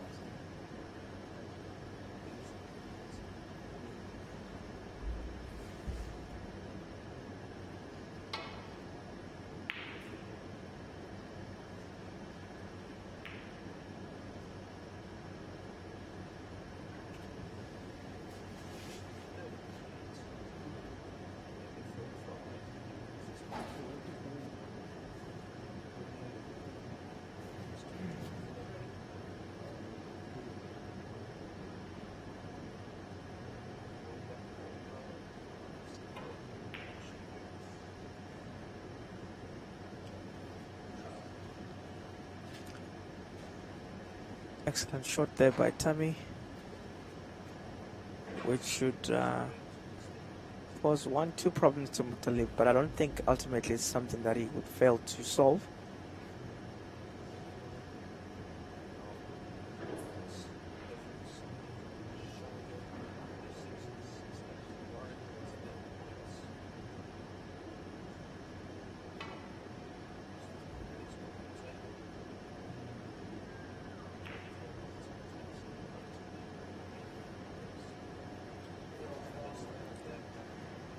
Dismiss that.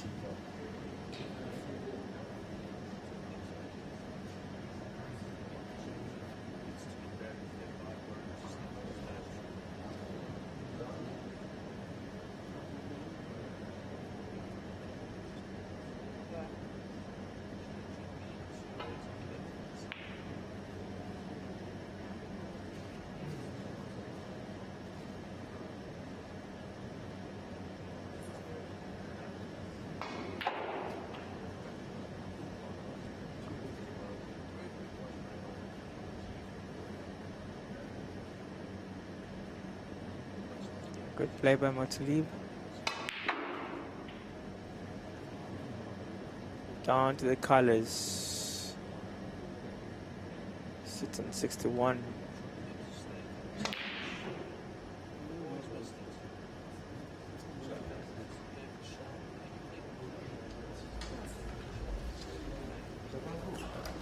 And ladies and gentlemen, that is it.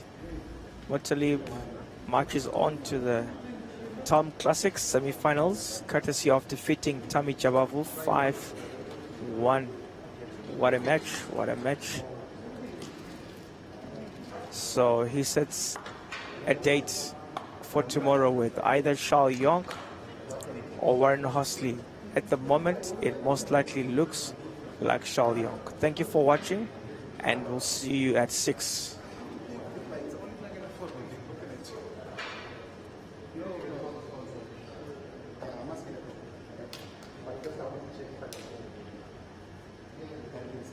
TAOM proudly introduces the first pure snooker chalk in the world.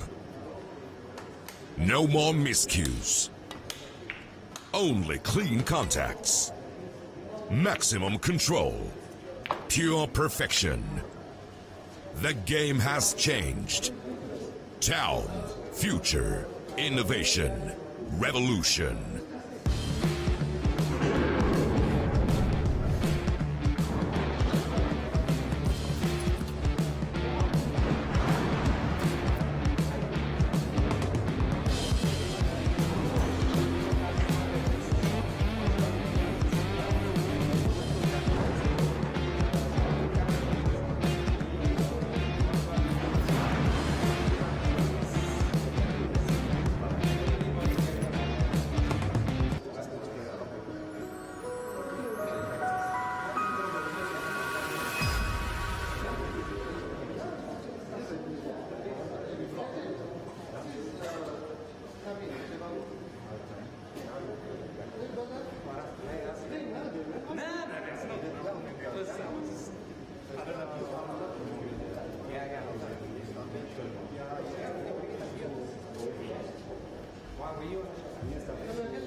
for the highs, afraid of getting close to someone else. Been running all my life to realize I'm running from myself. But I can't take it any longer now. This time I've had enough. Yeah, I can't take it any longer now. 'Cause I won't give you up.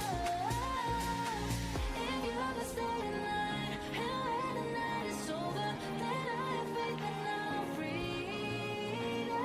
If you ever stay tonight, I won't let go this time. 'Cause I have faith in our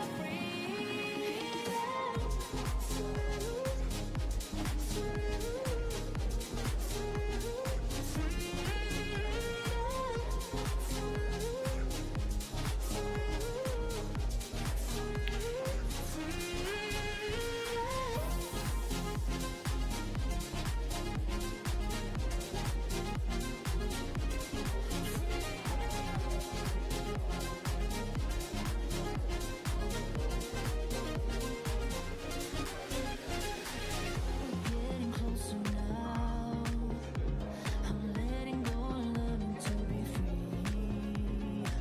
You gotta hold somehow, 'cause usually I'm never let you in. But I can't take it any longer now. This time I've had enough. Yeah, I can't take it any longer now. 'Cause I won't give you up. If you ever stay tonight, and when the night is over, then I have faith in our freedom. If you ever stay tonight, I won't let go this time. 'Cause I have faith in our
It's too late now to turn around and back again.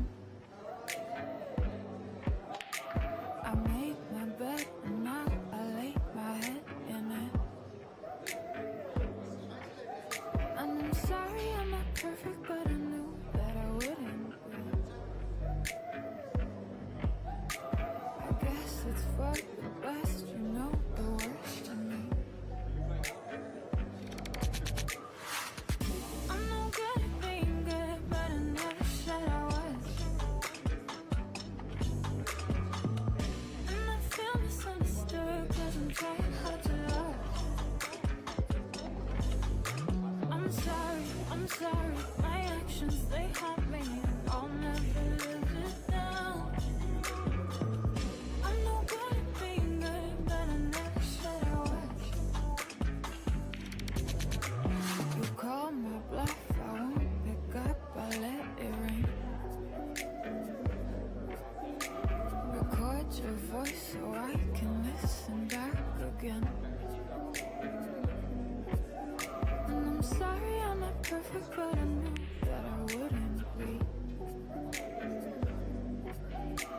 I guess it's for the best, you know the worst in me. I'm no good at being good, but I never said I was. And I feel misunderstood, 'cause I'm trying hard to love.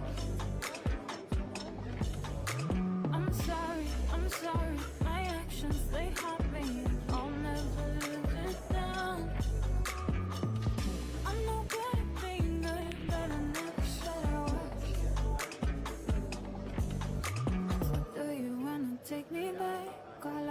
broken plans so we can start again. Wanting down a second chance, I'm too selfish for that. I let you fall again, now that you know that I'm no good at being good, but I never said I was.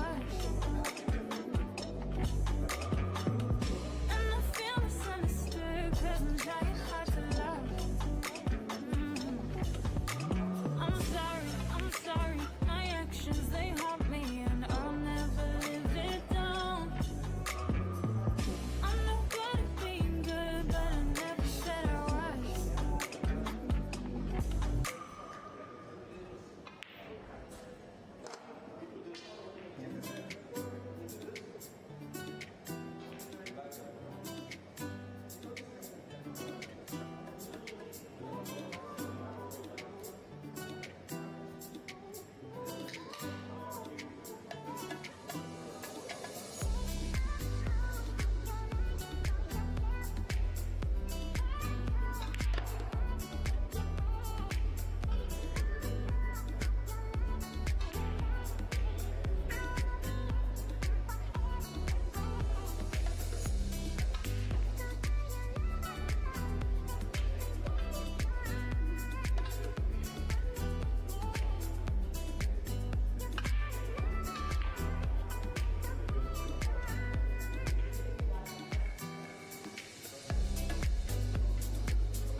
you find me.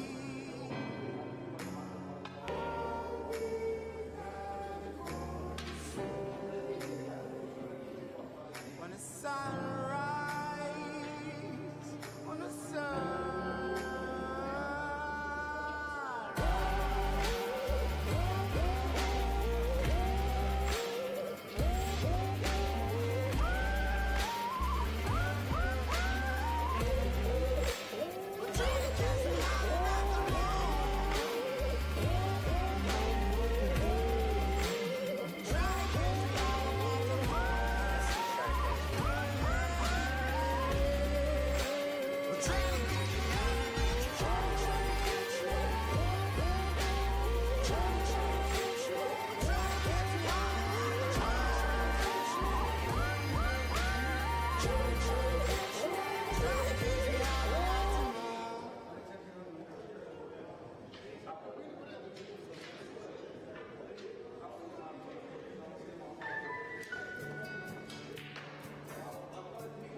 The road ahead, it twists and turns, and the sun it beats down and it burns. But I keep on pushing through.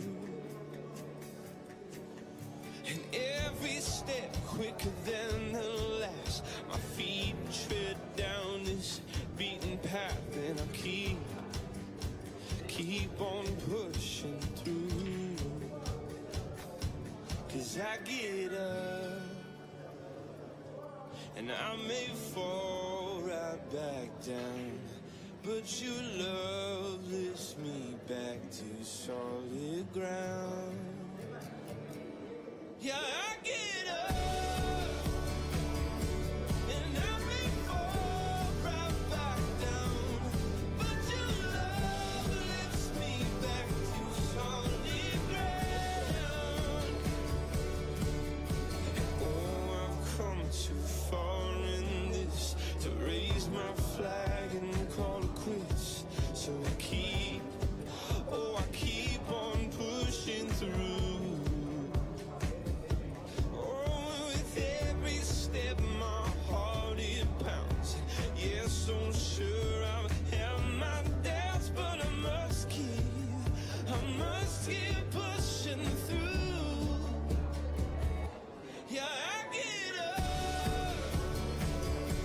and I may fall right back down, but your love lifts me back to solid ground.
Sometimes when I hate where I am, I forget every single place that I've been. And sometimes when I look in the mirror, I wanna tear off every piece of my skin. I'm looking for a lover, but there ain't nobody here. Searching for a vessel that can sail into the clear. Endless blue and a crew to hold the line. And if you wanna run away, then we got room for you. Never feel ashamed for doing what you wanna do. Time away doesn't wait to be defined.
No more talking about it. The way it is, the way it is. It's no mystery. There's no getting around it. When you're here, we got chemistry. We light up when we ignite. We're stars in a darkened sky. When you leave, don't forget to remember. Don't forget to remember me. When you leave, don't forget to remember. Don't forget to remember me. Remember me. I'll fight for you every second. To keep your touch, keep your touch. In my memory, I try not to regret it. What could have been, should have been, if you would stay with me. When you leave, don't forget to remember. Don't forget to remember me. When you leave, don't forget to remember. Don't forget to remember me. Remember me.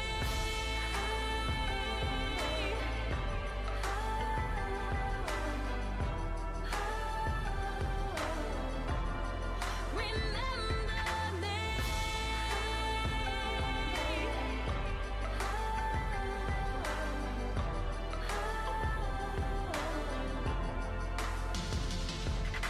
We light up when we ignite. We are stars in a darkened sky. When you leave, don't forget to remember. Don't forget to remember me. When you leave, don't forget to remember. Don't forget to remember me. Remember me.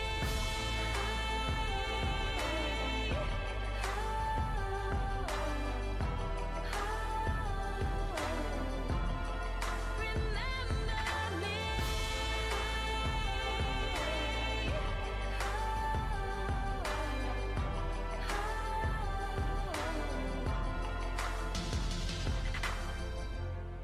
Remember me.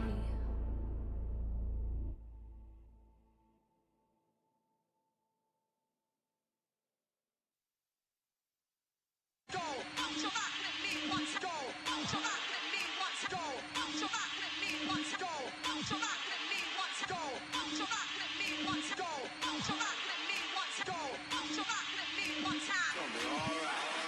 Go, out your back with me once. Go, out your back with me once. Go, out your back with me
think I know anymore.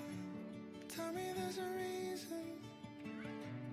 Was there ever anything more? Have I been afraid to find what I've been looking for? It's all a state of mind. How did you know that everything was broken by design? How beautiful. It's taking me so long to realize. It's all a state of mind.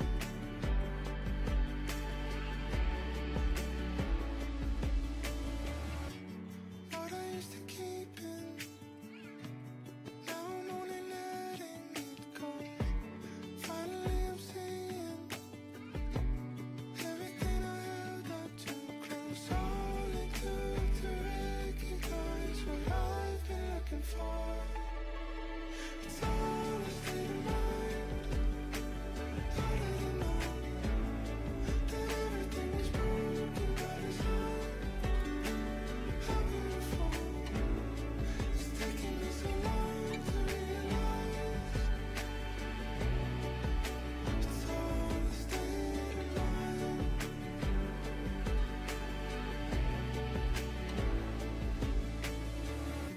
All it is, we create infinite figuring. Ever in, we remain infinite figuring. All it is, we create infinite figuring. Ever in, we remain infinite. It's all a state of mind. How did you know that everything was broken by design? How beautiful. It's taking me so long to realize. It's all a state of mind. How did you know that everything was broken by design? How beautiful. It's taking me so long to realize. It's all a state of mind. It's all a state of mind. It's all a state of mind.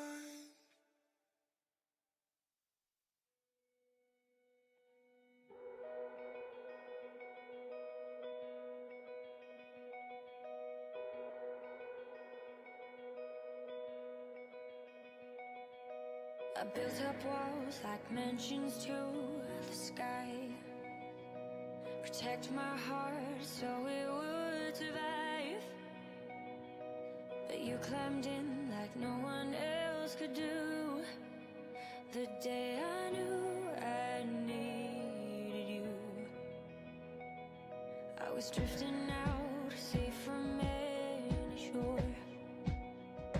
Didn't want to get hurt anymore, but you pulled me in like no one else could do.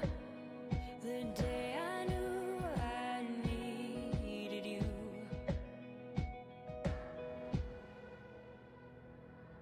I was complicated, you made perfect sense.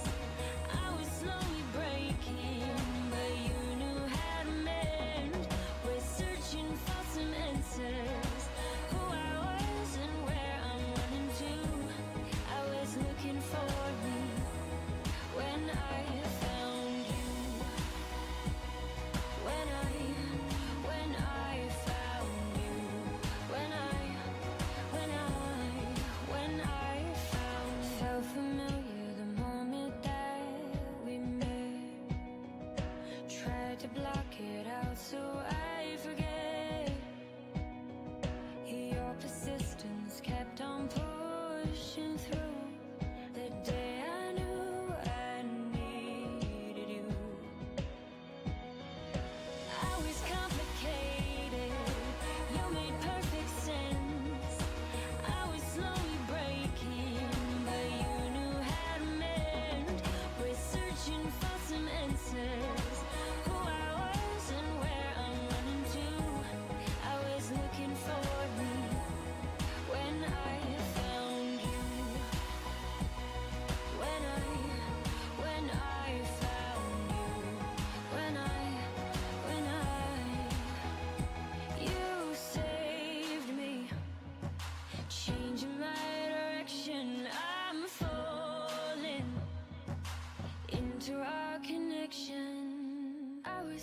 complicated. You made perfect sense. I was slowly breaking, but you knew how to mend. We're searching for some answers. Who I was and where I'm running to. I was looking for me when I found you. When I found you. When I found you. When I found you. When I found you.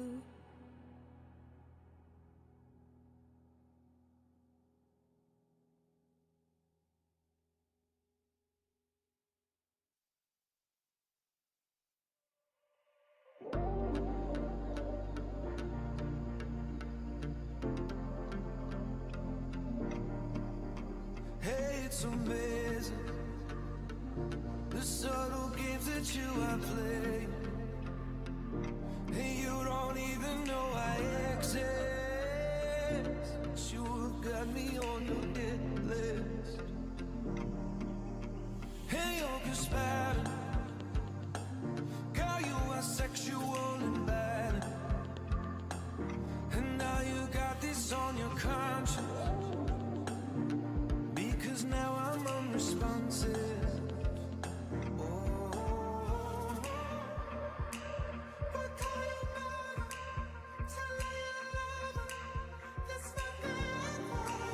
Run through the fire, I'll walk the wire. I would sell everything I own. I'd swim the ocean, dance with the devil. I'd sell my soul to take you home.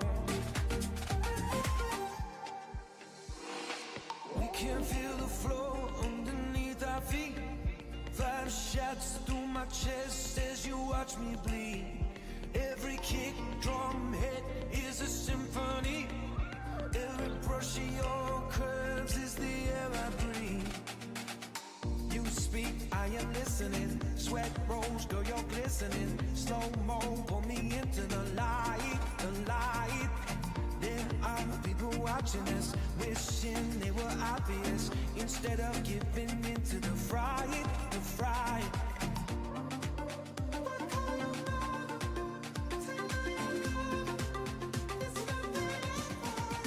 Run through the fire, I walk the wire. I would sell everything I own. I'd swim the ocean, dance with the devil. I'd sell my soul to take you home.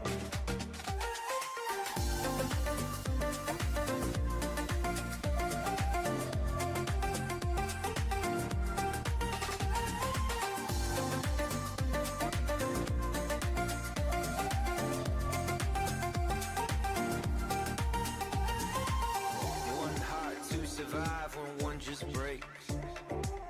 One slow suicide while one just takes and takes. One choice for the good of you, but not the one you make.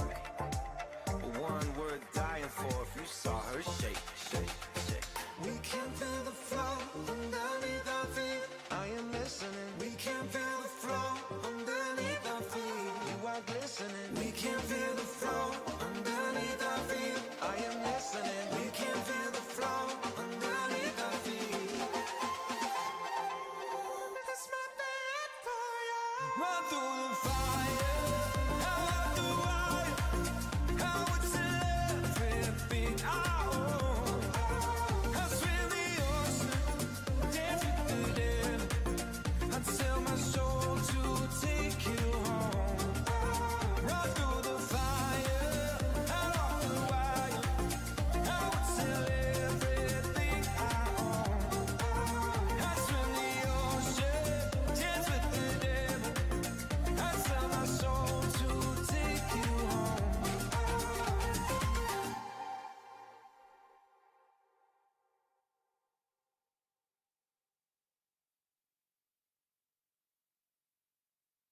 My heart's been ripped wide open. So many mixed emotions. It's like I finally noticed I've been set free. I've been set free. I spent a lifetime running, fearing what I'd become if I stop playing goalie on all of my thoughts. Yeah, speaking out straight from my heart, but now I see. But now I see. Oh, I see this love is taking over, breaking through my chest and overflowing. With every single beat, it pulls me closer, closer to you. I'm never gonna hold back being someone to lean on. I'll always be that 2 a.m. phone call when you need one. When everything in life is getting harder to shoulder, I'll be your soldier. My heart's been ripping wide open, open, open, open, wide open. My heart's been ripping wide open, open, open, open, wide open.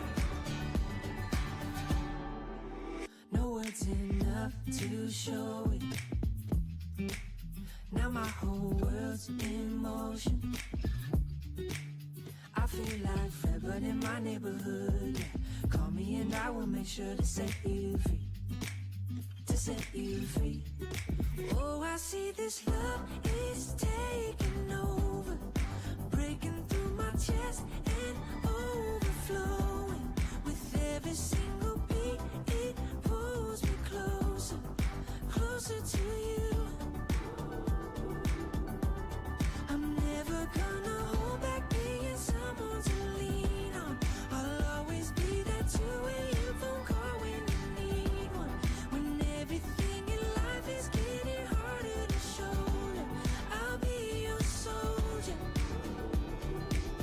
My heart's been ripping wide open, open, open, open, wide open. My heart's been ripping wide open, open, open, open, wide open. Oh, I see this love is taking over, breaking through my chest and overflowing. With every single beat, it pulls me closer, closer to you. I'm never gonna hold back being someone to lean on. I'll always be that 2 a.m. phone call when you need one. When everything in life is getting harder to shoulder, I'll be your soldier. My heart's been ripping wide open, open, open, open, wide open. My heart's been ripping wide open, open, open,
Hey, I got a confession.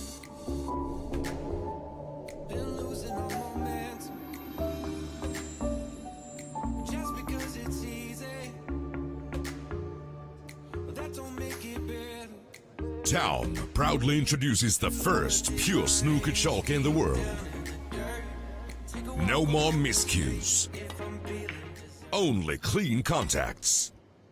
Maximum control. Pure perfection. The game has changed. TAOM. Future. Innovation. Revolution.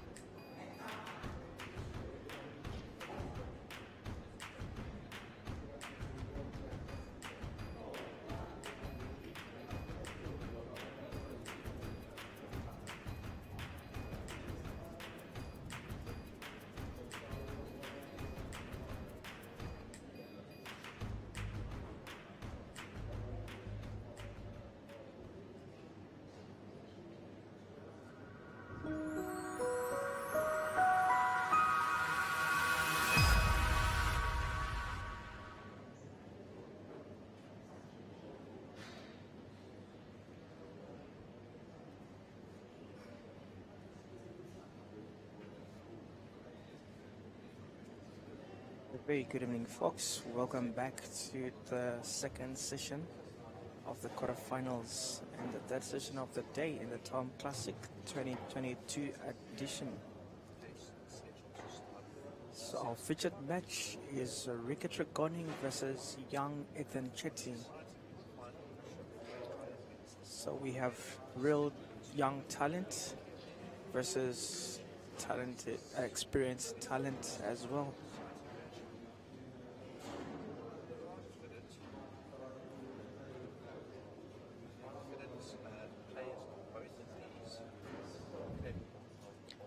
So Ricky Trigoning versus Ethan Chetty in this TAOM Classic quarterfinal.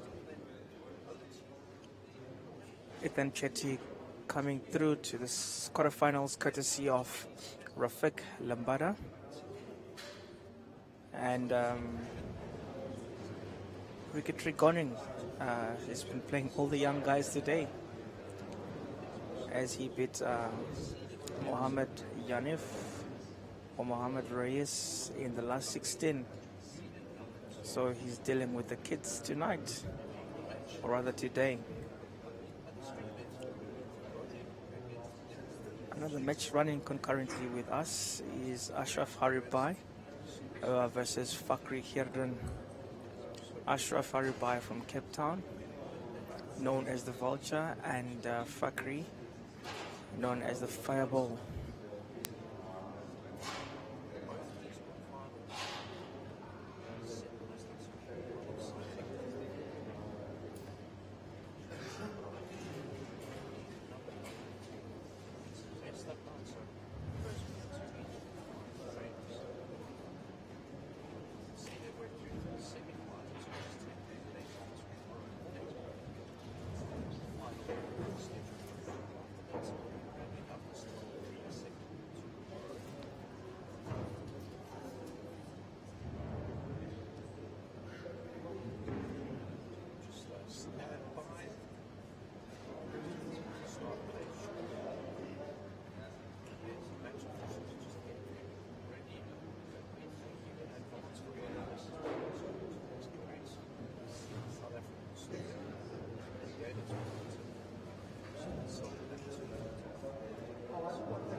Ethan Chetty gets us underway in this quarterfinal leg or quarterfinal encounter. Ricky Triconing, very experienced, seasoned campaigner as well, who faces this young prodigy in the name of Ethan Chetty. Very talented in multiple disciplines. Plays very good Chinese pool, which is now known as Hayball. Plays wonderful black ball as well. And has tried his hand in snooker and seems to be doing well. This is his second event that is qualified under the Pro Snooker ticket. Played in the Gold Reef City Championship, and now he's part of the TAOM Classic. Has never given up playing qualifiers. He's played a couple of qualifiers just to try and make his way through to the main events.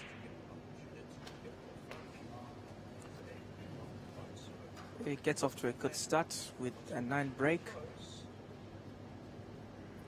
Very fearless young man. Proudly sponsored by My Dear Brands.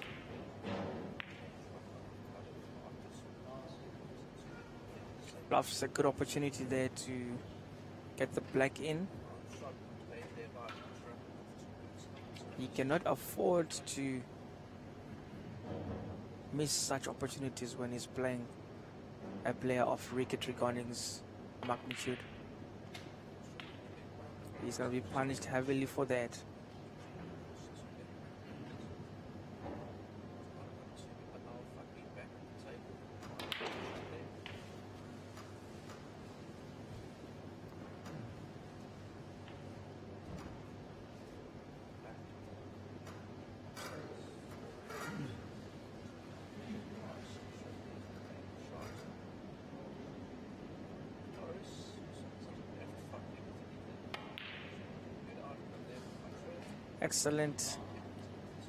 Excellent port there in that right middle pocket by Ricky.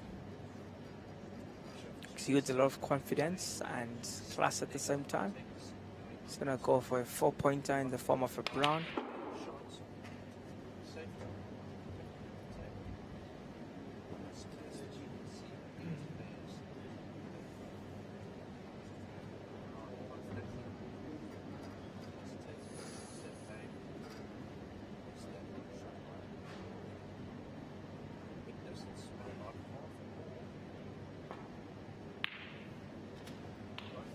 Ricky looking smooth.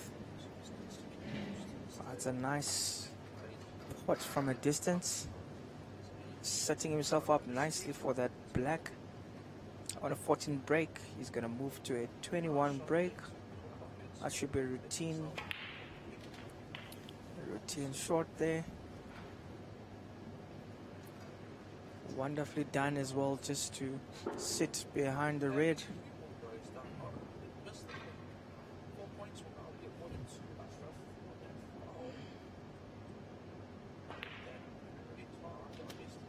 Ricky looking absolutely on fire right now. Builds his break to 22.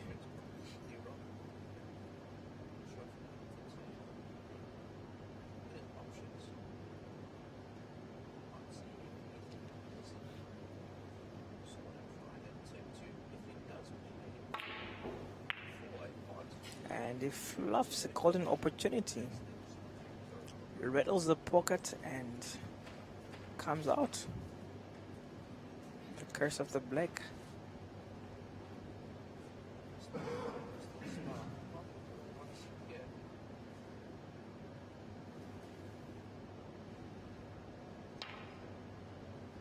Ethan back to the table.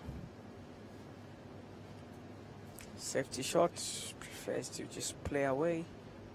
Snudges the red a little and plays away.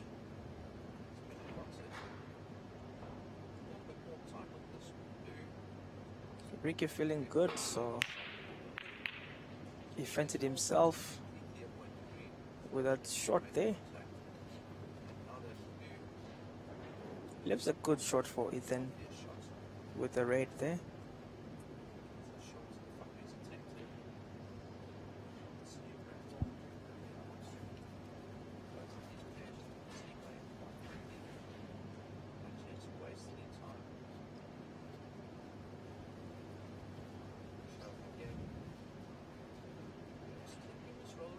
Young Ethan Chetty, very energetic around the table.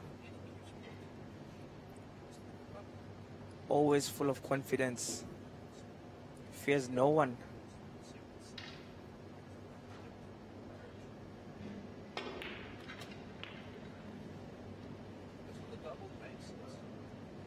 Once a junior Chinese SA Player of the Year, and also a junior black ball champion. He's going to attempt to be the men's champions this year. What a shot. Long distance. Not great management of the white though.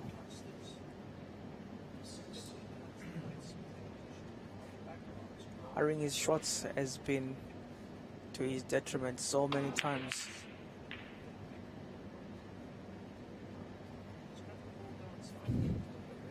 I've watched him play from a very young age, and he's fluffed good wins because of not taking time with his shots. So he definitely got his white out of position after that excellent shot, which doesn't help.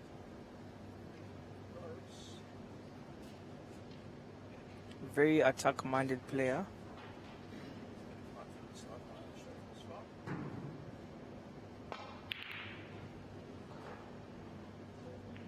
He gets good backing from his family. I can confirm that his mum and his father are part of the small group of spectators that are in the Q Master Snooker Center right now.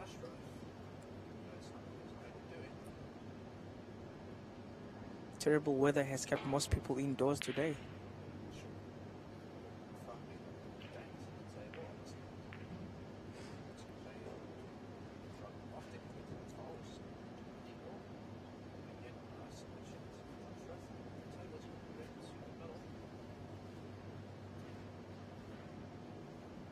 This is going to be a very interesting match.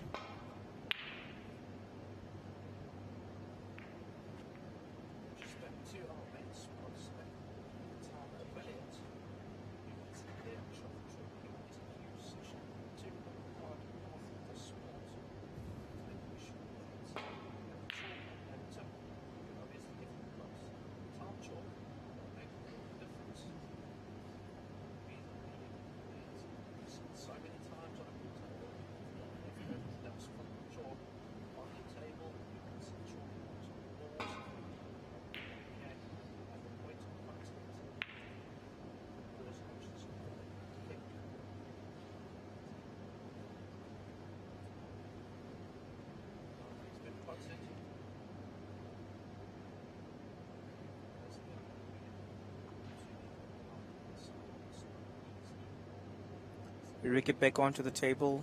Not much options available for him. Just has to be careful and play it safe as well. I don't think he's left it that safe.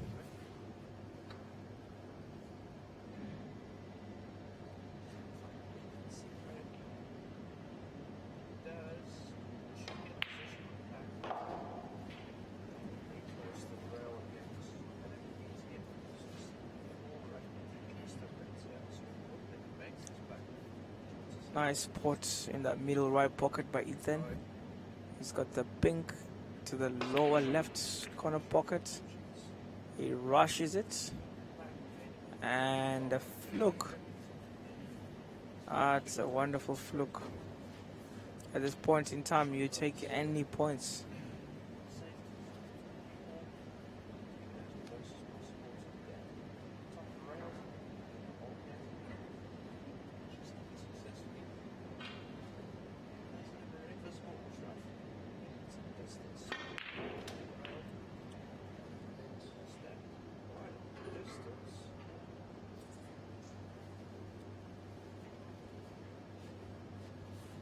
The best bet that he's got is the blue down to that top right pocket. She does excellently with so much ease. He sets himself up for the top left corner. That red should go in there with so much ease. He's currently on a 13 break.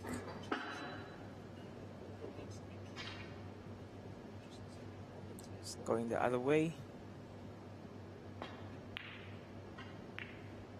Excellently done. Overrun the white though. Overrun the white. Just wanted. He needs to recover. I don't know if he's gonna be able to cut that pink.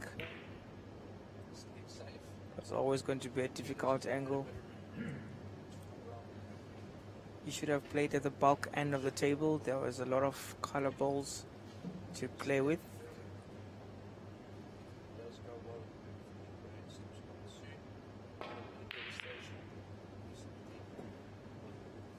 Ricky not doing himself any favors as well. Missing an important shot there. It then gets an opportunity to add a bit of points onto the board as well. He's got this red that he'll just tuck into this bottom left corner pocket, and good positional play for the pink onto the right bottom pocket. Excellent positional play. He's got the red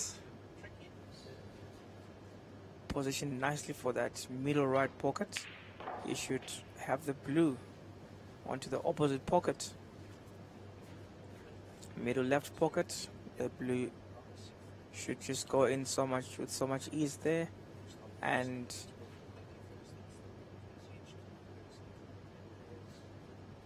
you will then have good play on the reds that are close on the back end, but I've overrun that. I thought that you would have wanted to position the red that's clear to the corner there. Probably gonna go safe now. Don't think he can tuck that in the center. It's, yeah, the center pockets takes no prisoners. Excellent display though from Ethan Chetty. 42 leads with 20 points. Still everything to play for in this frame for both players.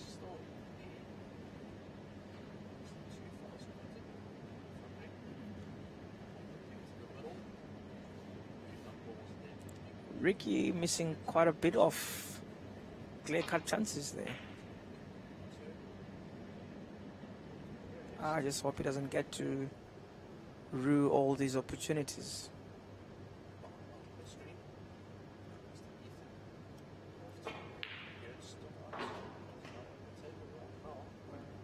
Good pot there by Ricky. He's left himself an excellent position for the blue. Great positional play for the red and the bottom right pocket.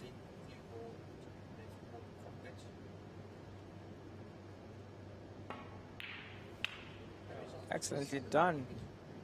He's got two options for color balls there.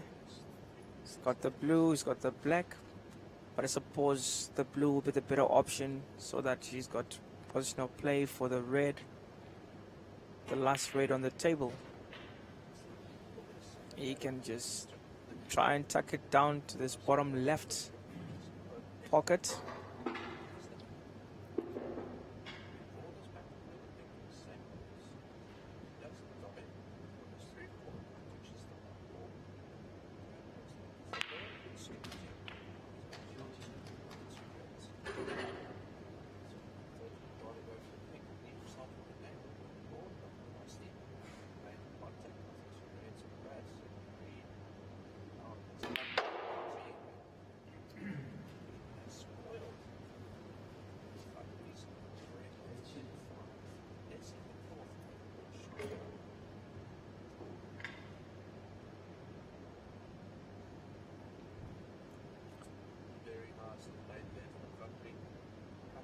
Excellent comeback by Ricky. And great safety play as well.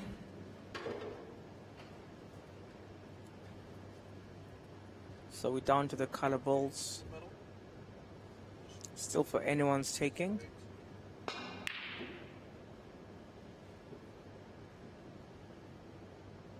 Still for anyone's taking there.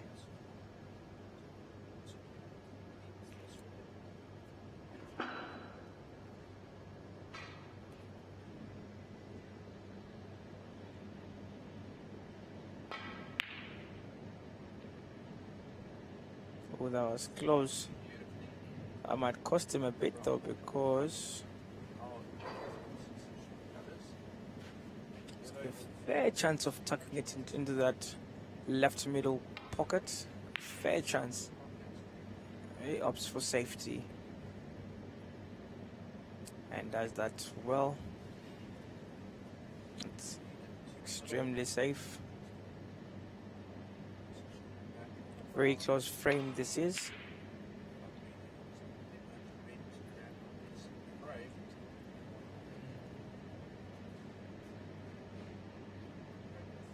He then found himself in a snooker position. Bit of a tight one.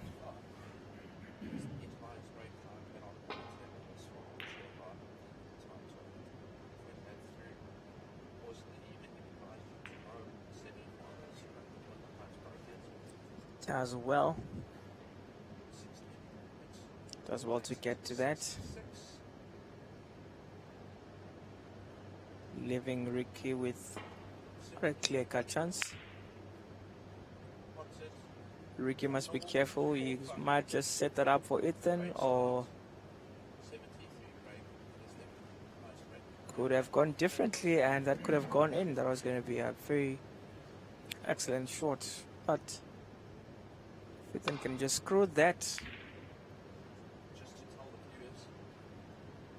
He could have got a shot in there.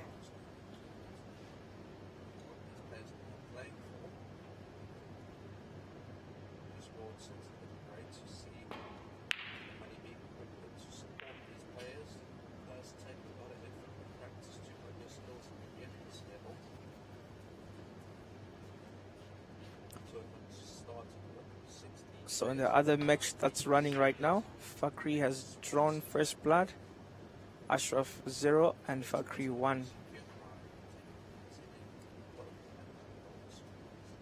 Back to our table, we obviously seeing a safety battle. Down to the colors. The frame is still for anyone's taking, so both players being absolutely cautious. With 2 points separating them, they want to make sure that they have this wrapped up.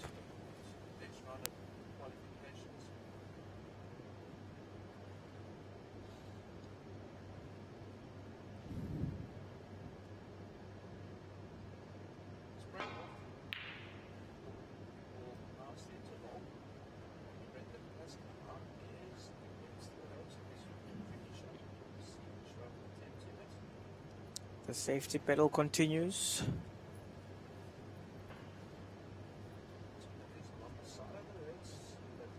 Ricky Trigoning 40, then Jerry 42. These two gentlemen are fighting for a place in the last 4.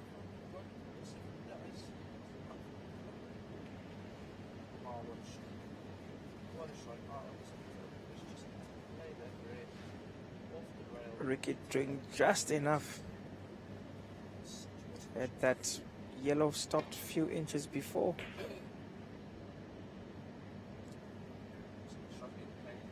Oh, another very close one. Could have been a foul here.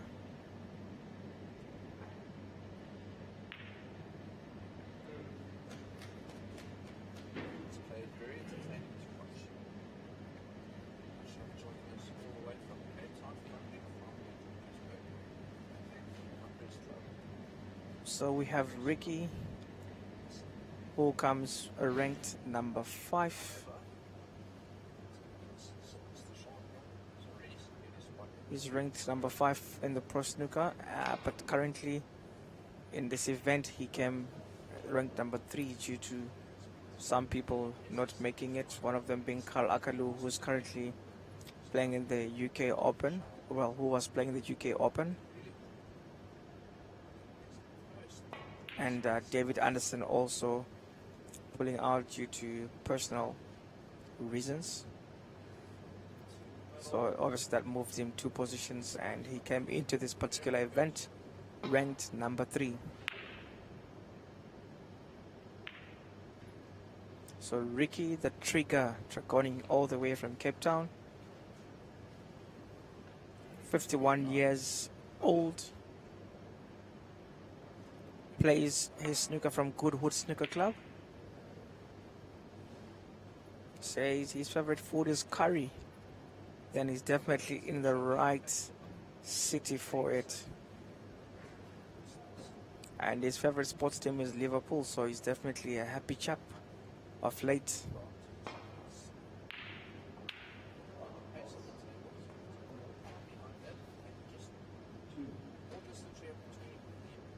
The TAOM sponsors are going to be happy to know that Ricky uses a TAOM Pyro Chalk, and his highest break is 138. Or not in this event though, but he's got a high break of 138. Ethan Chetty, that was unnecessary. That was unnecessary. But at least it didn't leave a clear-cut shot for Ricky. Ricky who misses that, and that's going to be a foul.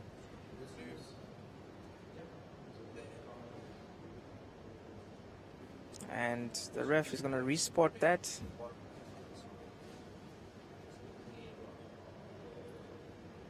Sees Ethan move to 51 points. 11 ahead of Ricky, sitting on 14. So Ricky, a former SA snooker champ, a former number 1 ranked SA player, and SA doubles champion as well.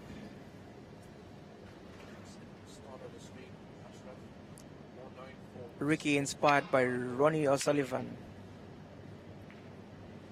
because he plays with so much ease.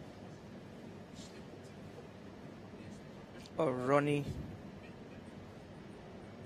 winning his 7th world champion title over the last couple of weeks.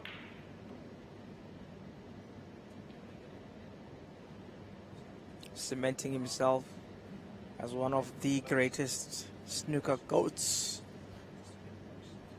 as the modern talk says it all. So he's got 7 titles, tied with Stephen Henry.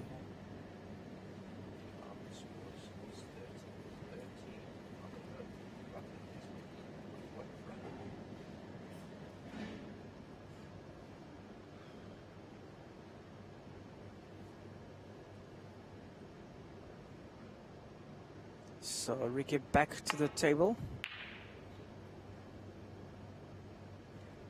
and that safety battle continues.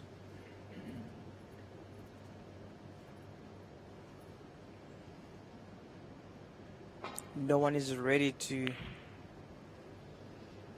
give that away easily.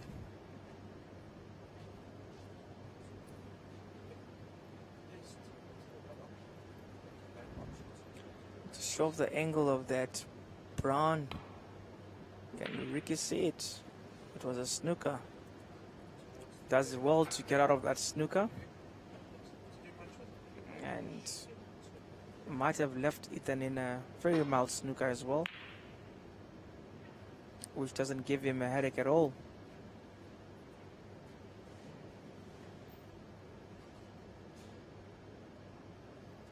Safety upon safety. Safety first, as they all say. Everything else will follow.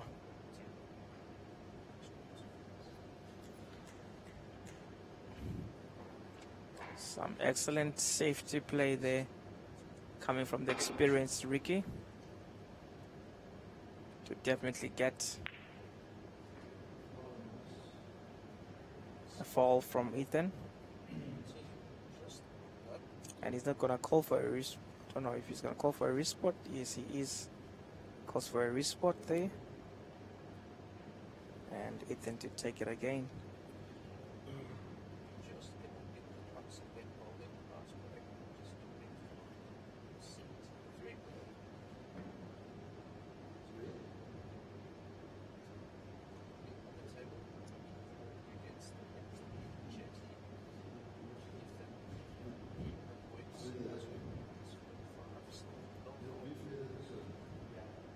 So the first semi-final for tomorrow is confirmed.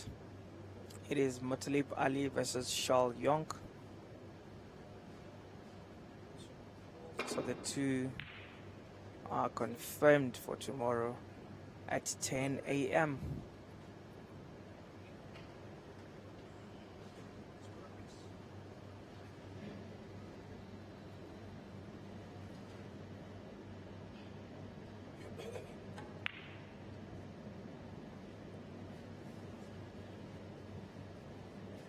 Safety after safety.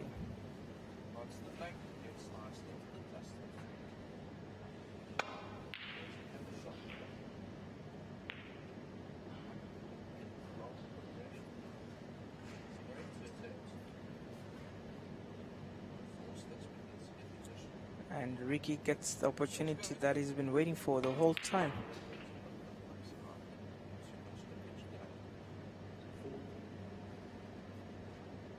Moves up to within 2 points of Ethan.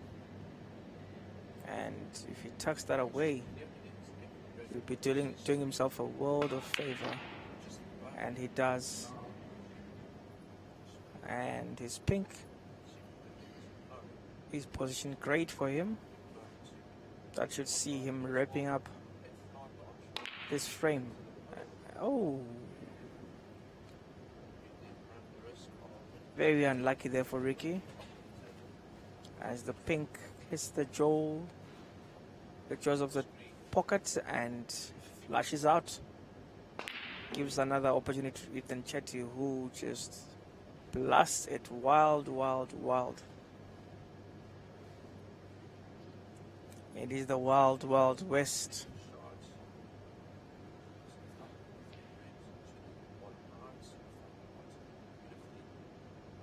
So Ricky given another chance to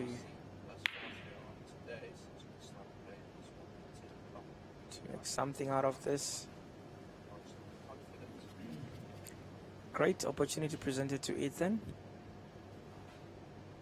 On any normal day, that should be able to go in. And he does. But with the black, it's come down to the black to decide, yeah. And Ethan wraps up the first frame. Throws first blood. Shows that he's definitely in this to win it as well. So Ethan 1 and Ricky 0. So good shot from the youngster, fearless. This sets up for an exciting match. Still very far from finishing, still a lot to be done here.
We're back. Nicely ported there by Ethan.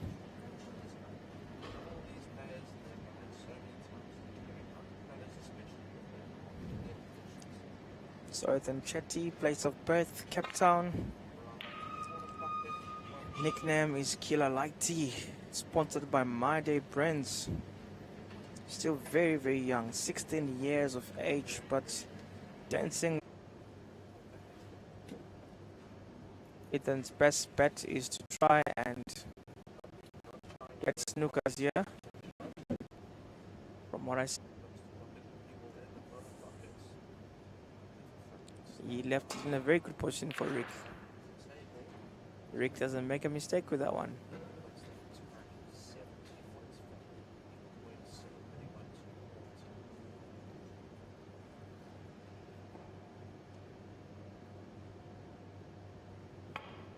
Ricky definitely on his way to wrap up this one. Does well.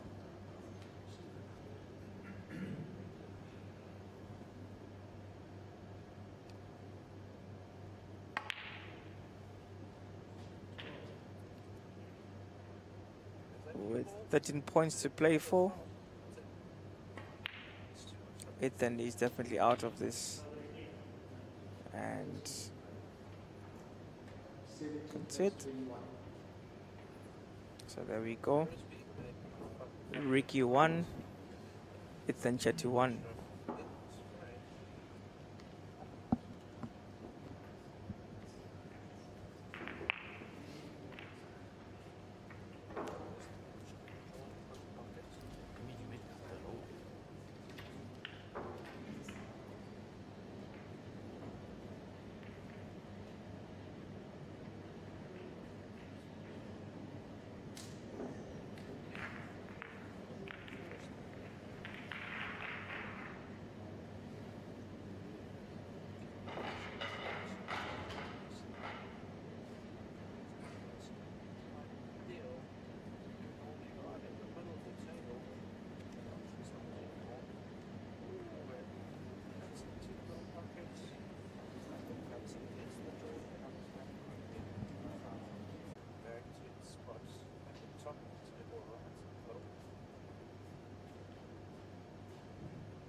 Ricky also misses, and he brings back the young man to the table. Like to appreciate Tom as well, Tom Billiards, for sponsoring this event.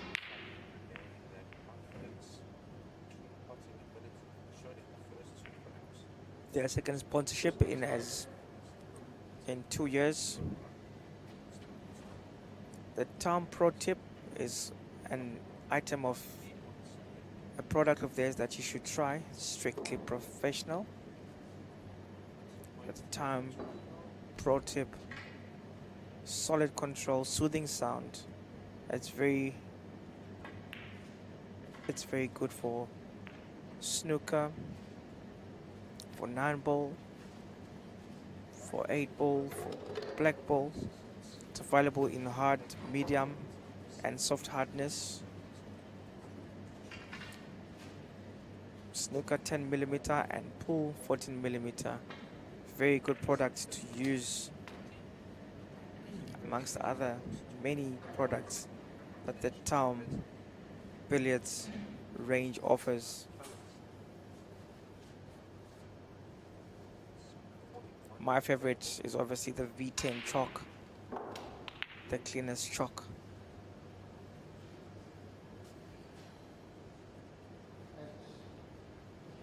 Ethan Chetty on a 8 break.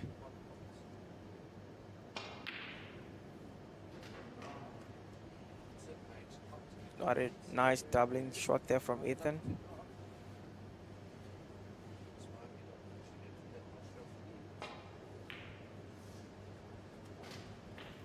Excellent.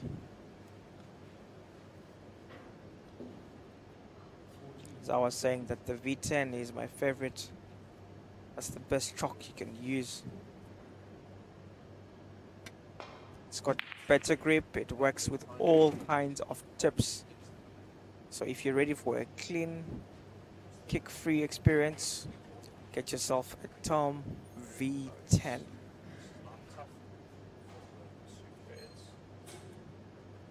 Very, very clean chalk for clean and classy players.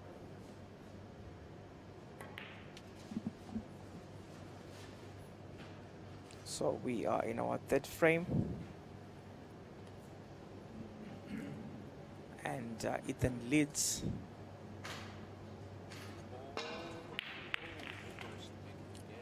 Ethan leads by 18, and very excellent shots that he just potted now to take him to 19. Ricky yet to register points.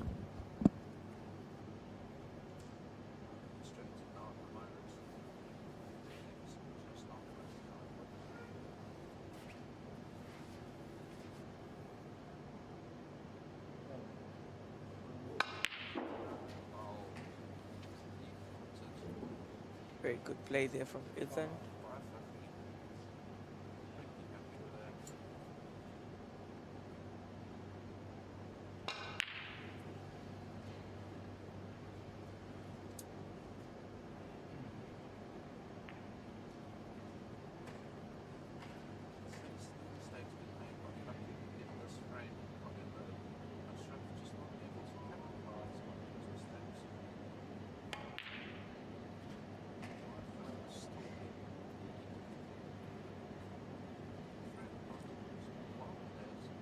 Ricky registers some points.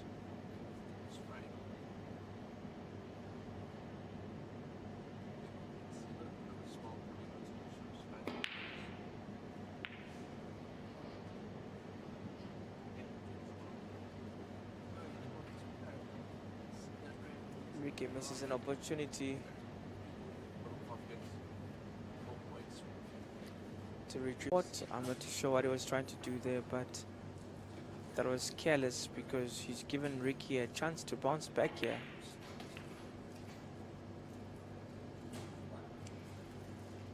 The inexperience gets to tell on such occasions. Should have gone for the kill.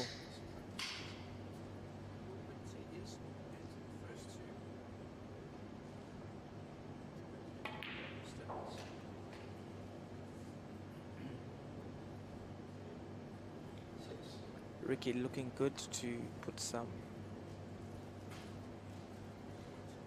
couple of points on the board here, catch up and probably surpass Ethan.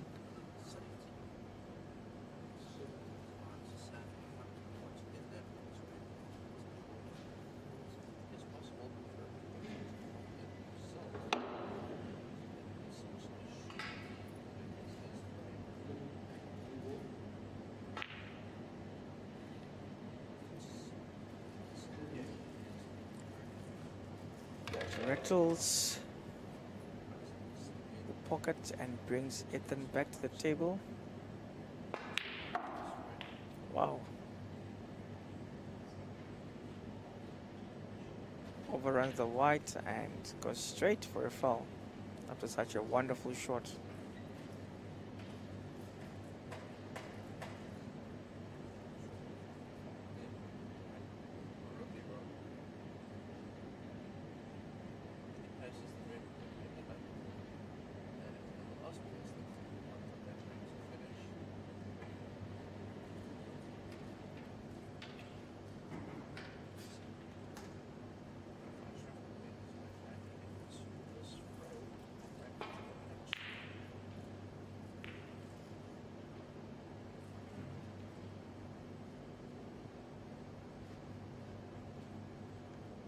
We're down to a bit of safety play.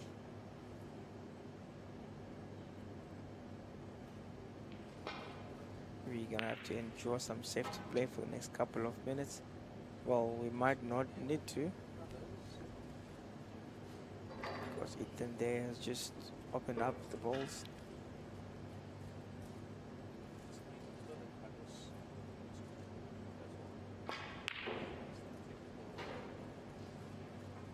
And I thought Ricky was going for the kill. I fancy Ethan to tuck this into this bottom left pocket, which he does with so much ease. And oh, he's got the pink right in front of him.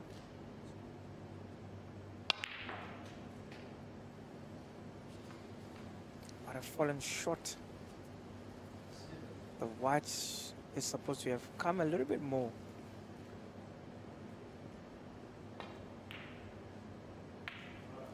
Oh, no problems for Ethan at all. No problems for Ethan. Black to the middle right. And done with so much ease.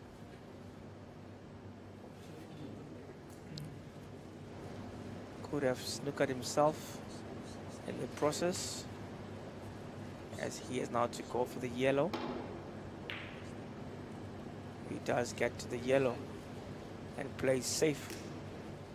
So Ethan 48, Ricky 30. Ricky has to come from behind once more.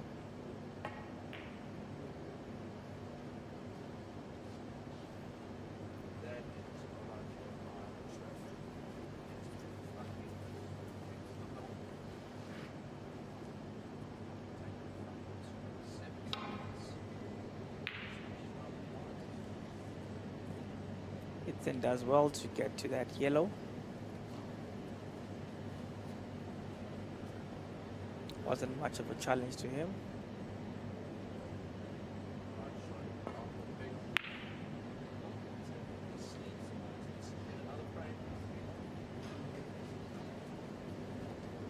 I think Ethan's got sight of that attempted snooker there from Ricky.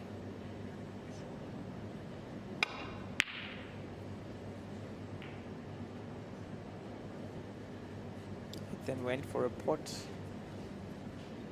and it's very fortunate that it ended up also being a safety shot.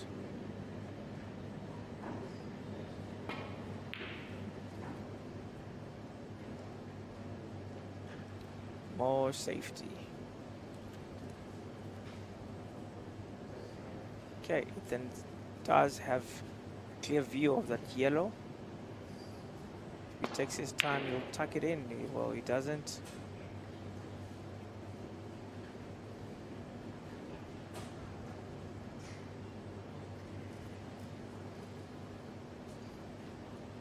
I think Ricky's got good sight of the yellow, but he does well to get to it under the circumstances, but he leaves himself open there.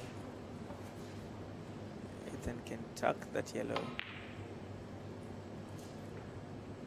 Ooh, unlucky there. Very much unlucky there, Ethan.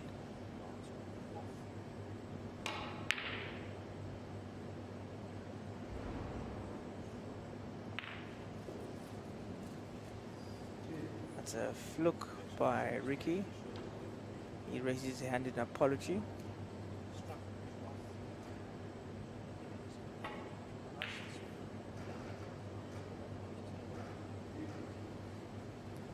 So as we down to the color balls, it's a safety battle between the two players.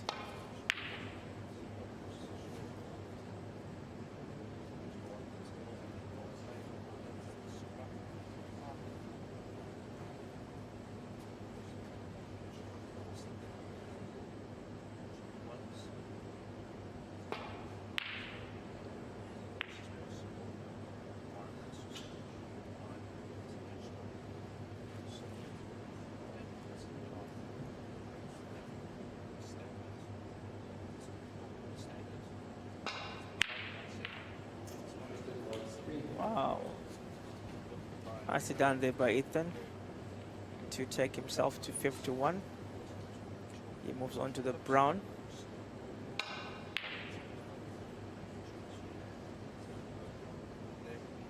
I think It boils down to a matter of taking time with some of these shots. I think Ricky's got good sight of the brown and could cause some damage if he gets it.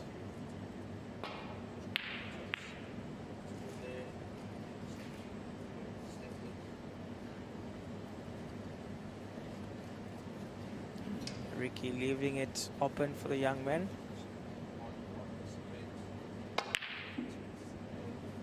He rattles the pocket.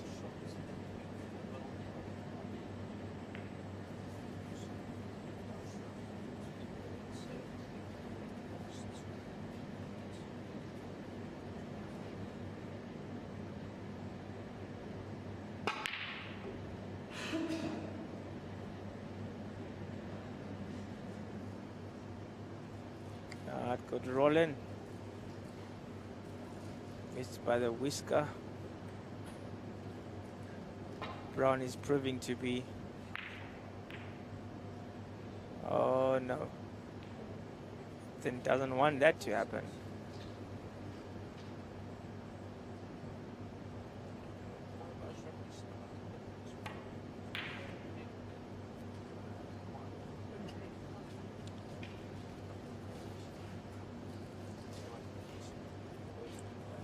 Case of the brown ball.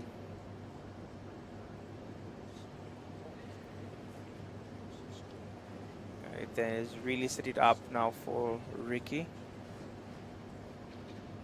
I don't see Ricky missing that.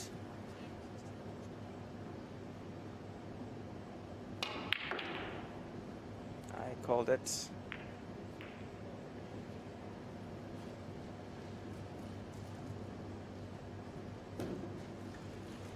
Now Ricky has to deal with the blue.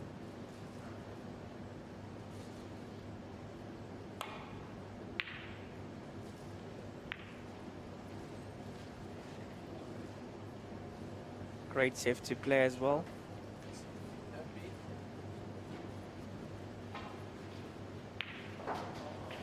Wow, it then not only finds it but also pots it. So with 13 points to play for, it leaves Ricky requiring some snookers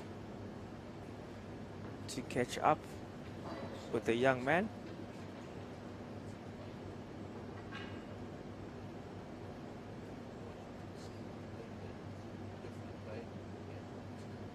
Needs 2 snookers.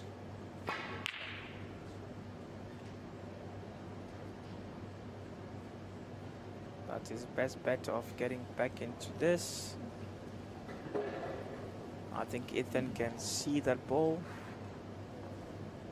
He's got good vision of the pink.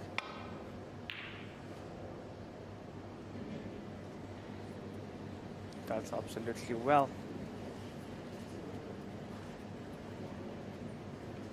Ricky requiring some snookers to come out of the situation that he finds himself in.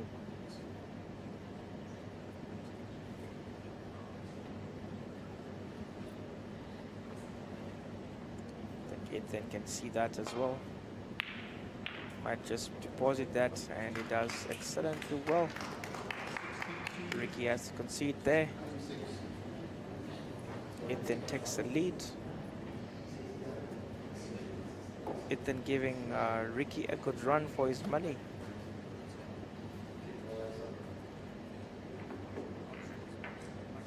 So Ethan 2, Ricky 1.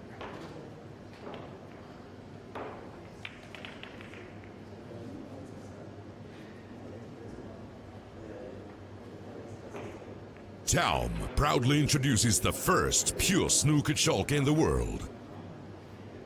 No more miscues. Only clean contacts. Maximum control. Pure perfection. The game has changed.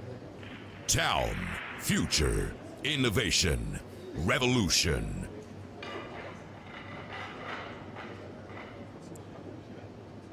Yeah, the referee setting up for frame number 4. So Ethan currently leading Ricky by 1 frame, 2-1. Ethan looking very sharp. He's got his moments where he's fluffing of his balls, but he's definitely doing well.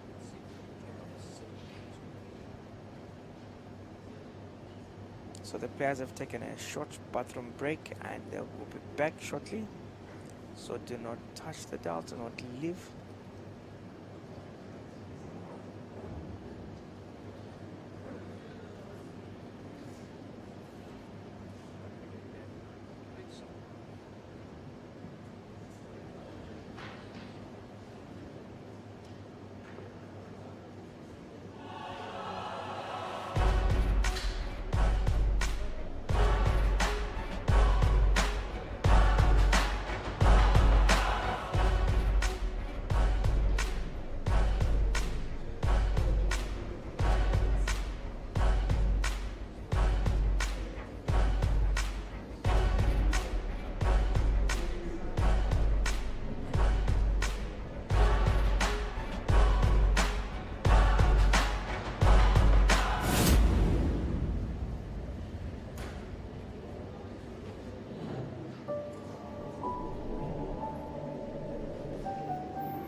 So we can see Ethan Chetty walking back to the table. We just wait upon Ricky recording before we take it off, and Ricky is break and he will get us underway.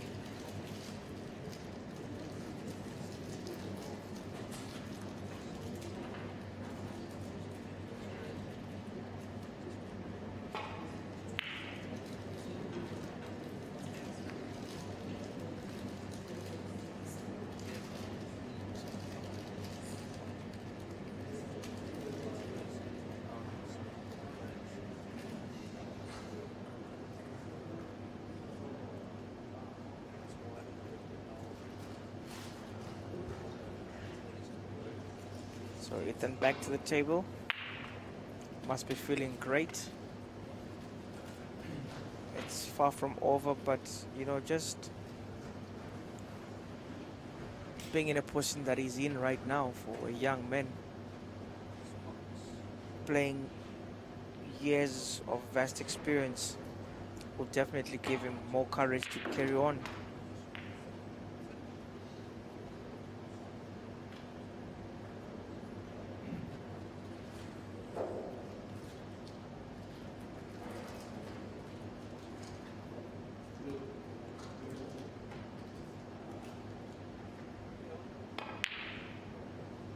Ricky back to the table and he misses that blue that could have taken his points tally to 11. Brings back Ethan to the table. Flawless. That is well done by Ethan.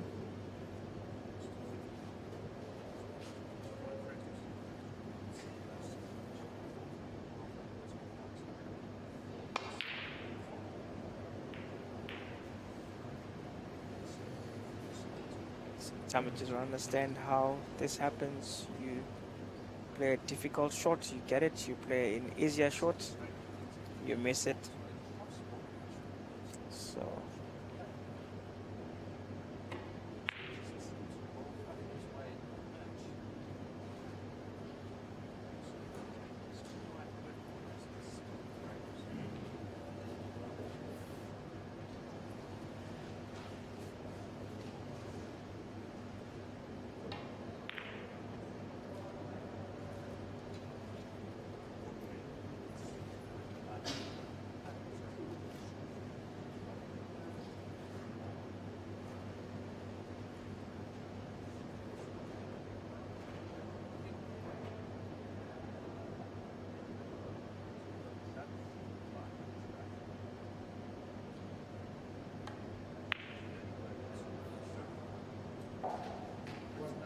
Excellent play by Ricky to get that red into that middle right pocket.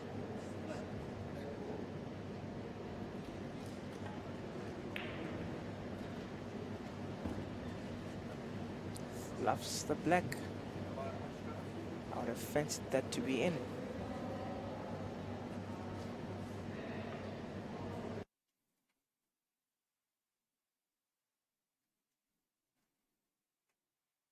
Apologies there for the loss of picture. The technical team is on top of it. We should have picture back in a few. Points to 2. There's the end of the frame. 4 frames to 0. One more frame for Fakhri.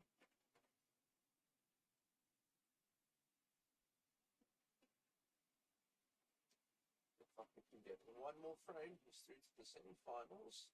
Ashraf would need 5 on the clock.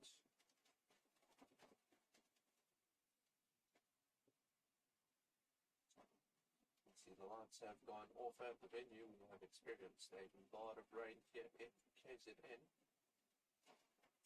Still see some picture coming through.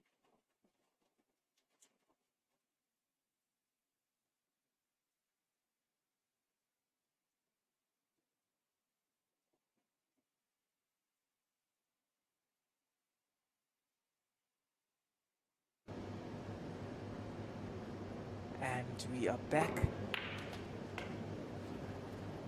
Ricky on the table safely deposits that black, which was already sitting 3/4 way into the pocket.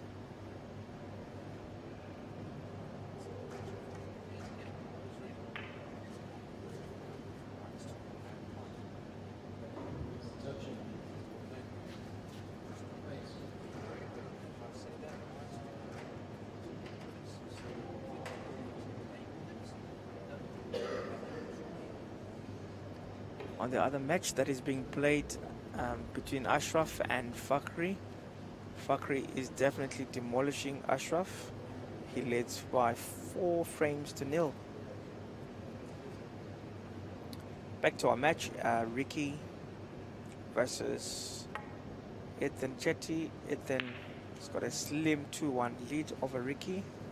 And in terms of points, it's currently Ricky leading with 14 compared to 1 for Ethan Chetty.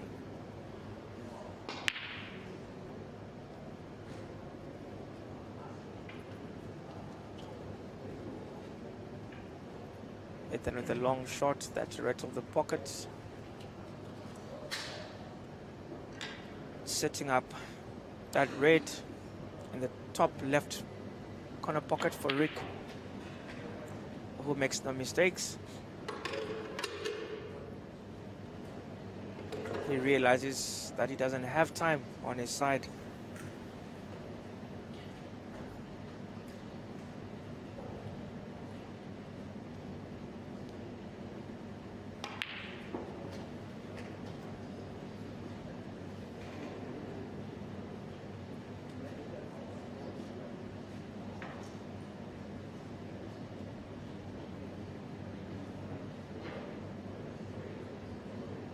So Ricky on the table, looking to cement his place on this frame.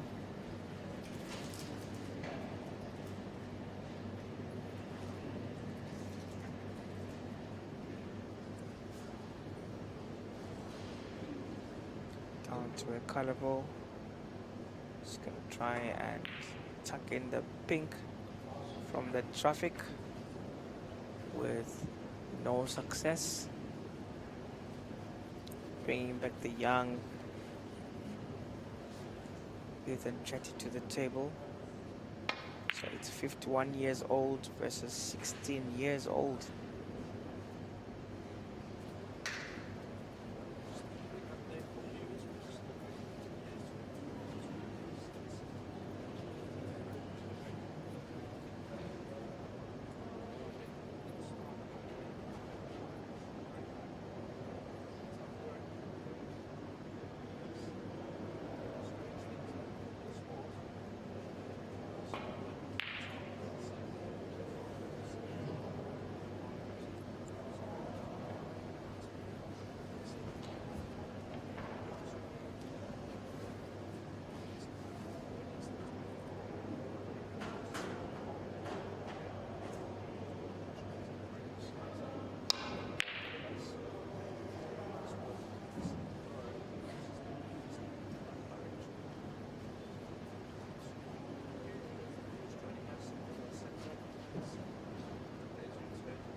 So Ricky 19, Ethan 1. Seems like I was right, they're taking turns.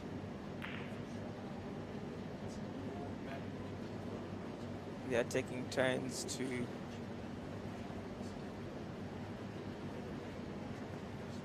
win frames. Ricky seems to be on top of this frame, just like Ethan was on top of the previous one.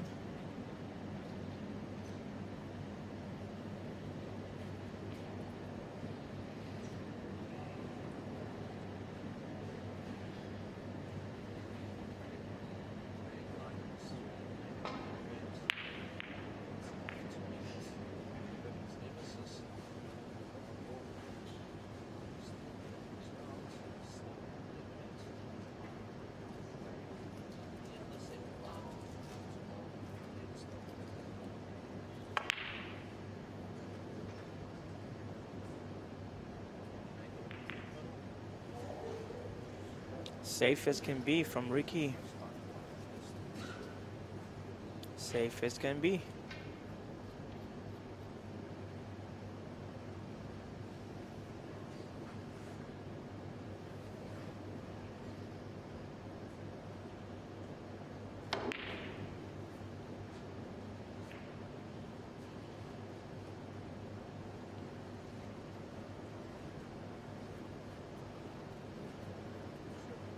More safety from Ethan.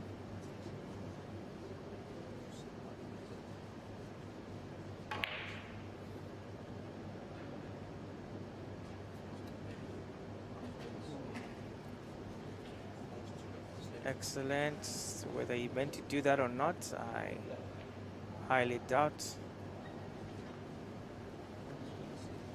Can he get a touch of that black? Suppose he did. Not so clear from where I am, but I suppose he did.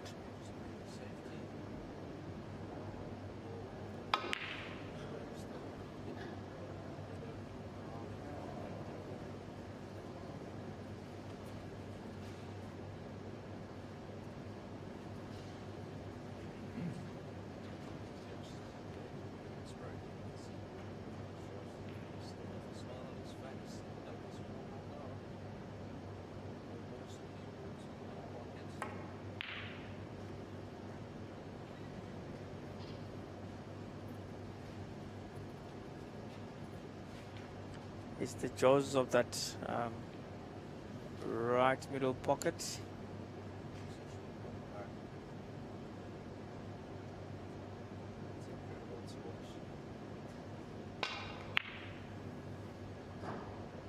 Bit of a slow frame for both. But Ethan keeps on exposing himself every now and again, allowing Ricky to slowly put points on the board.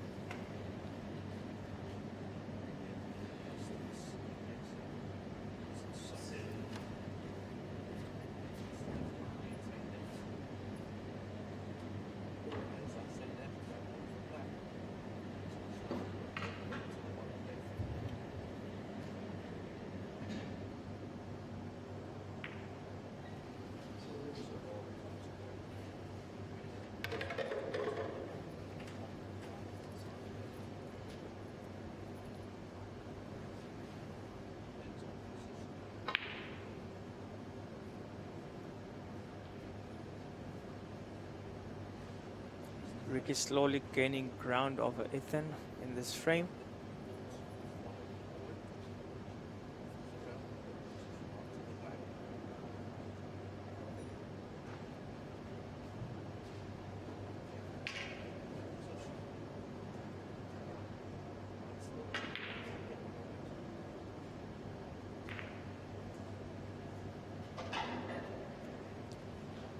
Safety the order of the day.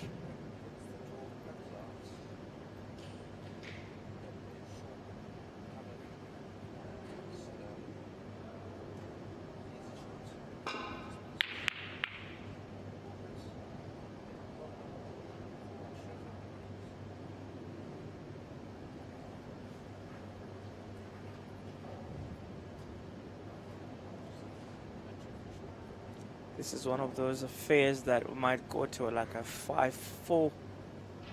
Might go to a decider.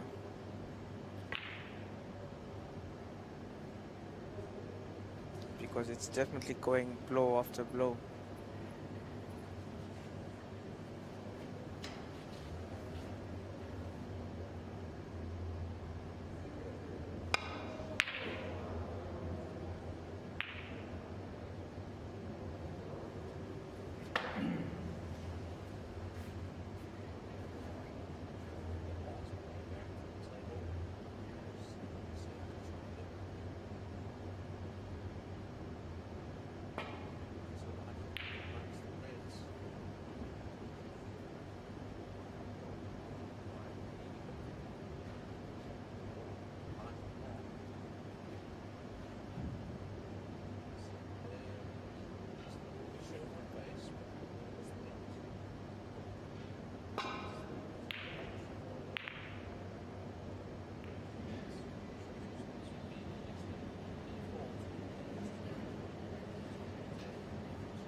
Excellent pot there from Ethan.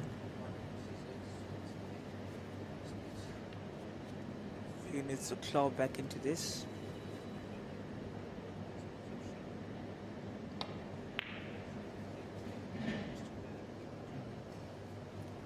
Ball's not rolling in his favor.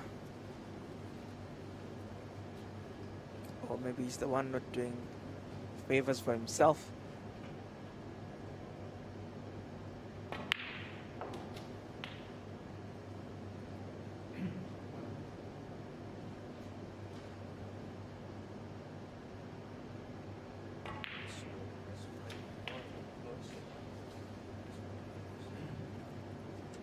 Ricky definitely trying to run away with this.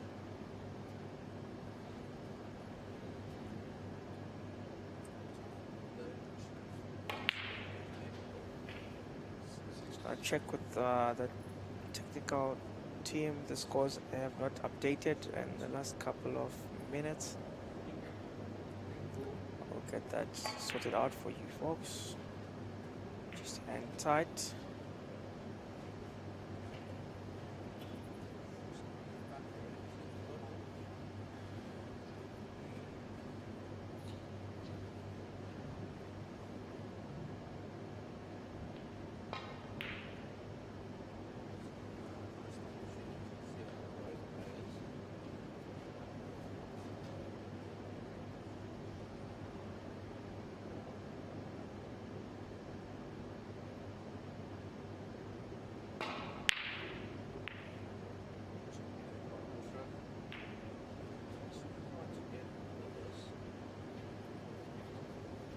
Right, folks, will get the scores updated. There seems to be a bit of a network problem.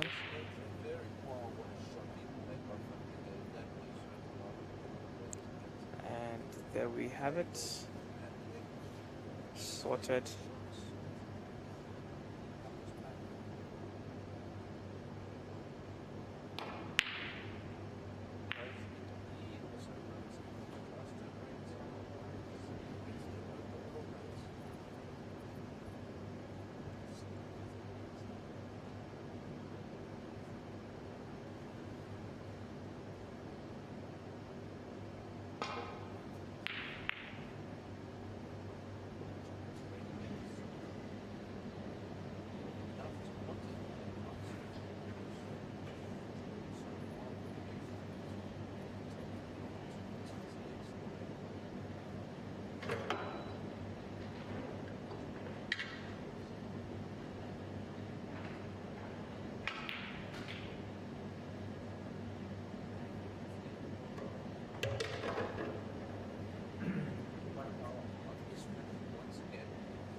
Right, this frame definitely going Ricky's way.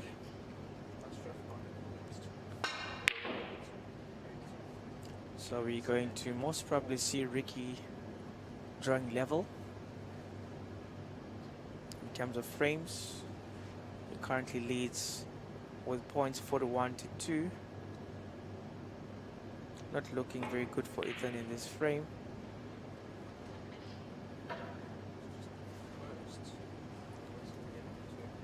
Experience always comes in at such a high level.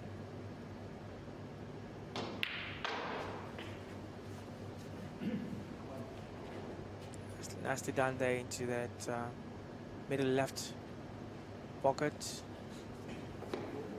Sets himself for a nice black. What a terrible miscue.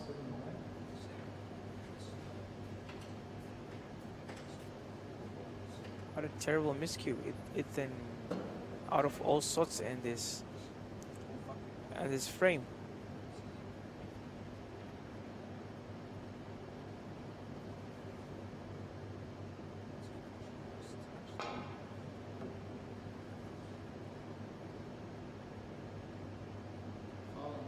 Misses that red completely. Definitely out of sorts. Probably frustration, not sure what's going on in his head. Whatever it is, he needs to snap out of it. He needs to snap out of it and focus on getting his game back together.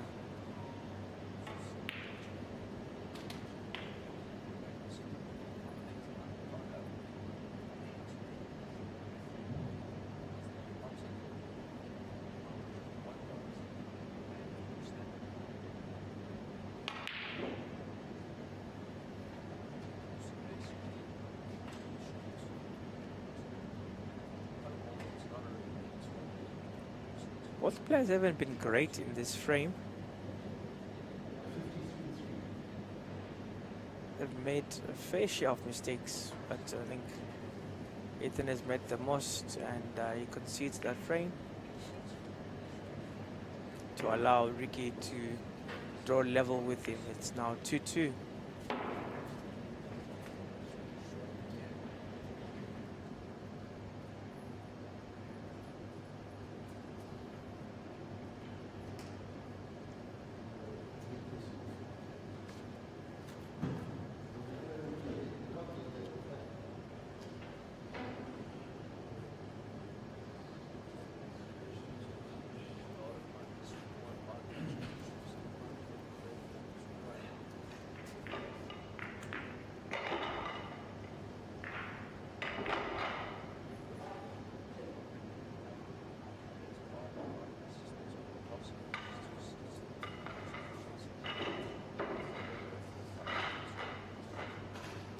So on the other match,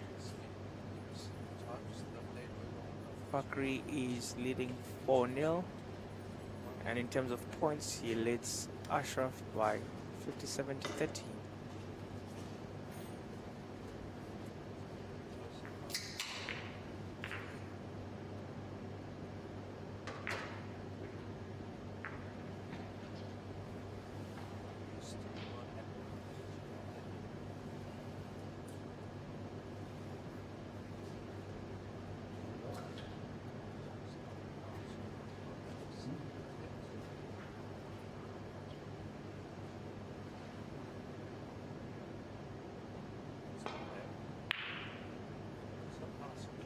So there we are, frame number 5.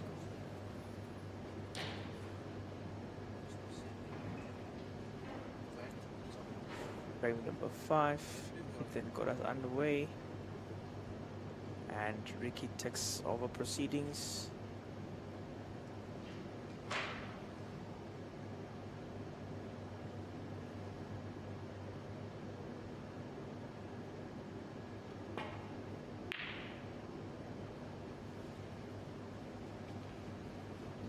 This is what seemed like an always straight shot.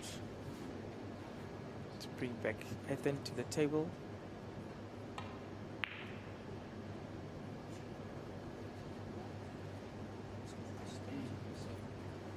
Ethan misses that right middle pocket.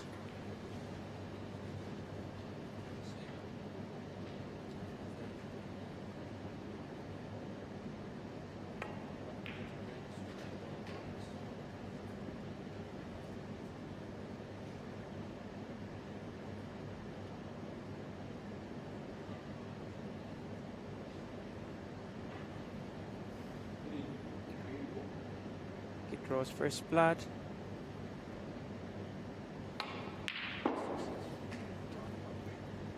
And tucks that green to complete that pot. As you know, from a red you have to go to a color for completeness, so yeah.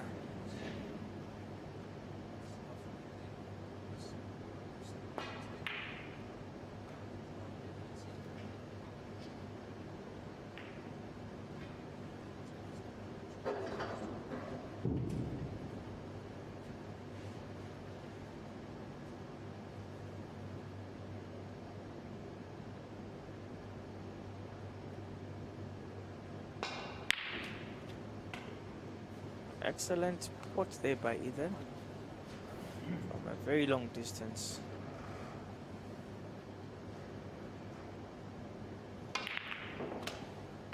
Does well to tuck that black in also.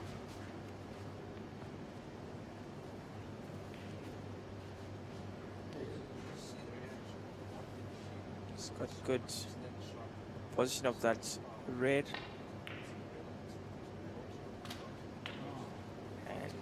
Does well to tuck it in also. Got a good position to the black also. And he fluffs his opportunity.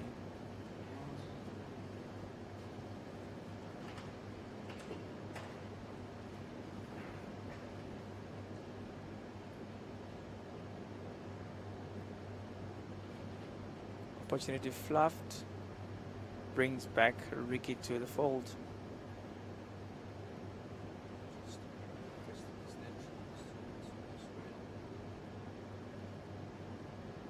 Ricky with a fairly easy center port there, which he does well.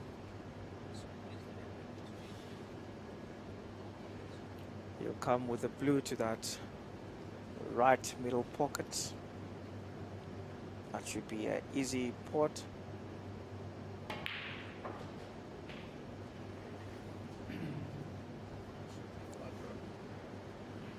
Got lots of other options with the reds.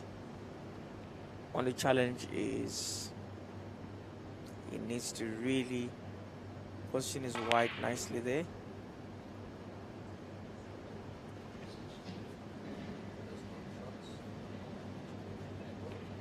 He won't be too happy about that miss. That was such a clear-cut chance.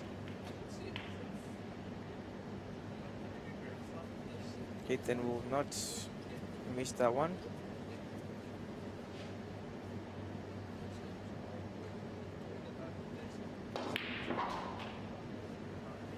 Does well to safely deposit that blue for an additional 5 points.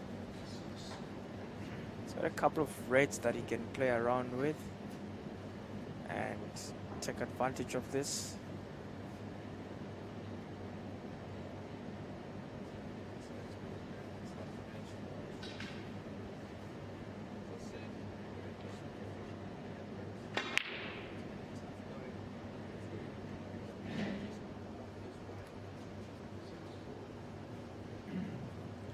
Ethan lacking consistency in his shots. One time he does excellent, the next time he goes wayward. You know, he brings back Ricky to the table. So he's playing a very seasoned campaigner who played before he was born, and he cannot afford to be making such mistakes.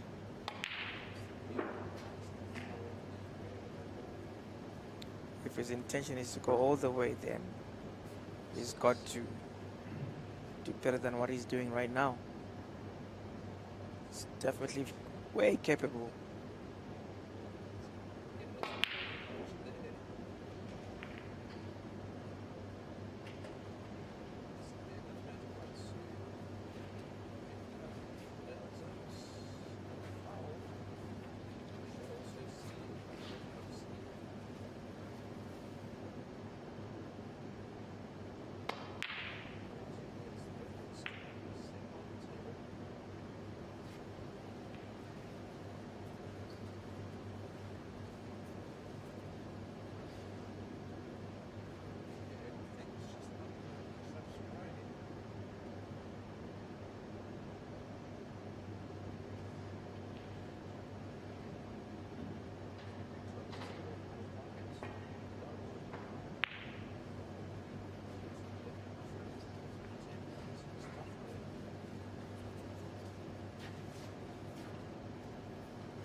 Unlucky there, Ethan.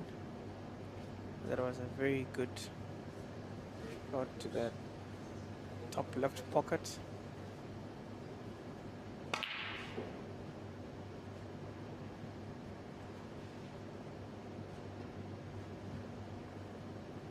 Miss after miss. Ricky also misses.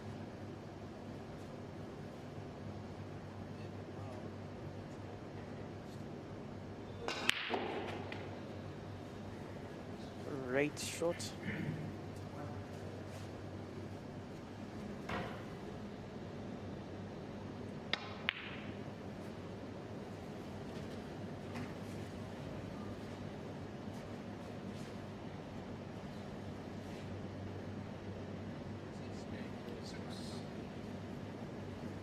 It's got a red to that left middle easy. Would have fancied him to try and keep the white for the blue, but I suppose he's going to keep it for the black rather.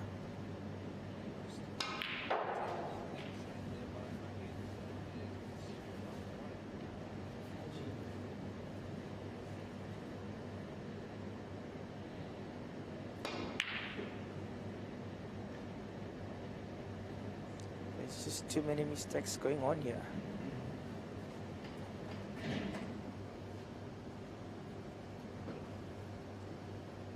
I'd have thought the two had proper resting time between their first match and this one now.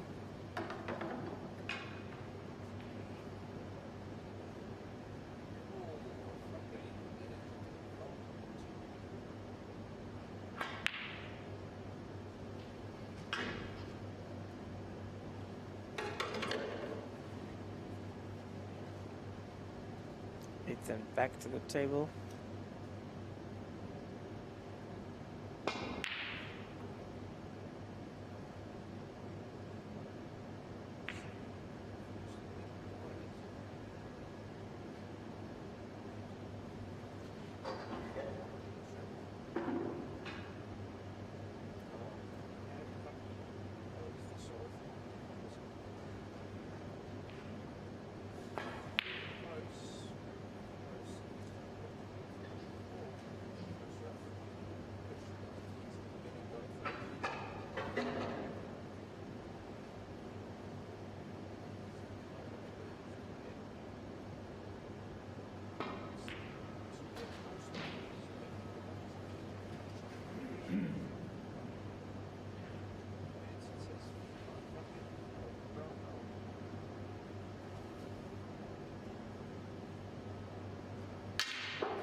So congratulations are in place in the other quarterfinal where Fakhri has dispatched Ashraf by 5-0 to book his spot into the last 4 of the TAOM Classic. So Fakhri gets to play the winner between Ricky and Ethan Chetty.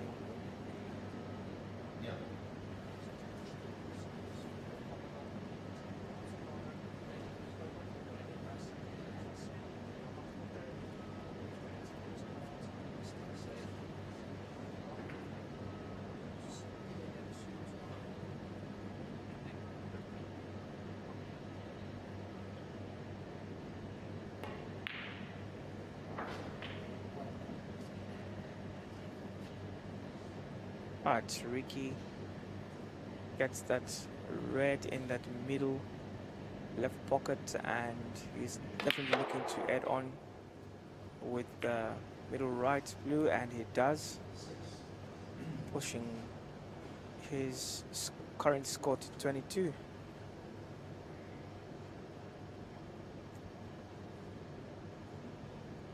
Still Ricky on the table. This is that red.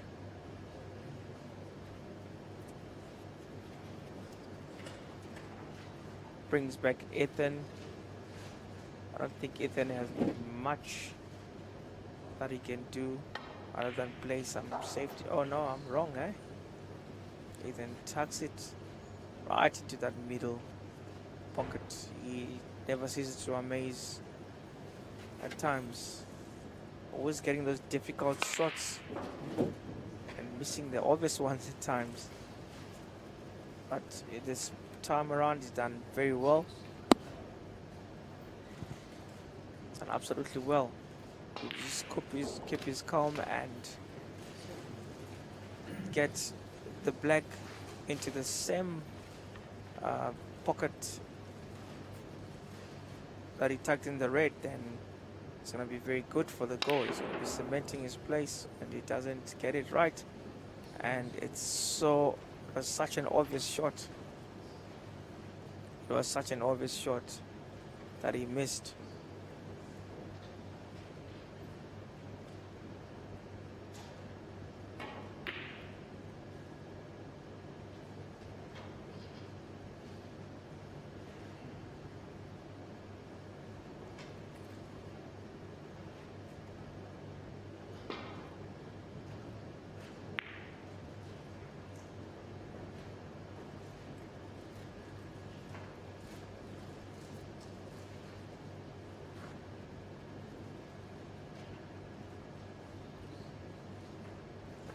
So Rick on the table,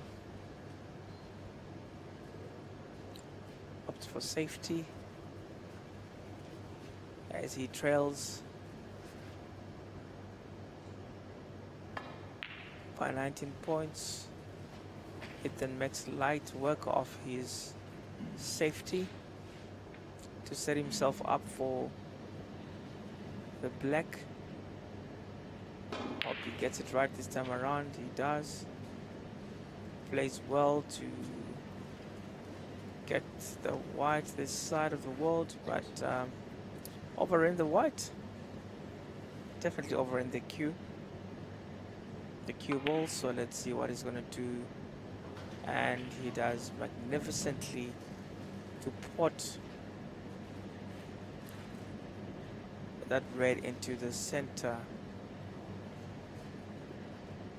Comes back with a brown and fair attempt, and in the process he snookers Ricky. What a great shot by Ethan. Definitely in firm control of this frame, which is frame number 5. This might see him going, checking this down to the wire, and Ricky misses that. I'm pretty sure he's going to ask for a respot. He's going to try by all means to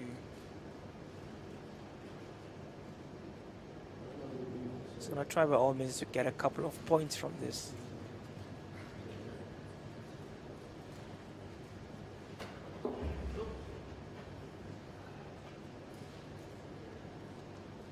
This is a very difficult red to get, but second time might be lucky for Rick. Very experienced in such situations. Misses it by a whisker.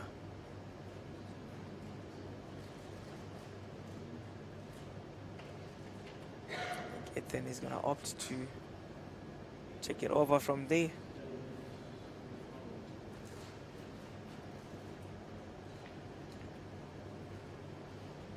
So Ethan 60 and Ricky 22. Nicely done there by the young man. But he's going to go for a 5-pointer. That top right pocket.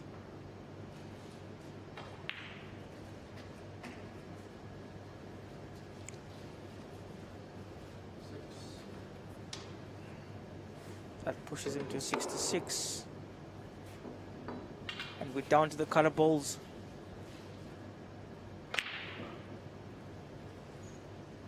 That was a bit carelessly done by Ethan.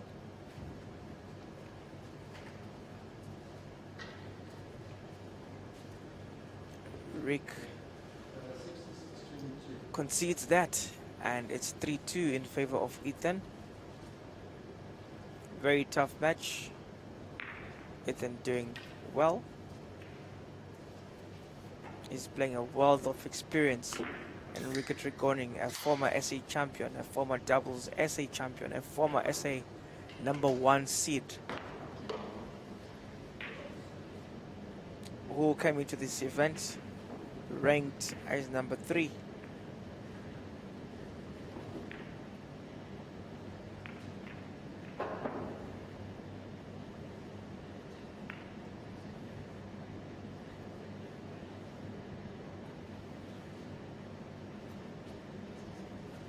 Looking for the perfect product for the entire family? With so many products to choose from, the only difficult decision would be deciding on the right one. He wants a pool table, but she only has eyes for fashionable furniture. Here's the perfect compromise.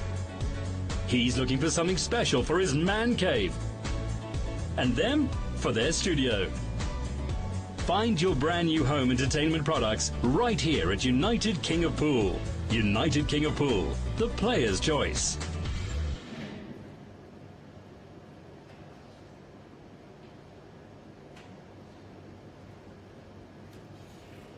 So, this is the last quarterfinal match that is still on the cards. The winner between Ethan and Ricky will get to face Fakhri Kierden, who made light work of the vulture Ashraf Haribai.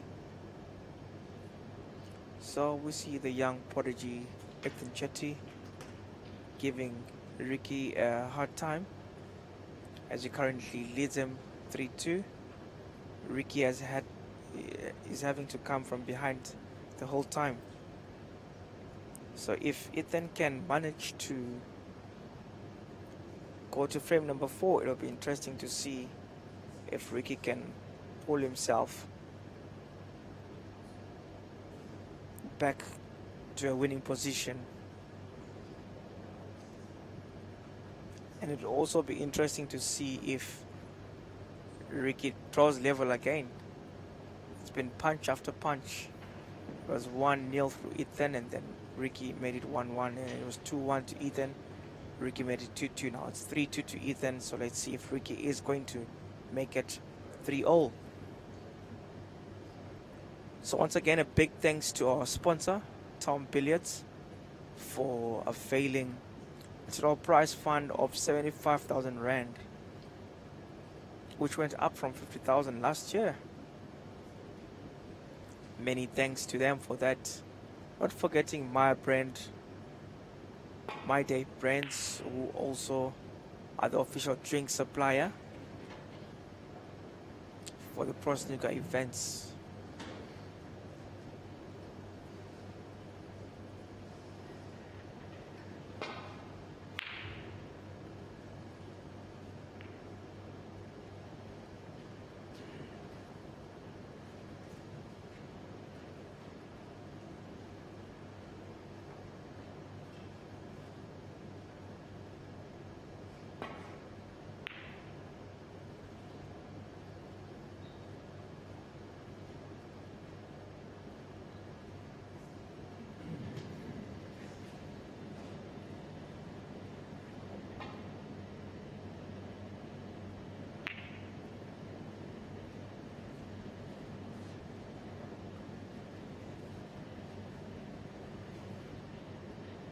right.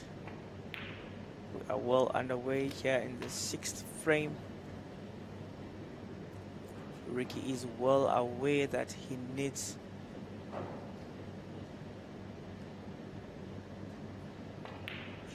to win this frame by all means possible. Good start to this frame.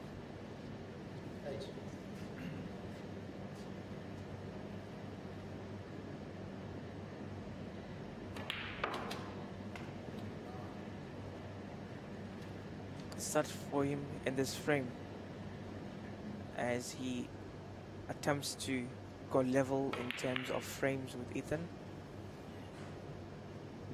Should have done better there, Ricky. Brings back Ethan to the table.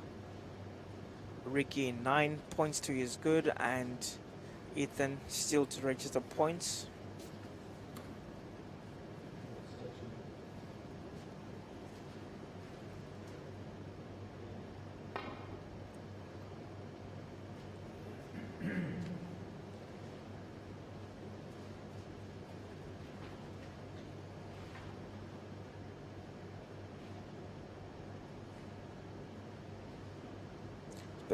There's been a lot of snooker being played, or that was played in this last couple of weeks, from the World Championships to the essays. So there's a lot of inspiration and motivation for these guys that are playing now. We saw Ronnie O'Sullivan obviously doing his magic. Inspired a lot of the players as he clinched title number 7 to draw level with Stephen Henry. A favorite for many, I must say.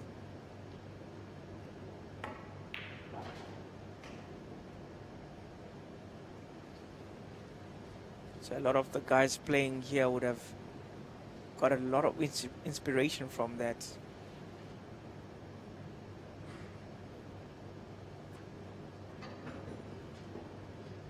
In our midst in this tournament, we've got the new SA champ, Schalffer, who's done with his matches for the day. He's going to play tomorrow again against Mutalib Ali in the first semi-final. So semi-final 2 is yet to be confirmed. We can confirm that Fakhri is in that semi-final, but he awaits the winner between Ricky and Ethan Chetty.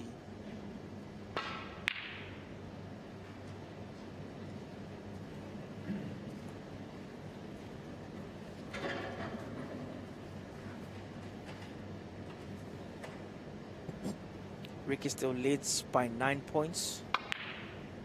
Then trails with no points yet on the board.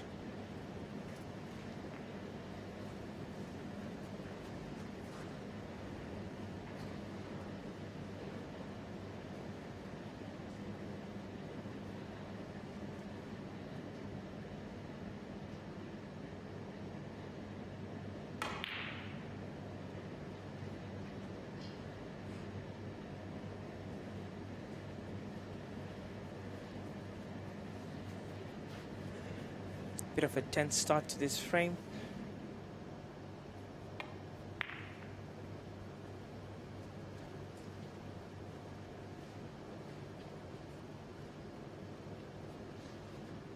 Very slow start, I must say.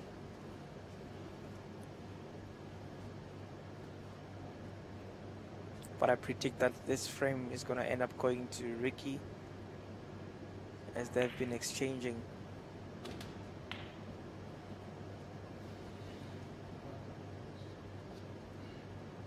They've been taking 10s.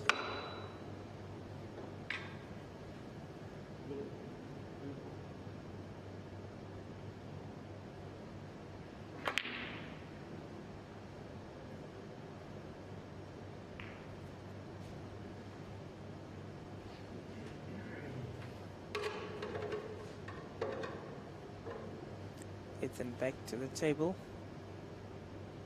attempts that left middle pocket, which he does, and beautifully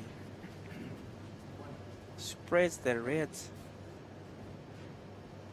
And if he was to make this count, you'd make a very good couple of points, because the reds are definitely in excellent positions here.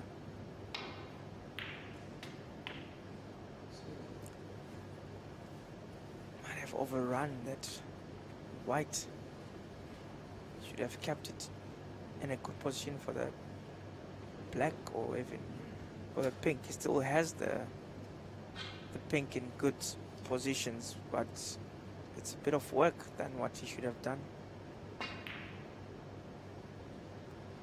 It's a glimmer point. He just made life difficult for himself there.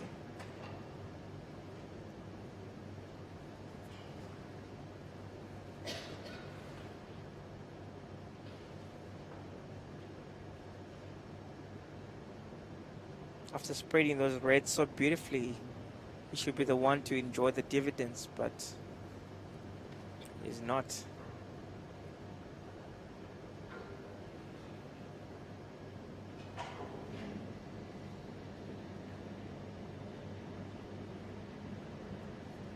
Not sure what's going on there. I don't know. Okay, Ricky is getting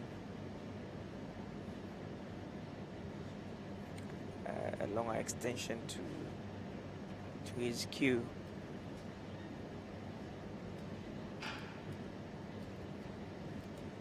I'd like to apologize once again for the scores not updating automatically like they should. Just gonna check with the scoring guys what is happening there.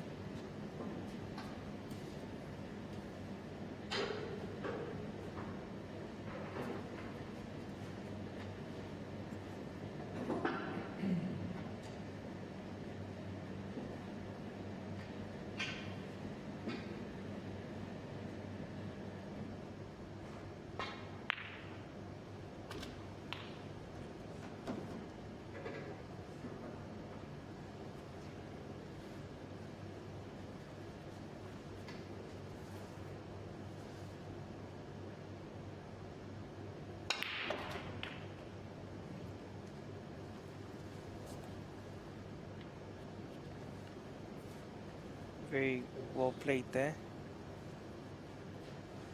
by Ethan Chetty to tuck that black and bring the white back.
Current scores is should be Ricky 30 and Ethan 15 if I'm not mistaken. Just counting manually as they try and sort out the scoring system.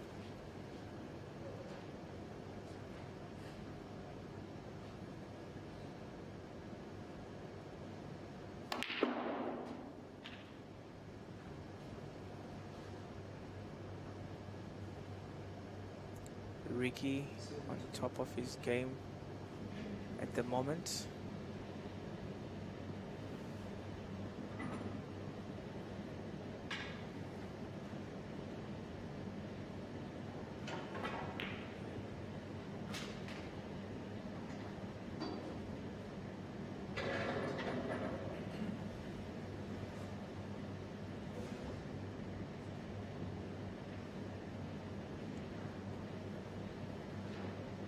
Right, so folks, once again I apologize, they are busy trying to sort out the scoring.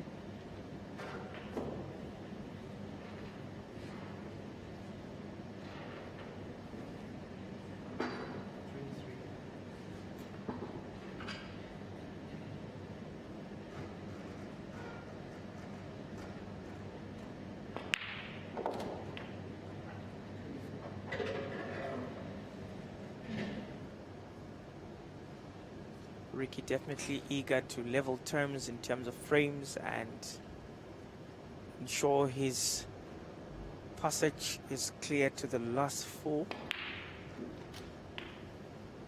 And he's doing just that.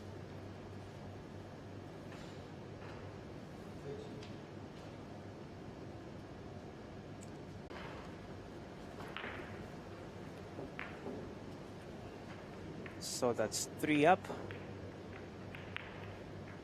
Ricky levels terms, 3 frames apiece. Definitely not an easy road for both.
Ricky draws first blood.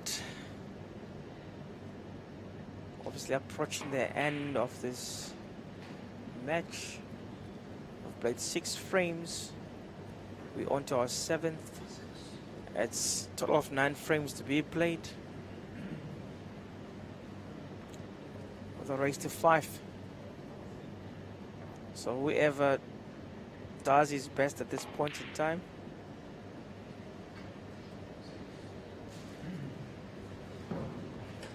is the one who goes all the way.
Ricky on the table with frames 3 apiece, and Ricky leads with 6 points to nil, leaving the red on a very dangerous position.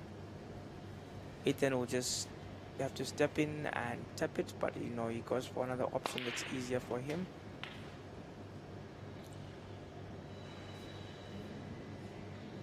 Overruns that white. It'll force him to go and attempt the brown, probably yellow. Don't know what's easier for him. And doesn't do well with that shot.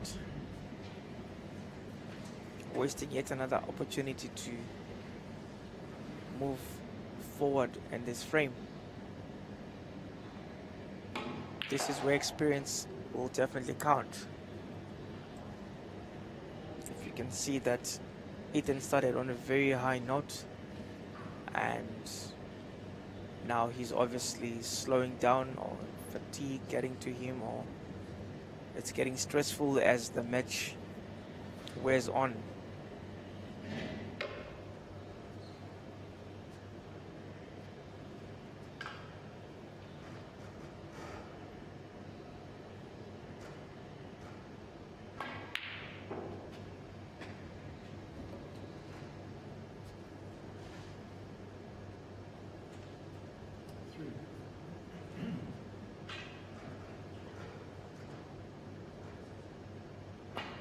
Ricky there to finish off what he started. He's the one who left that red on the pocket, so he's fortunate that he still found it there.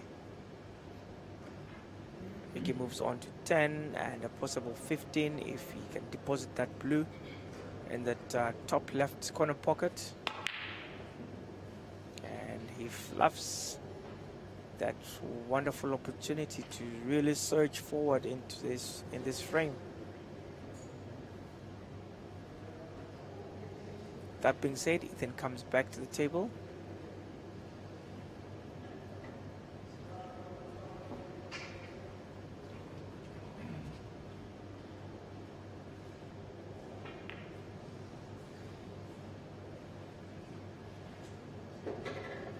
To show there what he was trying to do, because he's left Ricky with a good opportunity there to get the red into that bottom left corner pocket, which he does.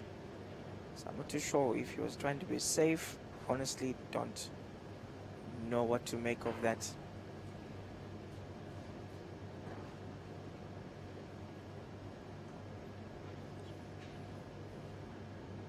Really not too sure what to make of that. Again, I'll just attribute it to inexperience maybe.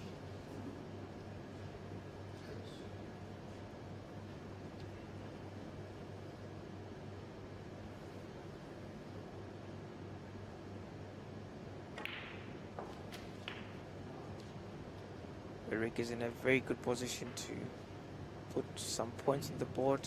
He's sitting on 19 right now.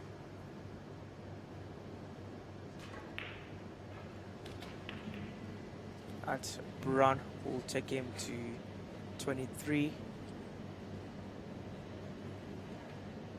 And he set himself up nice for the red, straight down to the right bottom pocket.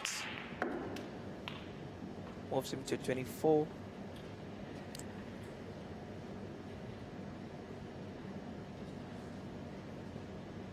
He'll attempt to go for the black at the top right corner. And that rattles the jaws of the pocket and comes out, leaving him 24-1.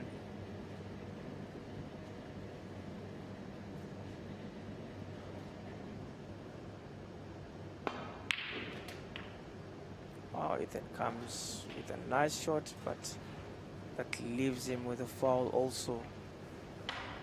as the white went straight into that middle right pocket.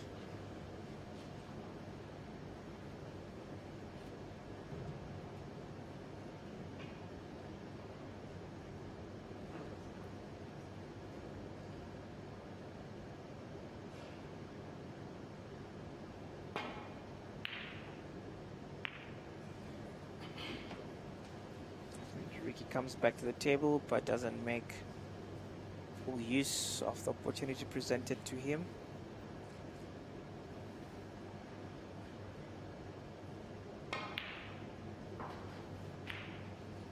Then does well to slice that into the middle right pocket.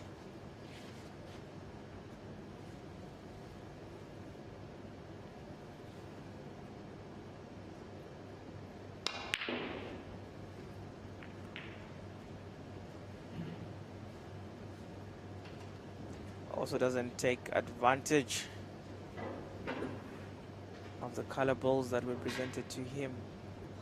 Brings Ricky to the table. I think it's crunch time and the boys are buckling under pressure.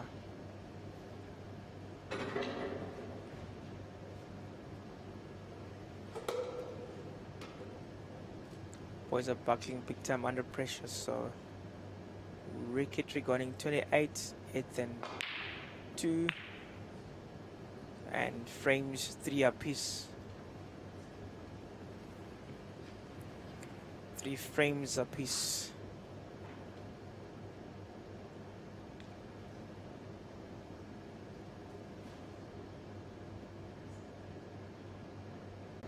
Ethan is an up-and-coming player and has definitely proven his worth throughout various of the formats. You can see that he is proficient, however, missing that black to the middle. And his has been a back and forth match, a little bit scrappy by both players, but is still close in anyone's game at this point with 3 frames all. Points difference currently is 33. Ricky playing a nice red to the bottom left hand corner, getting position on both the pink and black. Needs to hold the cue ball, but most importantly needs to make the pink. Hold the cue ball nicely for the red to the bottom left, however missed the pink. Unforced error there brings Ethan back to the table. Problem here for Ethan is he's going to need the red that is quite close to the rail on the left hand side. Not an easy shot. One thing I have noticed from Ethan is that he plays very quickly.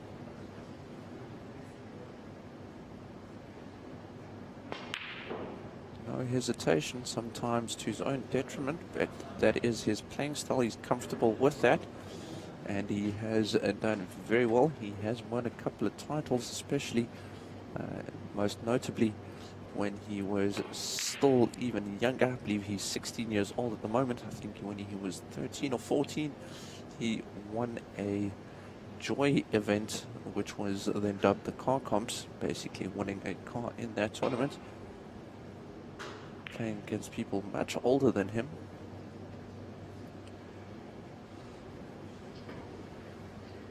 Now honing his skills on the snooker table, as we see Ricky back at the table. Ricky, a very cunning player, as you can see there, tying up the cue ball with the pink and blue.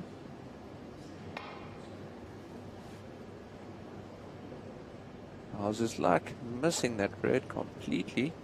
Chances are Ricky's going to try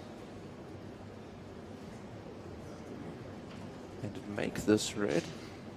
Probably up for the rest here. He is. Ricky not the tallest man compared to someone like Fakhri, who is 1.9 meters, 190 centimeters, and even Fakhri would opt for the rest there. Now this is why it is so important, especially in snooker, that you get comfortable with that rest, because chances are multiple times within a match he would need that rest. Has made the red.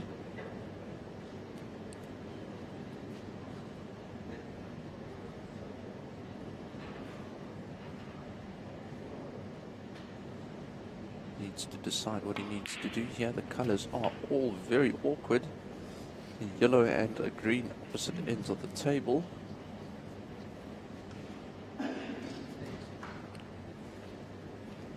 That black so close to the green as well could be a hurdle.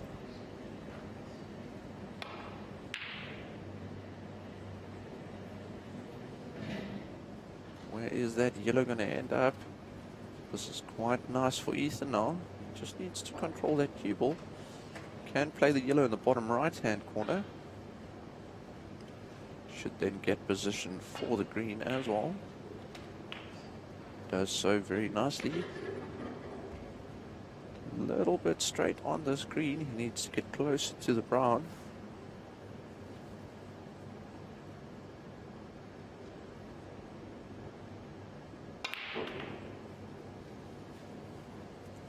Able to force the angles. Gets a little bit closer, but still no easy shots, and he still needs to deal with the blue and pink. He's still trailing by quite a distance. He's now missed the brown. Where is it going to end up?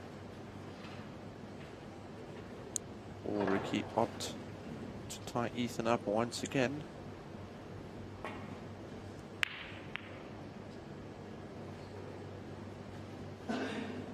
Not the case, but he hasn't left Ethan with anything easy.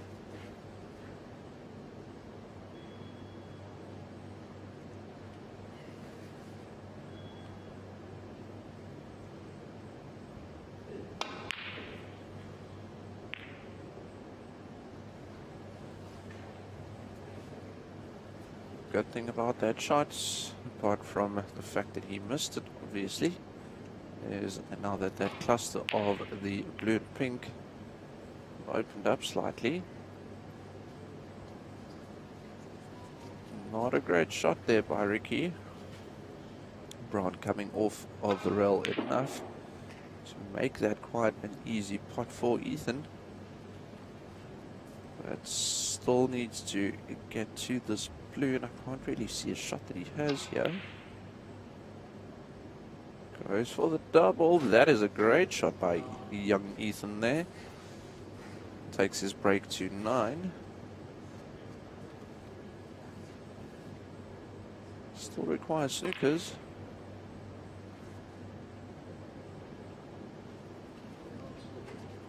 That is why he did not attempt to make the pink.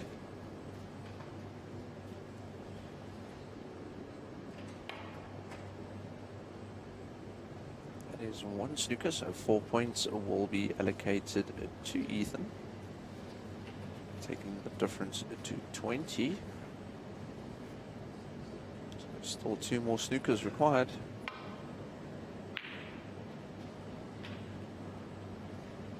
Made that ball very odd. Don't know what he planned on doing there, because that basically removed any options for him to get more snookers and get back into that frame. So while we just wait for the match official just to get the balls ready, just a quick 30-second break from our side. We'll be back with you shortly.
The balls have been racked and the play is ready to start. I do, however, think that the players quickly stepped away just for a quick breather.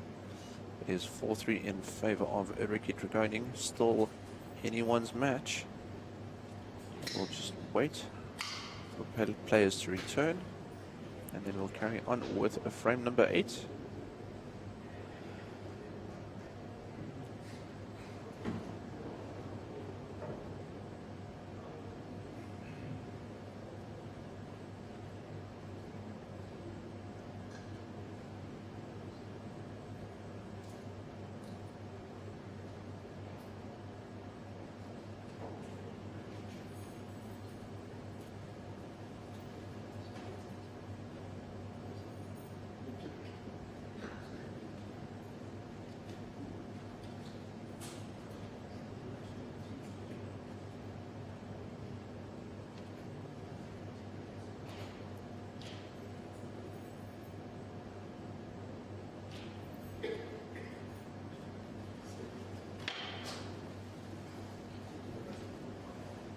As we see play about to resume, we obviously had quite a few results throughout the day. We started with 16 players.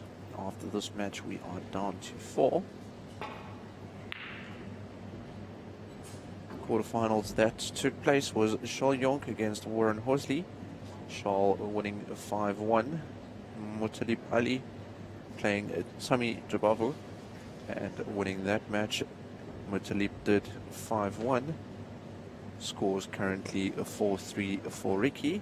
And then Ashraf Haribai had a tough match against Fakhri Girdin, winning a 5-0. Fakhri did over Ashraf. So Charles Young and Mutalib Ali in tomorrow morning's semi-final, and the winner of this match will take on Fakhri.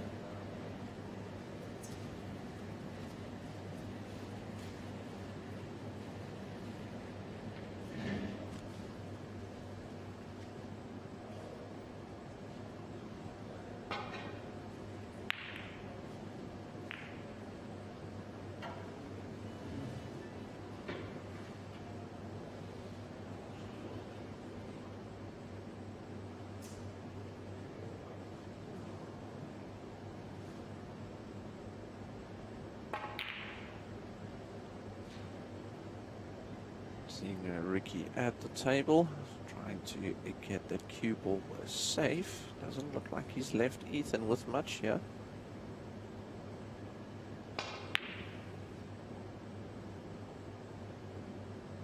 Very aggressive shot, and I don't think this went the way of Ethan, as Ricky could cut the red to the middle pocket. I don't think you can see the red closest to the black, the bottom left hand side, so he's going to opt to play to the middle pocket.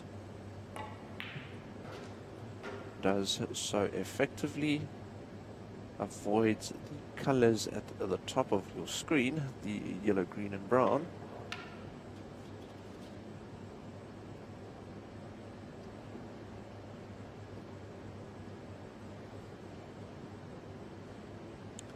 Needs to keep in mind it's not just about potting the next color, but he wants to try and get as close as possible to the reds at the bottom of your screen.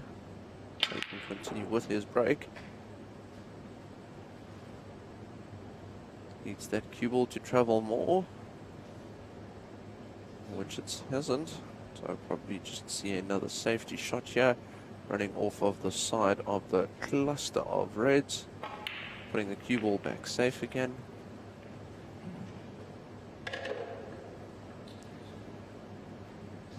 Wanted a little bit more pace on that.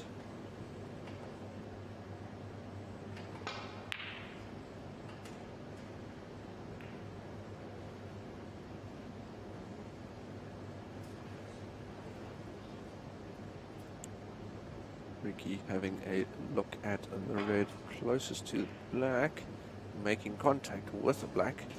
That is a costly error. Where's that cue ball going? It is down. So 7 touched, which means, sorry, not the 7, the black, which is 7 points, a 7-point foul, 7 points awarded to Ethan. as well as cue ball in hand, even though he wouldn't be able to do too much.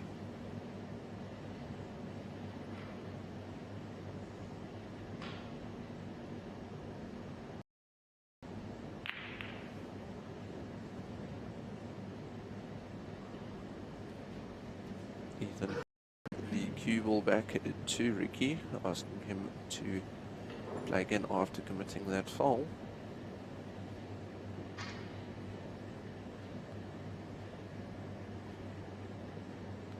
Ricky with the rest once again.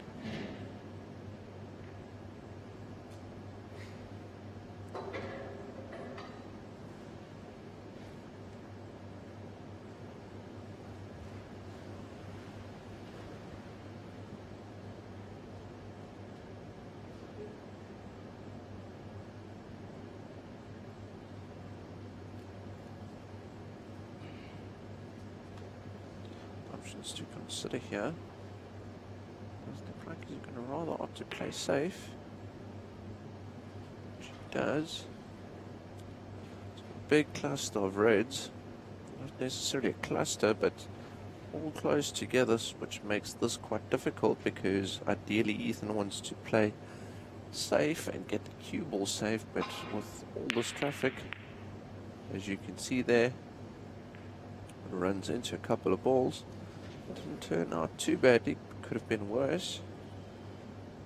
Could have left Ricky with an easy shot. Does cut it nicely to the corner pocket. So Ricky is starting his break once again. 4 points to 7, those 7 points for the foul.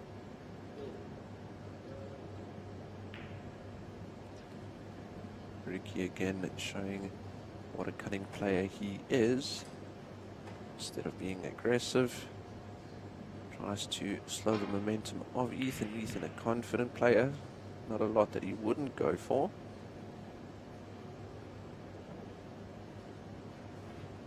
Worked out quite well in terms of getting the cue ball close to the top rail, the bulk end.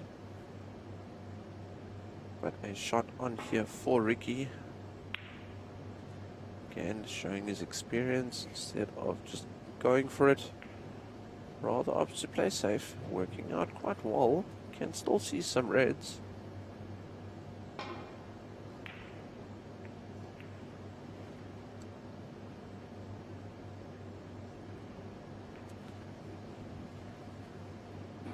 Almost getting in right behind that brown, which would have been a great response. Just nudging the red out of the way. Again, Ricky not going for the red. The reason being is, if he does make the red, chances are he wouldn't get on a color.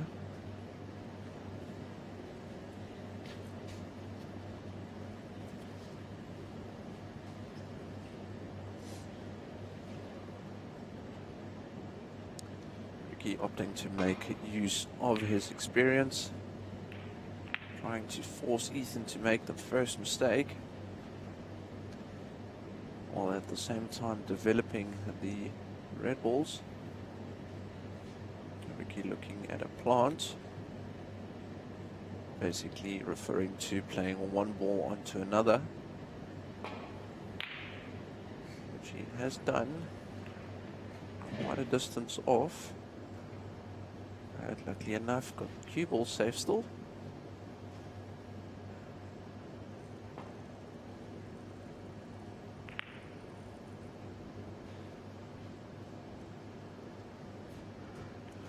Opportunity here, if he can see enough of the red, could play it to the bottom right hand side corner. We'll get position on the black. Again, Ricky rather opting for the safer routes. This could work out quite well. That does look good. Basically taken out all of the options apart from one red, which Ethan has played, and he's probably going to leave on for Ricky. Does not really, it's not an easy shot, so we'll probably see Ricky just playing that red out of the bulk and just keeping the cue ball down low.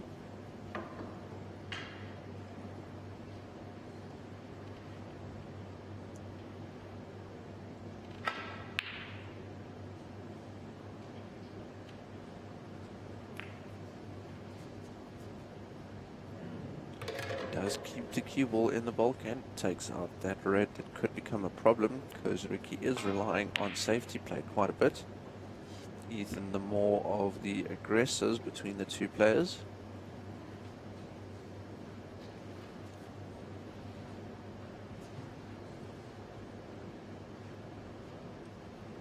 By the end of the match we'll definitely know which approach worked best. Is it Ricky's tactical play or is it Ethan's aggression and confidence? Ethan's still very young, so still quite a bit to learn.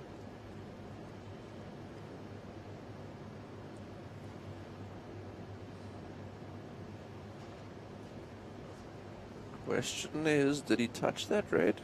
Just keep an eye on the scoreboard. The foul is awarded, but it does look like he made contact with red.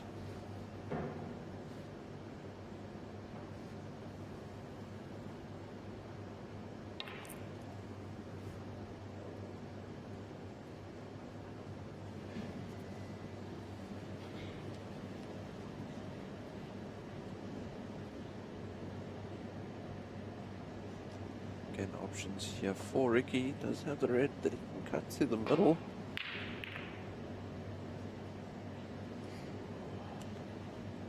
He opts to play the long shot, runs into some traffic again. He has left Ethan with a red to the bottom right hand side corner pocket.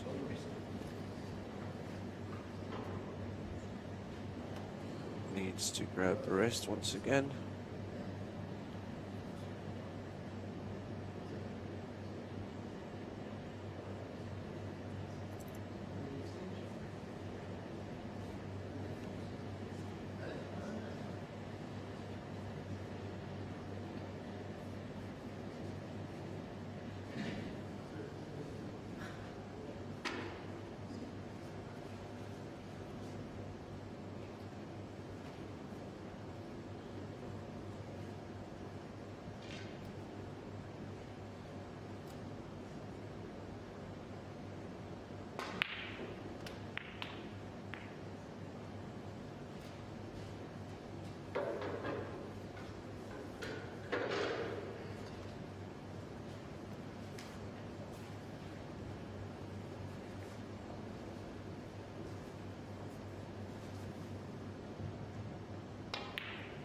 Ethan making the red, getting position onto the black. Opportunity here for Ethan to build a nice break.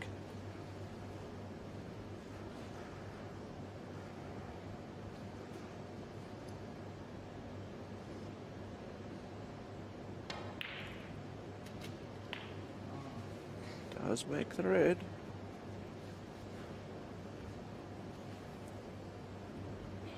Also play the green, just hold it for the red to the top left.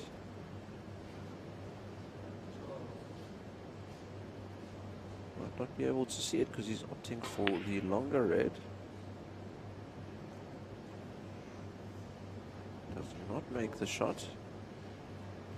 We'll see Ricky coming back to the table.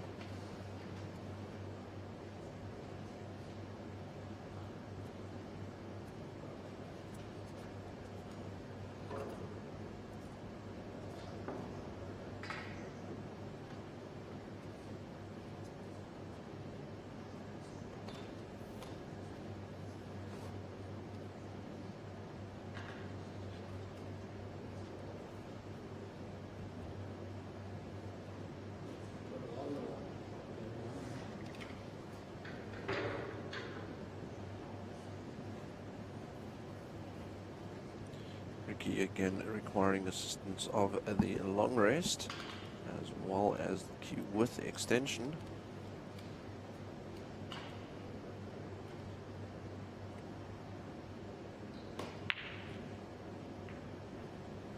Just And playing the red out of the bulk area, just leaving the cue ball safely nestled. However, it does look like he's left the red to the middle.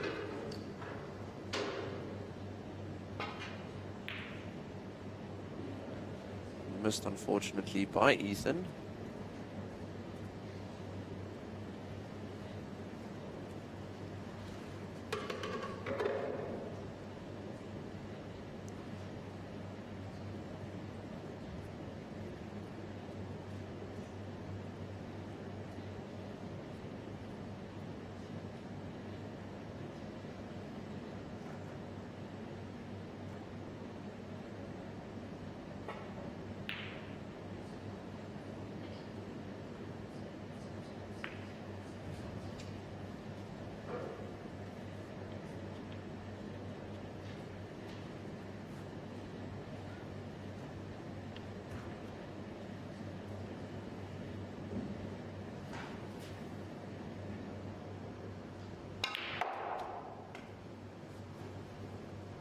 With another opportunity to add to the points tally as it stands, which is currently 20 points to 4.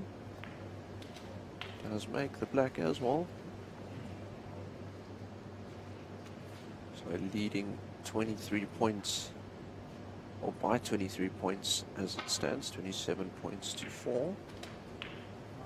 Making another red, taking his break to 9.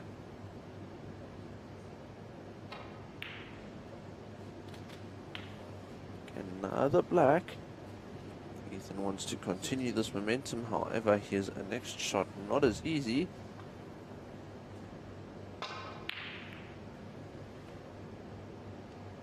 Does miss that red. Has left Ricky with an option of the red. See that he's playing 4 now to the bottom right. Follow through with the cue ball, should get position on the black, which he does.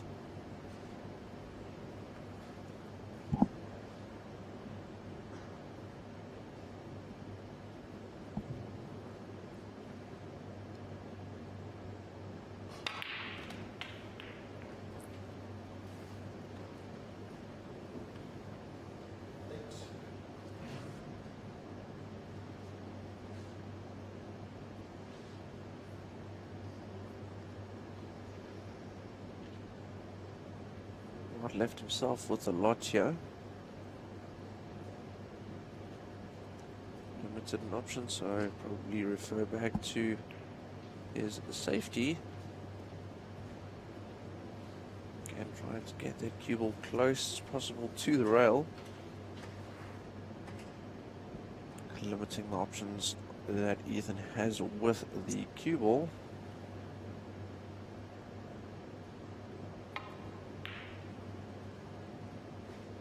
That is a great attempt there, very close by Ethan. Again, we'll see Ricky probably just playing that red out of bulk. Maybe try and nestle in behind the yellow with the cue ball. However, it does not work.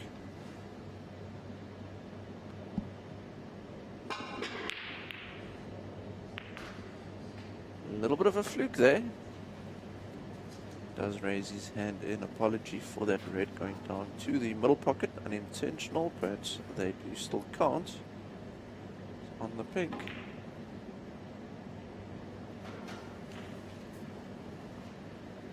Makes the pink. Takes his break to 7.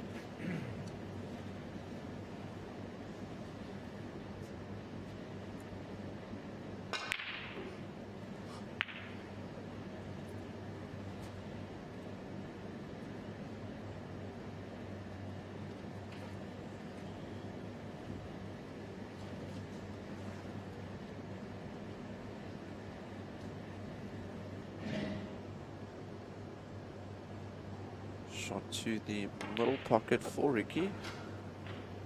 Also holds the cue ball for the black.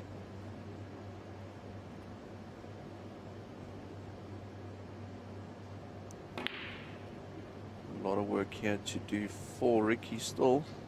Still trailing by quite a bit. Ideally like to wrap the match up right now, making it 5-3. However, Ethan has other plans as he's leading points table in terms of this frame. 29 points the difference.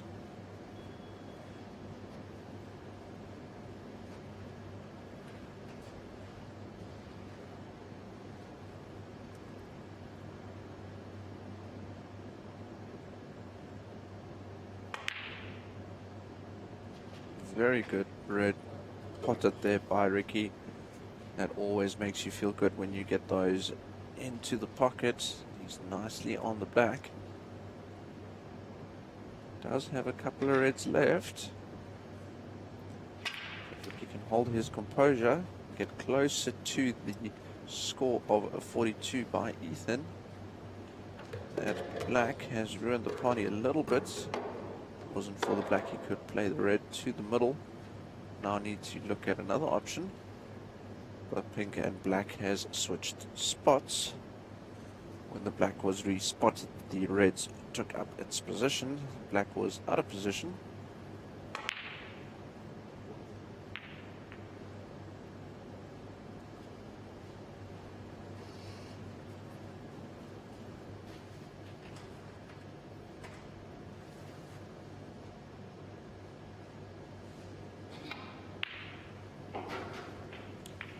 Nice shot by Ethan. Red to the middle. He is on the brown. To the same pocket. Oof. That looked good for a moment there. However, brown came back out again. More importantly, he's left Ricky on with a easy starter red in this visit. Both players unable to really put together a decent break. Yes, the table does play quite hard.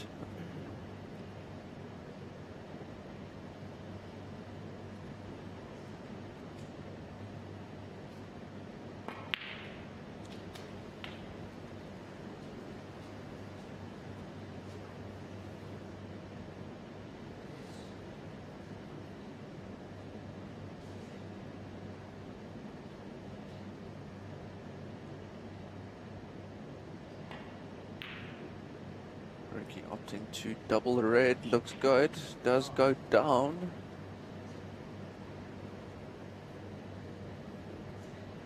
Nestling up behind the pink. So difference down to only 13 now.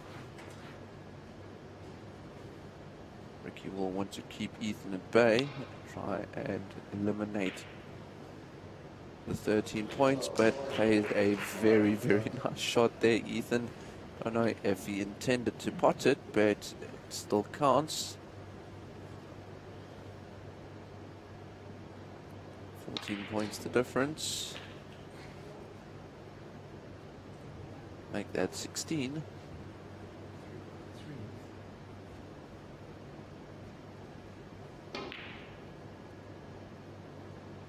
Last red left on the table, avoids the middle pocket. See Ricky back at the table.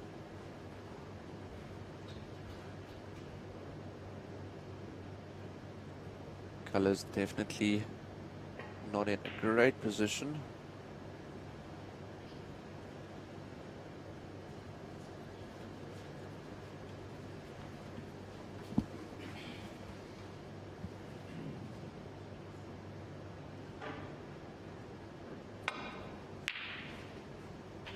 Nice shot by Ethan.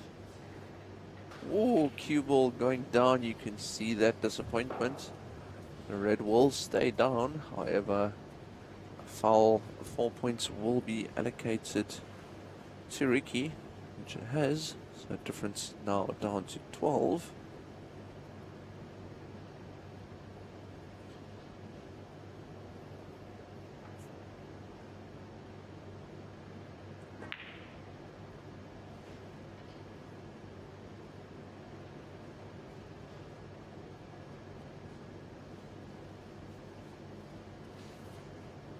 Tempting shot here for Ethan. That yellow Precariously close. Almost makes it. Does make contact. Legal shot.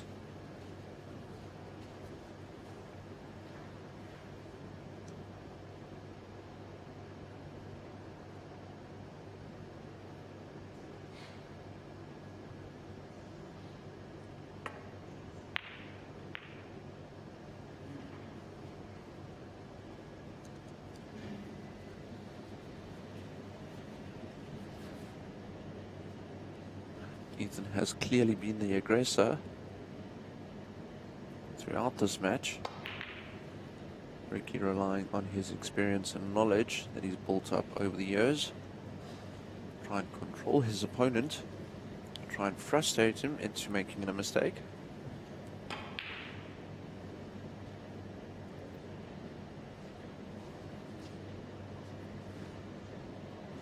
Could be a little bit costly. I think he can see past the blue. If not, a little bit of a swerve. Could see it, however. Misses it. Ricky can consider going for the shot here. If he does miss, he'll probably have the cue ball still going up to the bulk. Safety pot could be attempted. It is almost worked out. This is a long shot for Ethan. Makes it. Great shot. Green is also in an advantageous position. Also sending the cue ball towards the brown.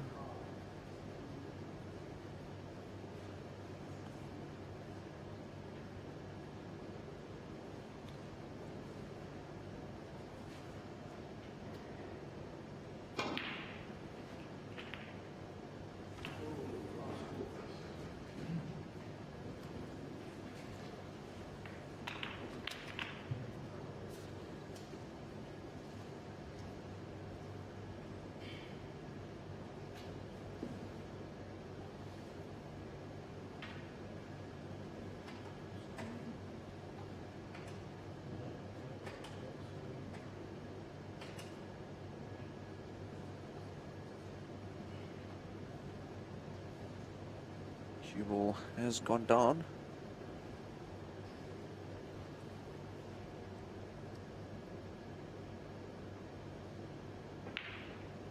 He can close this match up. However, he has been battling with his potting. Ethan definitely has the high pot success rate. Ricky making use of his safety plays. You can see there, lovely long pot being played by Ethan.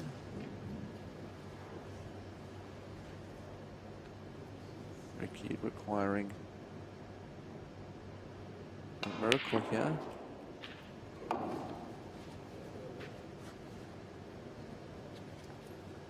Should make the scores 4-4. Points difference 22, only 13 on the table, so quite a few snookers required.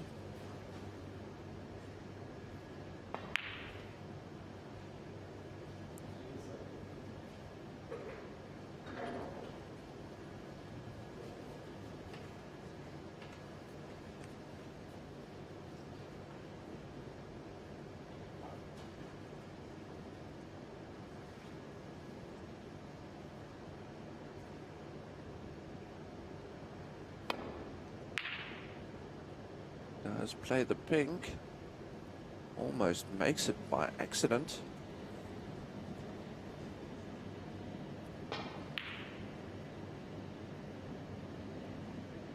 He's attempting that pink to the middle, but does not make it.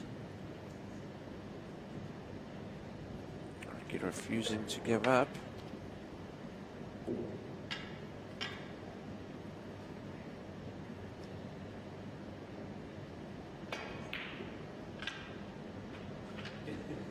Does make the pink. That is the end of the frame. So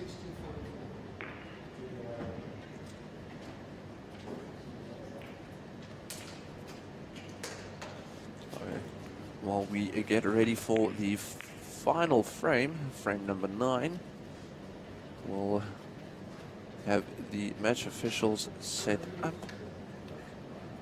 the frames. The players will probably just quickly take another quick breather, and then we'll be back for the 9th and final frame for the decider in terms of who's going through to the semi-final against Fakhri. We'll be back soon. Thank you, everyone.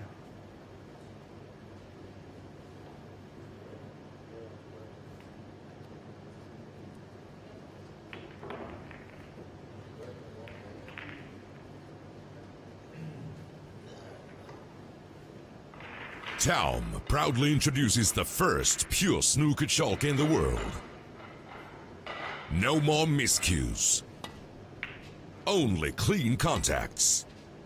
Maximum control. Pure perfection. The game has changed. TAOM. Future. Innovation. Revolution.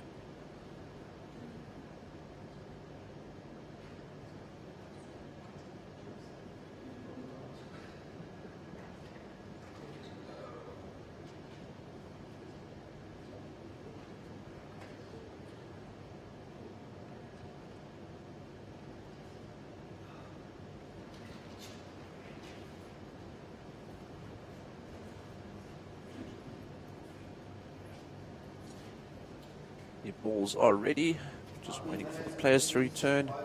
See them walking onto your screen now, so not far. Start of the 9th and final frame.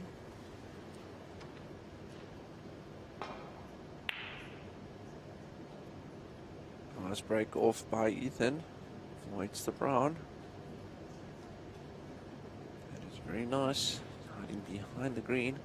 Blue also assisting him, making this a little bit more tricky for Ricky. Makes contact with the pink. 6-point foul for Ethan.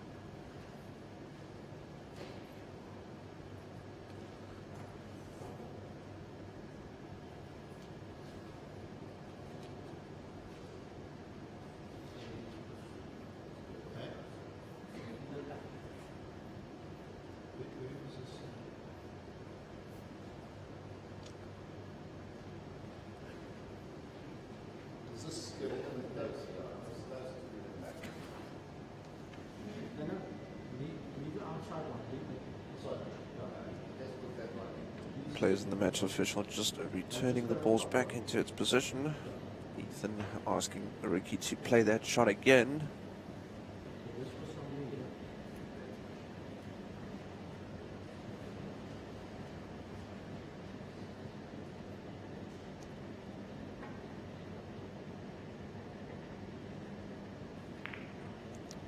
It worked out better.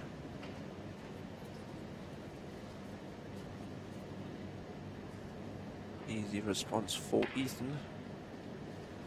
Just get the cue ball back safe again in the bulk end.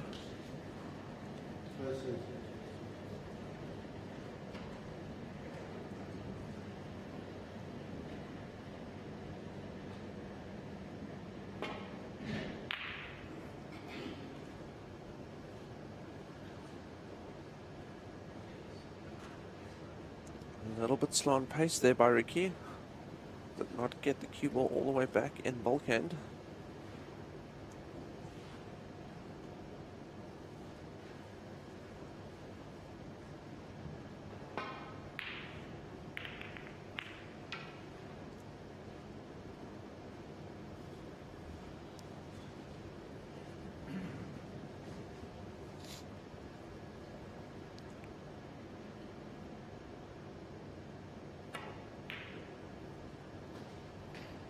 Ricky with an easy start to the middle.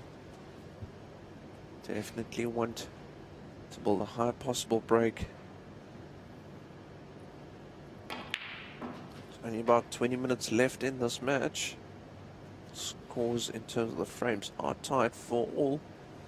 So if they were to run out of time, it would be the player in the lead in terms of points for this frame that would go through, as the frames are tied to for all. However, if they are able to finish this frame within the next 20 minutes, that person winning the frame will see his way through to the semi-final against Fakhri.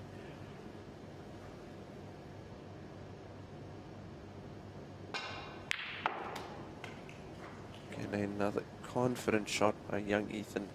He's really been potting well, but both players just unfortunately not being able to build breaks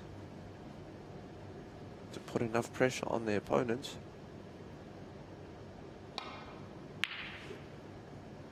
As you can see there, one beautiful shot followed up by a unfortunate miss that brings the break to the end. 7 points for Ethan, 3 points for Ricky. Avoids the blue. That's way back behind that bulk line.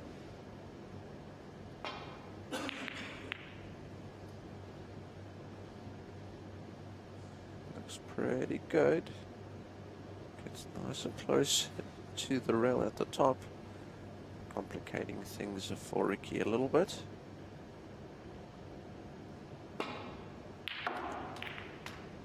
Makes a great shot.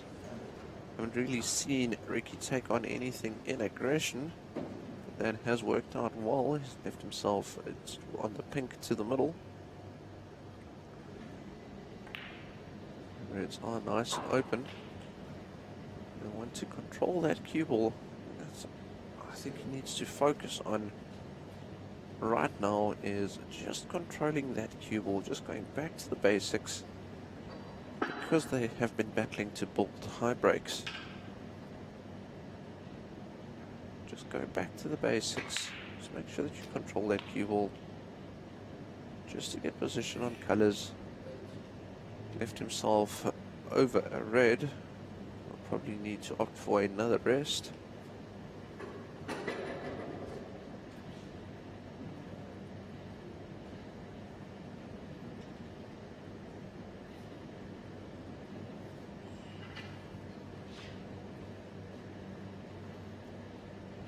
Not easy this. Needs to cue over the red. Can't touch it with his cue. Playing safe instead of going for the shot.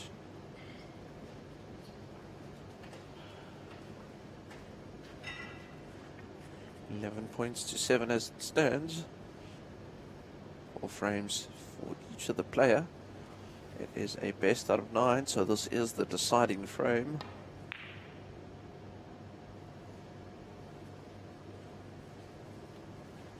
Missing the red to the middle. What has he left Ricky with?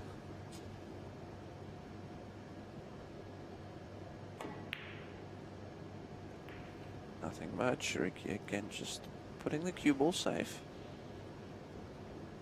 Done so effectively.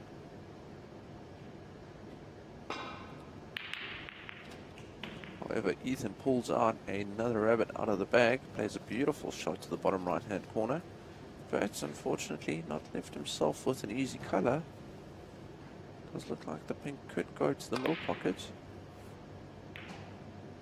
Couldn't, opt to go for the double. Ethan not scared, he's basically been taking on anything.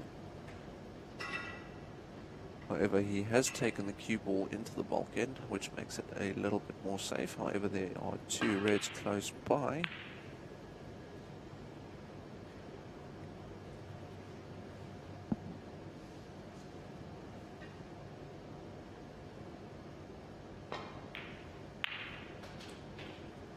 Got to the middle. Again, problem is the color.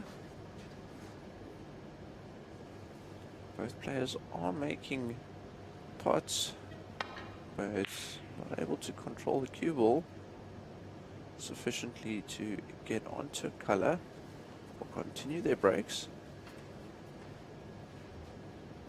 11-9.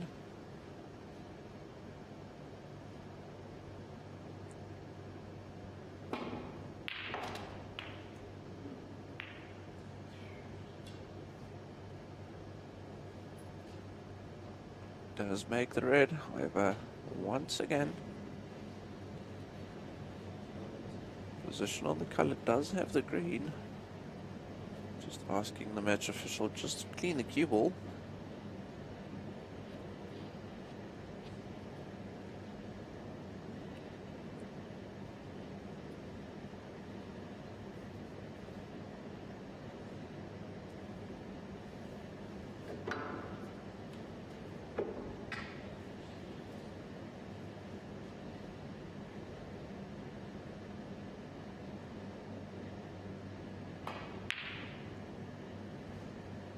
Completely misses the green.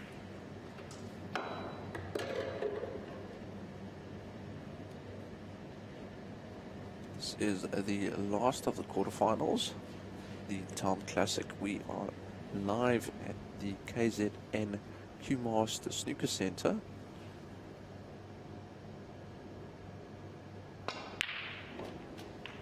Ethan again.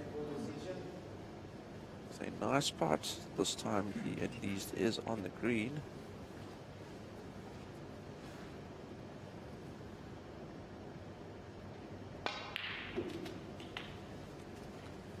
Green potted successfully on a red to the bottom right. Also got an option to the middle pocket.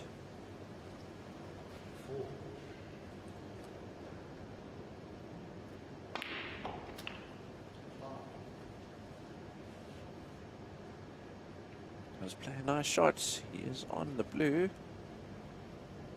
Can cut the blue to the corner pocket. The blue will at least go back to its position.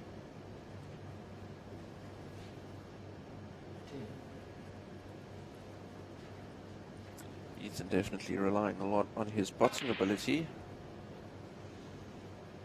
As I say that, he misses the red. Brings his break of 10 points to an end. Points difference is 7. 6 reds remaining.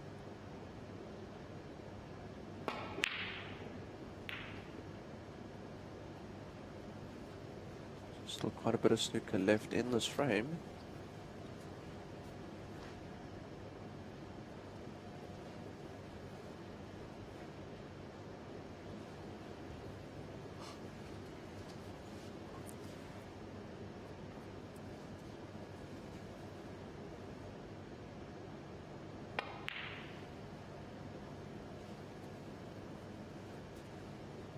Attempting to play the red to the top left hand side.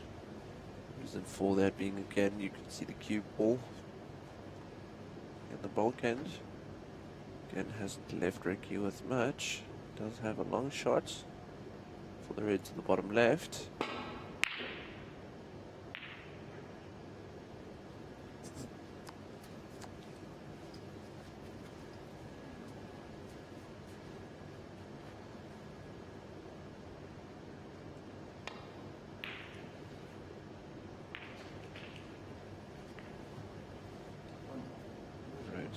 To the middle pocket. Does have options of both yellow and brown.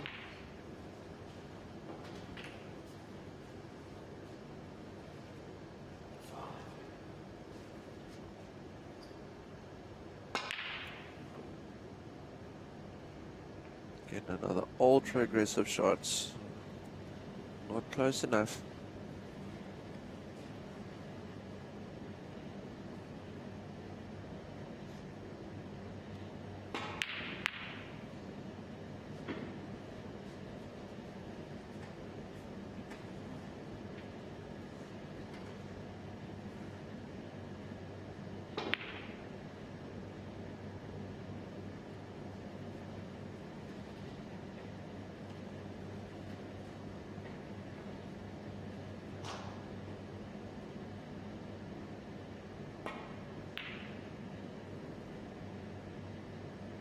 So as the match has proceeded, a lot of back and forth.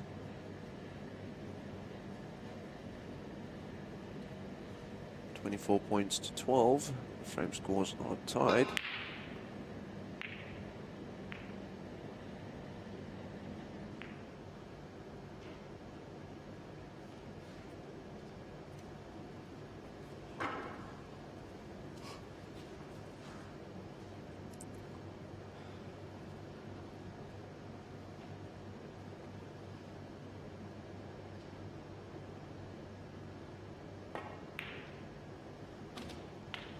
Red made.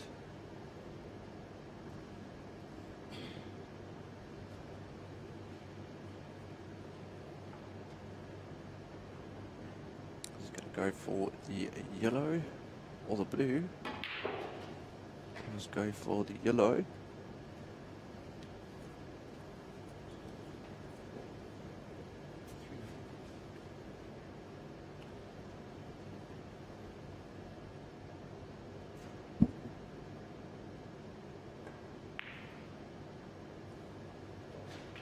Nicely played to the middle. Nothing easy in terms of the black.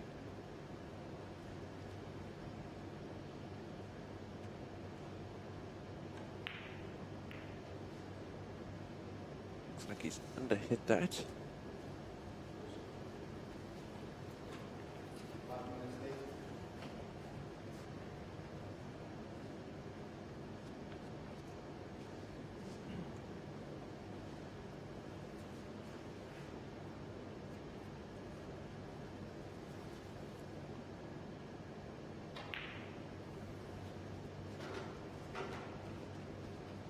To the middle, nicely onto the black. We'll leave 2 reds remaining.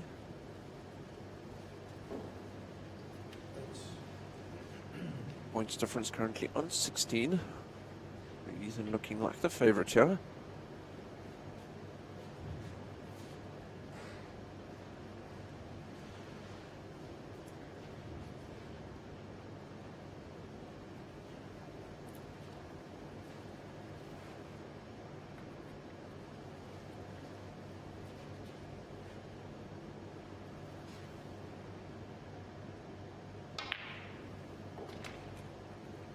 Get another shot, well executed by Ethan, has clearly shown his putting ability.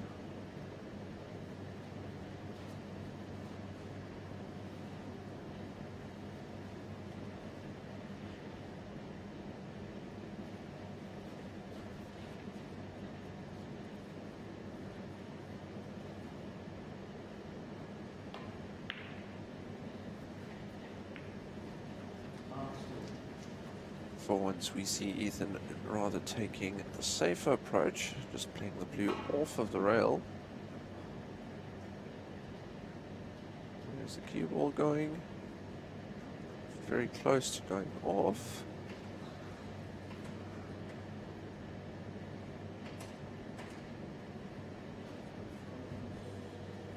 Ethan asking the match official just to put the cue ball back.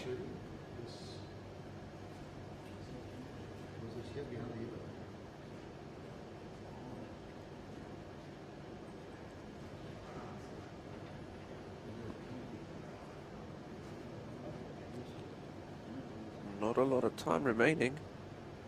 So clever play by Ethan.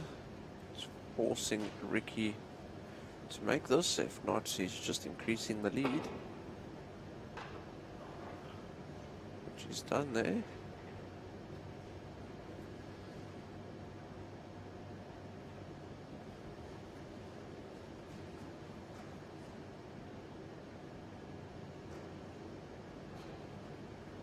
Another foul committed by Ricky.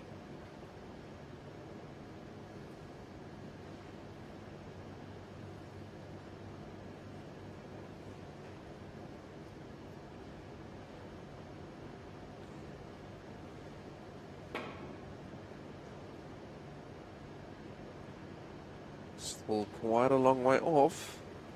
Another foul committed.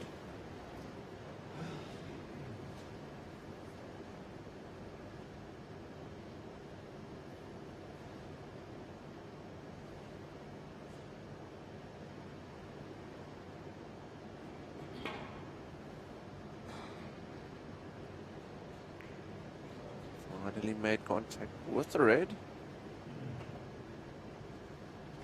Also worked on quite well because that nudged the red just slightly.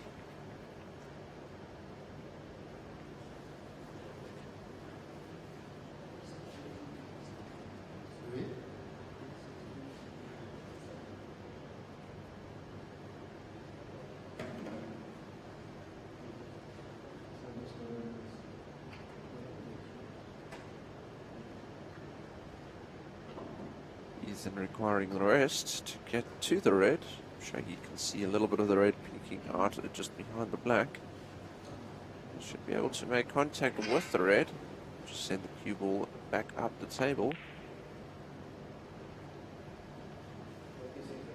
Caught quite a bit of the red.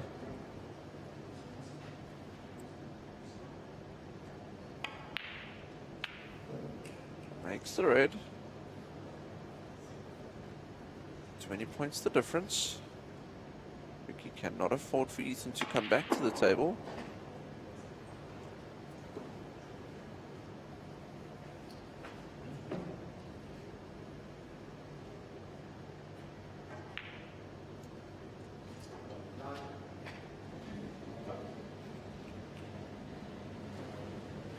That looks like it, ladies and gents. That is a time called at the end of the match that sees Ethan going through, simply due to the fact that time has run out at the frame score for all.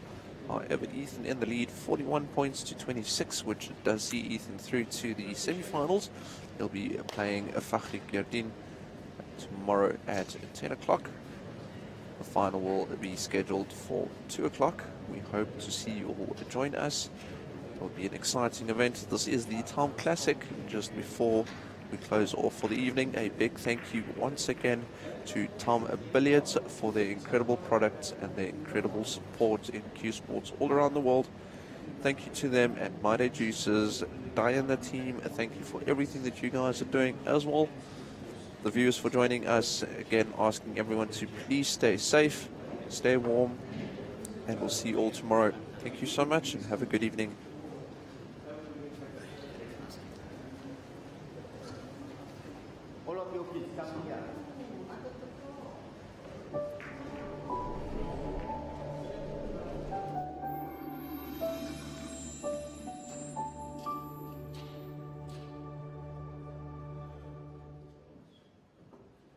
TAOM proudly introduces the first pure snooker chalk in the world. No more miscues. Only clean contacts. Maximum control. Pure perfection. The game has changed. TAOM. Future. Innovation. Revolution.